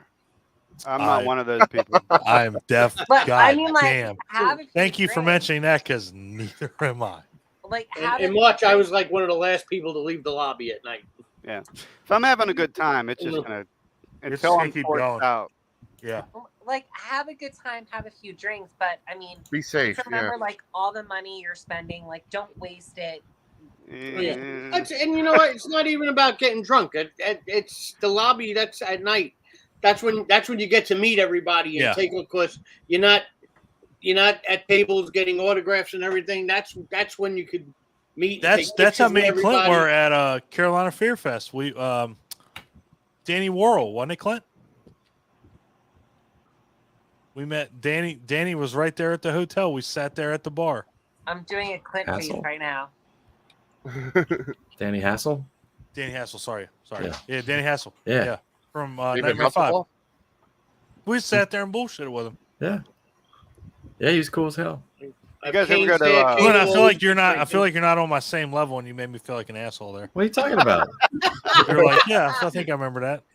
Yeah, it was I cool. remember that. Are you sure? Yes. Real quick, do you guys ever go to Horror Hound? Anyone ever gone to Horror Hound? It's in Cincinnati. I think it's. Yeah. I desperately 7 hours wanted to away go to from that, me. but I waited too long, and now there's no. Who's gonna doing a go- drum roll? Who's doing a drum roll? Because do you hear that too, Clint? Yeah. It's like. It's not me. Is that you, Mike? Is it thunder, maybe? It's the thunder. I hope. Me and Paul went to that a few years ago. Horror Hound. Was it cool though? It was freaking awesome. The That had to after be party great. on Saturday that they had was freaking crazy, and we were up to 4 a.m. The next day, we're wandering around because we had the 3-day pass. We're wandering around the thing. We had people coming up to us. We had no idea who they were. Adam, Paul, what's going on, man? And I was like, oh, hey, what's up? I want to get to that point. I guess we had a good time last night, huh? Yeah. Yeah, right. I know a lot of people that go to Horror Hound religiously, and they could say it's way better than Monster Mania. That's the went last time once that and I went Trying to go to back one of these days. one of these things, it was a fucking disaster. It's just people just didn't understand how lines worked, and I'm like, God damn it, guys! How many of these have you done? Monster Mania 50, and that's Cherry Hill. You've done 50 of these. There's at least been 50 Monster Manias, whether it's here or anywhere else. You have to understand how it works at this stage in the game. Seriously. And, it just seems like every time that we go, now, I will tell you, Carolina Fear Fest when we went, that was awesome because we were basically VIPs. We could do whatever the fuck we wanted because we were VIPs, because we were podcasters. That looked fun too. I want to go to that next year. Well, you should come with us. Your idea, Dawn, about doing the thing in Phoenixville, I'm so down with it. I want to do that. I really do. It's a long. I mean, who knows what's going to happen Don's between idea. now and That was October. my It's a long ways off. It's October, but I would love to do it. That was my I really idea. would. Stop giving Don credit. Oh, I'm It sorry, was Mike. Mike's I idea. thought I was Dawn. I'm Yeah, sorry. well, Mike, My bad. I stole Mike's idea because that's And what I Don do. just went right along with it. He was like, "Yeah." Oh, dude, yeah, I'm sorry. Is that what I sounded like too? I was like, "Huh, Well, fuck anyway, you." I'm gonna when I send you my card, when I send you my thank you card, guess what my it's gonna bad, have? My bad, Mike. I thought it was Dawn for some reason. But I know that was a Have a great big idea. fat fuck I you. thought that was totally cool. This would have never happened if Clint was running the show. I'll tell you that. Is that it? Yeah. Okay. So Salem's running the show. It's 11:30, and we're still on 6. So. 6 more to go. Hold on. All right. So All right, so- no. We can't continue on this I'm pace. gonna mute. I'm gonna fucking. Who else can I fucking mute? Who all wants to keep talking shit here? Who wants to keep doing this shit? Have to continue. You know, it was amateur hour last week with Clint at the helm. That's all I have to say. Thank you, Adam. Appreciate that. Mike, Salem, you both can go fuck yourselves. If you want to sit here and you want to actually, get something done and not have the wrong fucking, stream going for 3 hours. He just kept talking about his hike and shit. We're I was like, talking can we about talk about Monster monster Mania. movies? He was This like, is eh, not my about hike. Monster Mania. Adam, I'm gonna have my way with Adam. Love that guy. Everybody else, I mean, if you're not having a good time, you know where the fucking door is. You know how to leave the studio, but you're not going to do it. Well, This is a blast. It's my next. I have to pee, and it's my turn. She said I have to pee, and it's my turn. Jesus Christ. Well, how bad do you want your turn? How bad, Adam? Thank you. How bad do you want that turn? Y'all don't know that face. Is it worth? Y'all don't know bed? that face. Y'all gotta get stabbed, straight up. If I could shank the Monster Mania, I know who did it. I mean, Sorry. All right, go. I'm sorry. I'm fucking around. I love you guys so much. God damn it. No, I know. And everything I'm going to say is literally like everything that you all said, which kind of pisses me off, but it's fine. Mike. Hey, Mikey, gotta go to the bathroom? Mike, I will agree with you. This was the first movie that I ever seen. Somebody play Waterfall. Clint, I will agree with you. I really wanted to see where they went, like after part 5, but I did love this movie. Like, I would have loved it maybe like later, but because I really wanted to see the characters and like where they went with part 5. But it is my favorite movie. All my notes. Did love like all of like you again. Everything I'm saying, you all touched like based on the army dudes getting killed, the face, like the smiley face on the tree, Jason holding the severed arm with the machete, Mickey's face getting crushed through inside the camper was iconic. Alice Cooper, the music. Literally all my notes you all touched on. So that's all I wanted to say. And I can go pee. So you all can talk about stuff. Fantastic. Please go pee. Bye. Thank you. Get out. I really come do back, love her. but make sure you come back. But yeah, but come back. I mean, just come back. Camper Chris, do your thing, baby. All right, so I am a musician, and I am really a audiophile type guy. I really love like sound and sound design, and this is literally like rock and roll Jason. Like, even the soundtrack's got 2 songs by Alice Cooper, Teenage Frankenstein, more allusions to the Frankenstein. They literally put it in the movie. He's Teenage Frankenstein. He'll blow your mind, blah, blah, blah. Yep. Man Behind the Mask. Mask, yeah. If besides Manfredini's score is probably the theme for Jason. It is Jason's theme. It's literally written to be Jason's theme. Yeah. I mean, you can't go wrong with that type of level of just, I don't want to even say attention to detail, but it's like you pick Alice Cooper, who's like the king of shock rock. And at the time, he was still like relatively big in the 80s. Then you have him do sounds for your soundtrack. The score, besides just the musical score, the actual orchestral score, whatever you want to call it, is absolutely like heavy metal.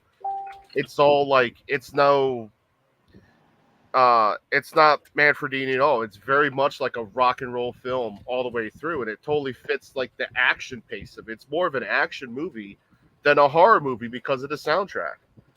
And it absolutely holds up. It's number 1 in my book just because it's just, like you said, it's so much goddamn fun.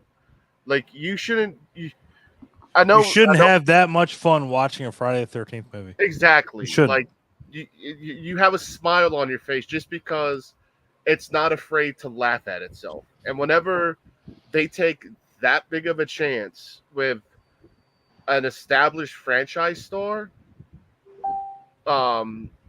you gotta at least recognize the effort that they did for it, and it You know what shows. this movie reminds me of out of anything, and maybe you guys can agree or disagree. Mario Brothers 2? Did that happen? No, Not it yet. should. It should. We're yeah. writing. We're me and Clint are writing it right now because I'm going to play Mario. He's going to play Luigi. I always This- wanted to see a live action Toad. Sorry. Well, you're going to play that. We didn't tell you that yet. This movie out of any other horror movie, the way that the soundtrack is and everything, this movie reminds me so much of Return of the Living Dead. It's not even funny. I mean, oh no, you're 100% on. Like Return of the Living Dead wouldn't be the movie that it is if it didn't have that soundtrack. Yeah. If they didn't have those songs and those moments and all of even the score, the trioxin theme. It's one of my ringtones. It's you know what it is. Yep. Like the music and the movie in this case aren't you can't separate them. Nope. Me and Clint have always said that. Me and Clint have always been behind the fact that the sound in a movie, and it goes beyond, effects and whatever, but your music and the way that it's scored and the way that when they do it, in the scenes that they pick it, it's total. It makes or breaks a movie. I mean, it there's no ifs, ands, or buts. I mean, and we've talked about it a couple times on a couple episodes we've done. When you have a movie that doesn't have good sound editing or good audio editing, it ruins the movie. I mean, I can't remember, one of our really good followers has said it numerous times that it's Matt Skinner, Clint, has noted numerous times. Tenet, Christopher Nolan's Tenet, he talked about it. He said the movie was shot amazingly, acting was great, but the sound was fucking terrible. When you have when you're watching a movie and you have muffled sound, when you can't hear somebody or understand what somebody's saying, I don't give a shit how good your visuals are. If I can't understand you and I can't hear what you're saying, I don't give a goddamn what you're doing on screen, because it's irrelevant. And that's one thing that, and honestly, it's one thing horror movies don't suffer from. Because the best thing about them is, whenever you're watching these movies, when something's happening, there's not like a ton of shit going on in the background with music and effects. Especially with Friday the 13th, especially with this movie. The only time when you get the soundtrack is when Court's driving this trailer. And, Nikki's face gets crushed through the wall, and he comes out, and then he puts that blade through his head. That's it. I mean, that's the only time when there's high velocity music. Other than that, there's nothing going on. And then they're driving when Megan and Tommy are going through with the Camaro. Well, I mean, it's a great example of theogenous music where, it's there because it should be there. Where Exactly. He's listening to the music on his tape, and that becomes the soundtrack for the scene. Exactly. Now, if that was just an orchestral score of like strings and tension music, it would not be the same. But the fact that it's Teenage Frankenstein, he busts out of it, stands on top of it, shit's blowing up, that was what makes it iconic. 100%. 100%. It's genius. It's genius. It's the way you can put it. If it had Miguel Nunez Jr., perfect. 10 out of 10. Would watch. I need an enchilada remix. I'm gonna need that in my life. Salem, you went. It's Chris, Paul's you went. turn. It's Paul. Paul's got a death curse. That's my like retirement goal is to be like that kind of guy in a lake town who goes fishing every day and tells teenagers that they're fucking doomed. I love it.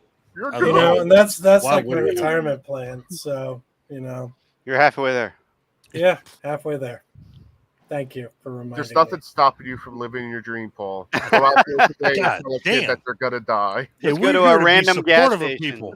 Let's go to a random gas station and be like, "You're doomed." We're here to be supportive. It's got a death curse. It's got You a want death unleaded? curse. It has a death curse. Well, so this is my number 2 on my ranking list. This is my daughter's favorite horror movie ever made. She's 10, and it's a really good movie, but there's only one thing lacking in it, and The gore. Well, not Miguel necessarily Nunez the Jr.? gore. Honey, I'm it's talking not about the that. Neither. sex. Yeah, it's the sexless one. Which is why he let her watch it. Yeah. That-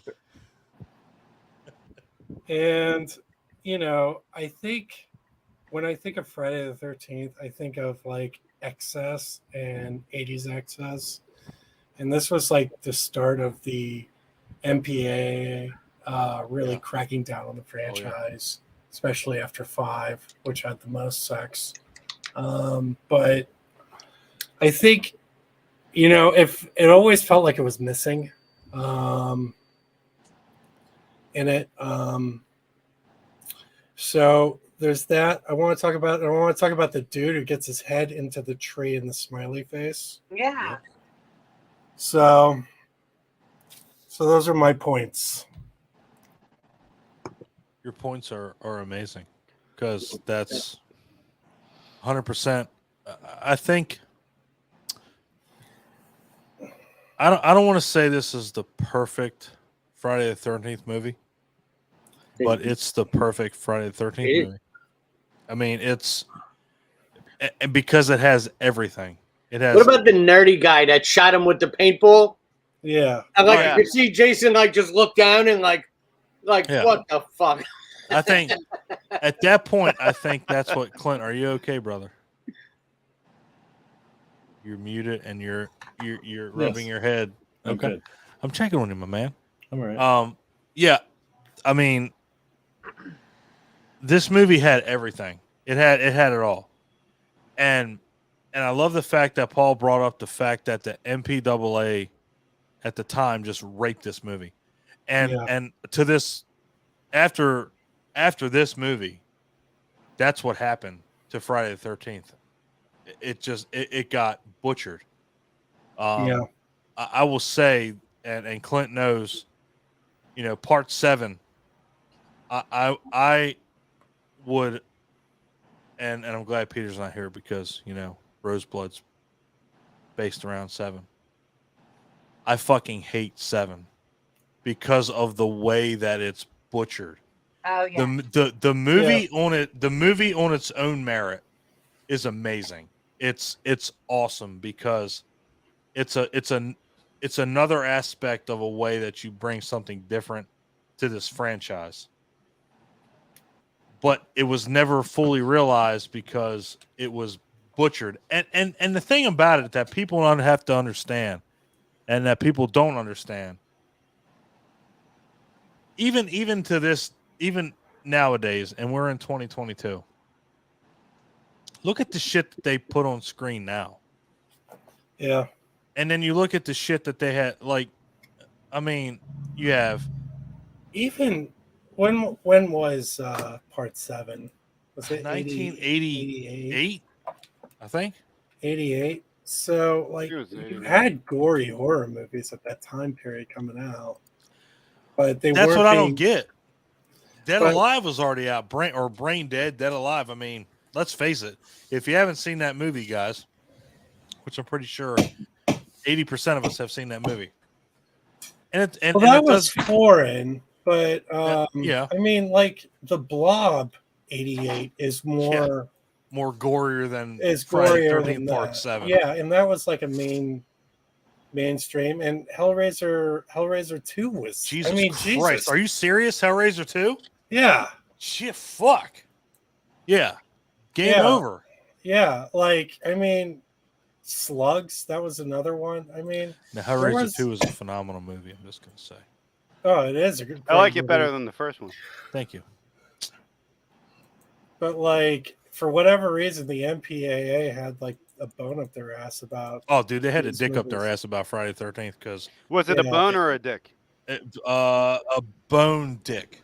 A bone dick. It could We be a just- I just bonus wanna- dick, right? That's what happens when you drink this. You get bone dicks. Give me some then. I'll put them, pour some in an envelope. This is so I feel good. like that would be a whiskey dick, but okay. Whiskey Nobody- dick. Nobody wants that. Thank you, Salem. God damn it. Thank you. That's Whiskey that's dick. a bad. Nobody It's wants that. it's real. Nobody wants it, but it's a real thing. We were talking about how Jason movies were a contraception. I mean, so is it's whiskey dick in a way. Adam always brings it back home. Adam always brings the logistics back. He's the logical one. He always brings it back Yeah, that's home. that's me. That's in a nutshell. At I'm least the in this one, in a nutshell, you're like, let's bring this shit back. A nutshell. In a nutshell. Yeah. Also, Dream Master came out as well, which was one of the more violent Night of the Nightmare. Nightmare on Elm Street. Yeah, that came out in '88 too. Yeah. So I'm looking and I'm like, so like it must have really been like somebody was like pissed off about the franchise. I mean, the thing about it is, if you look at the kills that were in it, I mean, you had, Dr. Cruz getting killed with a. First of all, has anybody ever owned a weed whacker that has a fucking buzzsaw blade on the end of it? Because I never have. Yes, it's actually called a brush cutter. Brush and cutter, it's used to cut out like thickets and thorn bushes and stuff like that. I love the fact that somebody on this call that I'm about to mute. I love him to death. No, I sell them at work. But it's the fact of the matter. It's like my biggest gripe that I have about it is that we're up to part 7 at this point. Hold on. Sorry. Let me we're gonna do this. We're gonna do this, and then we're gonna do that. We're gonna do that. Sorry, I didn't hit it. Because I got a badass fucking poster. Tell me this isn't badass. Tell me that's not cool looking. That's what I have it on my poster. Tell me that's not a badass fucking looking poster. Yeah, that is wicked as shit. I love this fucking movie. It's good, but it's not as good as the original. This movie goes so beyond left and right fucking field. I meant the poster. Oh, you meant the poster. This poster is amazing. That poster's fucking amazing. That's an awesome poster. It's great. There are 3 things that are going for this movie. One, you have the introduction of Kane Hodder as Jason. Now, I understand that not everybody feels the same way as Kane Hodder as some people do. My dick gets rock hard when I think of Kane Hodder. Just because I love Kane Hodder. The opposite of whiskey dick. Yeah, opposite of whiskey dick. Shit's harder hard on. Yeah, my dick gets rock hard. But the thing about this movie, I fucking hate you guys, but I love you guys. I'm gonna cut that out. But the thing about this movie is this was the most different feeling Friday the 13th movie that ever came out. Without a shadow of a doubt. This was like, what in the holy fuck just happened? You have a telekinetic, girl that is combating Jason, and The tagline to this movie has always bothered me. It was well, Jason's back, but someone's waiting for him. It's some bitch that, you know, might be able to break his mask. I mean, let's face it. I mean, even though she had the power she did, Jason should have fucking broke this bitch in half. Either way. I mean, and Clint, it's so stupid with this one because of the way that you talk about Michael Myers' mask. Not saying that Jason gets his, you know, his power from his mask, but the minute that his mask is taken off, he loses all. He's a mystery. different dude. It's a different It's a dude. completely different thing. He acts and like it happens he just in 4. Yeah. It happens in 6. Now 6 isn't as profound as this one. He acts like Samson with his hair cut off. Exactly. The minute that he gets his mask taken off, he loses all mystery. He loses everything. Not saying he's any worse than when he came into the fold, but it's, you know what I mean though? It's like he gets his mask cracked, and it's like, well, now he's got to die. I think Same even thing his, at the end of his 8. character changes when that It's happens. it's like somebody pulled his pants down and he quick trying Yeah, to cover yeah, up. yeah. But couldn't that also be a callback to when he was alive and disfigured and wanted to Sure. hide his face? Sure. And it's still in him Yeah. that I need to. 100%. Absolutely. It's a good reason for it. But It is. you know, 1,000%, without a doubt. Without a doubt. But you know what I mean? It's like the way that. it's like the worst thing that can happen. Well, goddamn, Salem's yawning, so we got to wrap this up. Oh, That's Now not I good. just pictured someone pantsing Jason, and now I kind of want That to is see. fucked up. Thank you. I don't want to see that You're shriveled welcome. old dick, balls, and whatever else. Yeah, it'll just be all rotted. But you know what I mean? It's like the minute, it's almost like with Michael Myers. He loses the mask, he loses the luster. It's like, it's the same thing with Jason. He loses that mask in 7, and then you see his face. Not going to say he's any less of a killer or whatever, but it's not the same. Yep. Clint, do you agree? Or do you like 7? I like 7. I do 7's like okay. 7's okay. Yeah, It's that's not right. my I'm with favorite. you. It's not my favorite, without a doubt. You know, I kind of think of her character a little bit as like Tommy Jarvis in part 6, in the sense that the events really wouldn't have happened had she not summoned him. You know what I mean? Yeah. Tommy Jarvis, first of all, you're the biggest dickhead in the world. Once again, he was dead and it was done. You brought it up. And Tina Shepard, you are the second biggest dickhead in the world. She's a dickhead. You What know, else can I call her? He's fine at the No, bottom I of the agree. lake. Well, Okay. but you also have to remember she's trying to summon her father. She doesn't have to be a dickhead about it. She doesn't have to be a dickhead. She summons the wrong entity. But how do you fuck that up? Like you dialed the wrong 1-900 number and Yeah, brought really. Jason back rather than your father? Fuck. I'm pretty sure there's only 2 dead people at the fucking bottom of that lake, and You know, it's Jason if I was- or your old man. So Yeah, but If I'm I gonna was- play. I'm gonna play Salem, some devil's. Salem, I love you to death. I do.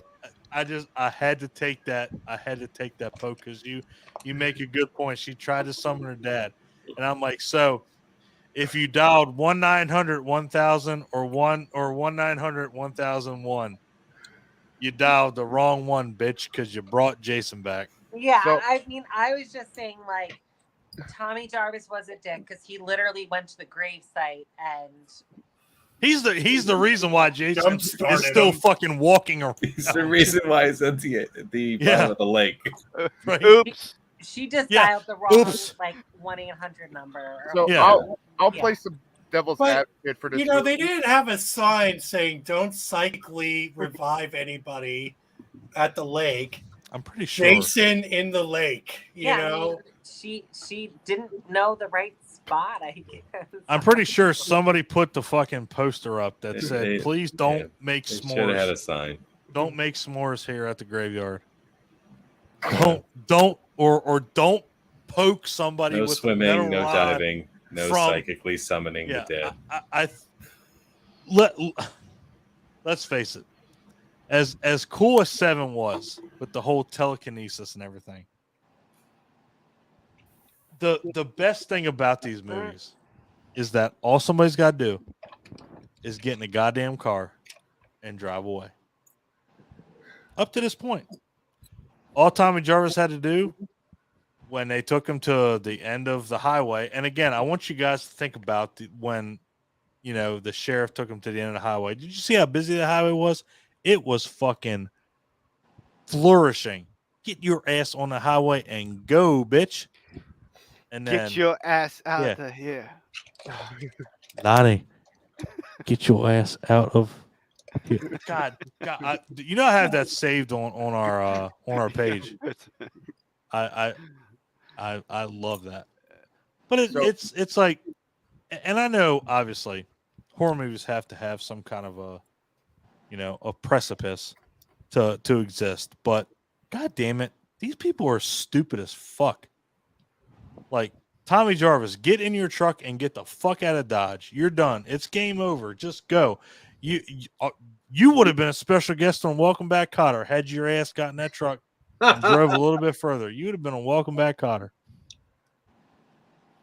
But nope. If Vinny Barbarino was there, he would have slapped the shit out of you. John Travolta, Vinny Barbarino would have fucked your day up. He would have fucked your wife, even though he didn't have one. Megan, he would have fucked Megan, and guess what? Game over. Didn't matter. He knew who you were gonna fuck, and he's gonna fuck him. Yeah, Vinny Barbarino, epic. But it's like that's the biggest thing about these movies, and especially with 7. 7 had so many ways to get the fuck out of Dodge. Like, I have a doctor that's a dickhead. I have these asshole neighbors.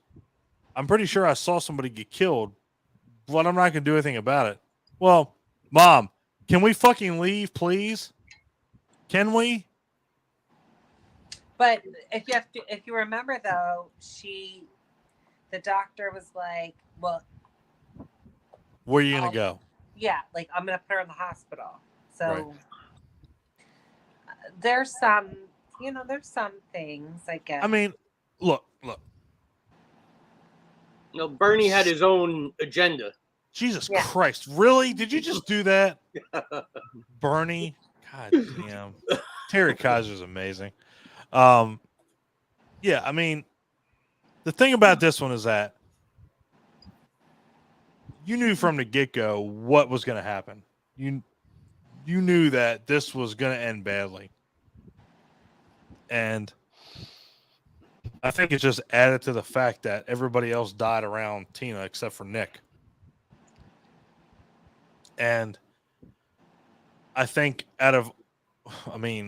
maybe other than 6, I think this had the most epic ending. With Tina staring at Jason, and then with the straps in the back, and then his mask busting off. And James Stokes showed that earlier. And again, guys, I'm just saying, I hope you guys appreciate it that I brought the people that I did. I just wanted to make tonight special because it was Friday the 13th. So I try to get some people. I try to get CJ Graham. I try to get a couple people on here, but I couldn't get them on here. But I got the people that I could. CJ Graham. It was awesome. But yeah, I mean, Graham is great. Yeah. CJ Graham. I would love to got him, but I mean, James Stokes. If you haven't seen Warriors Night of the Beast, go watch it. It's on my list tomorrow. It's amazing. So, But I think there's 2 things that really separated this from the other one. The fact that Kane Hodder, this was his first portrayal as Jason. This separated him from the other people. And again, there, Richard Brooker, Ted White, CJ Graham, up to this point had been Jason. But Kane Hodder had something about him that you couldn't duplicate, the way he moved, the way that he His shoulder. just the way that he you know, the shoulder shrugs, the breathing. I'll never forget when, you know, they showed where he was he gets electrocuted and he gets up and he just, the whole, you know, the breathing. It was like, well, everybody's fucked now. He's just subdued rage on two legs. The man is amazing. I've met him twice. The dude is fucking. It's sanity. It's the fact that he does what he does. It's just fucking stupid. And He could still play Jason, by the way. Oh yeah. I'm gonna end this broadcast because Clint's falling asleep. We're gonna do a part 2 because we're gonna do a part 2 next week. Because guess what we're gonna be next week? We're gonna be Monster Mania. Some of you will. Yeah, some of you will. Hold on, because I'm gonna end the live. Just broadcast. get a 40 and pour it on the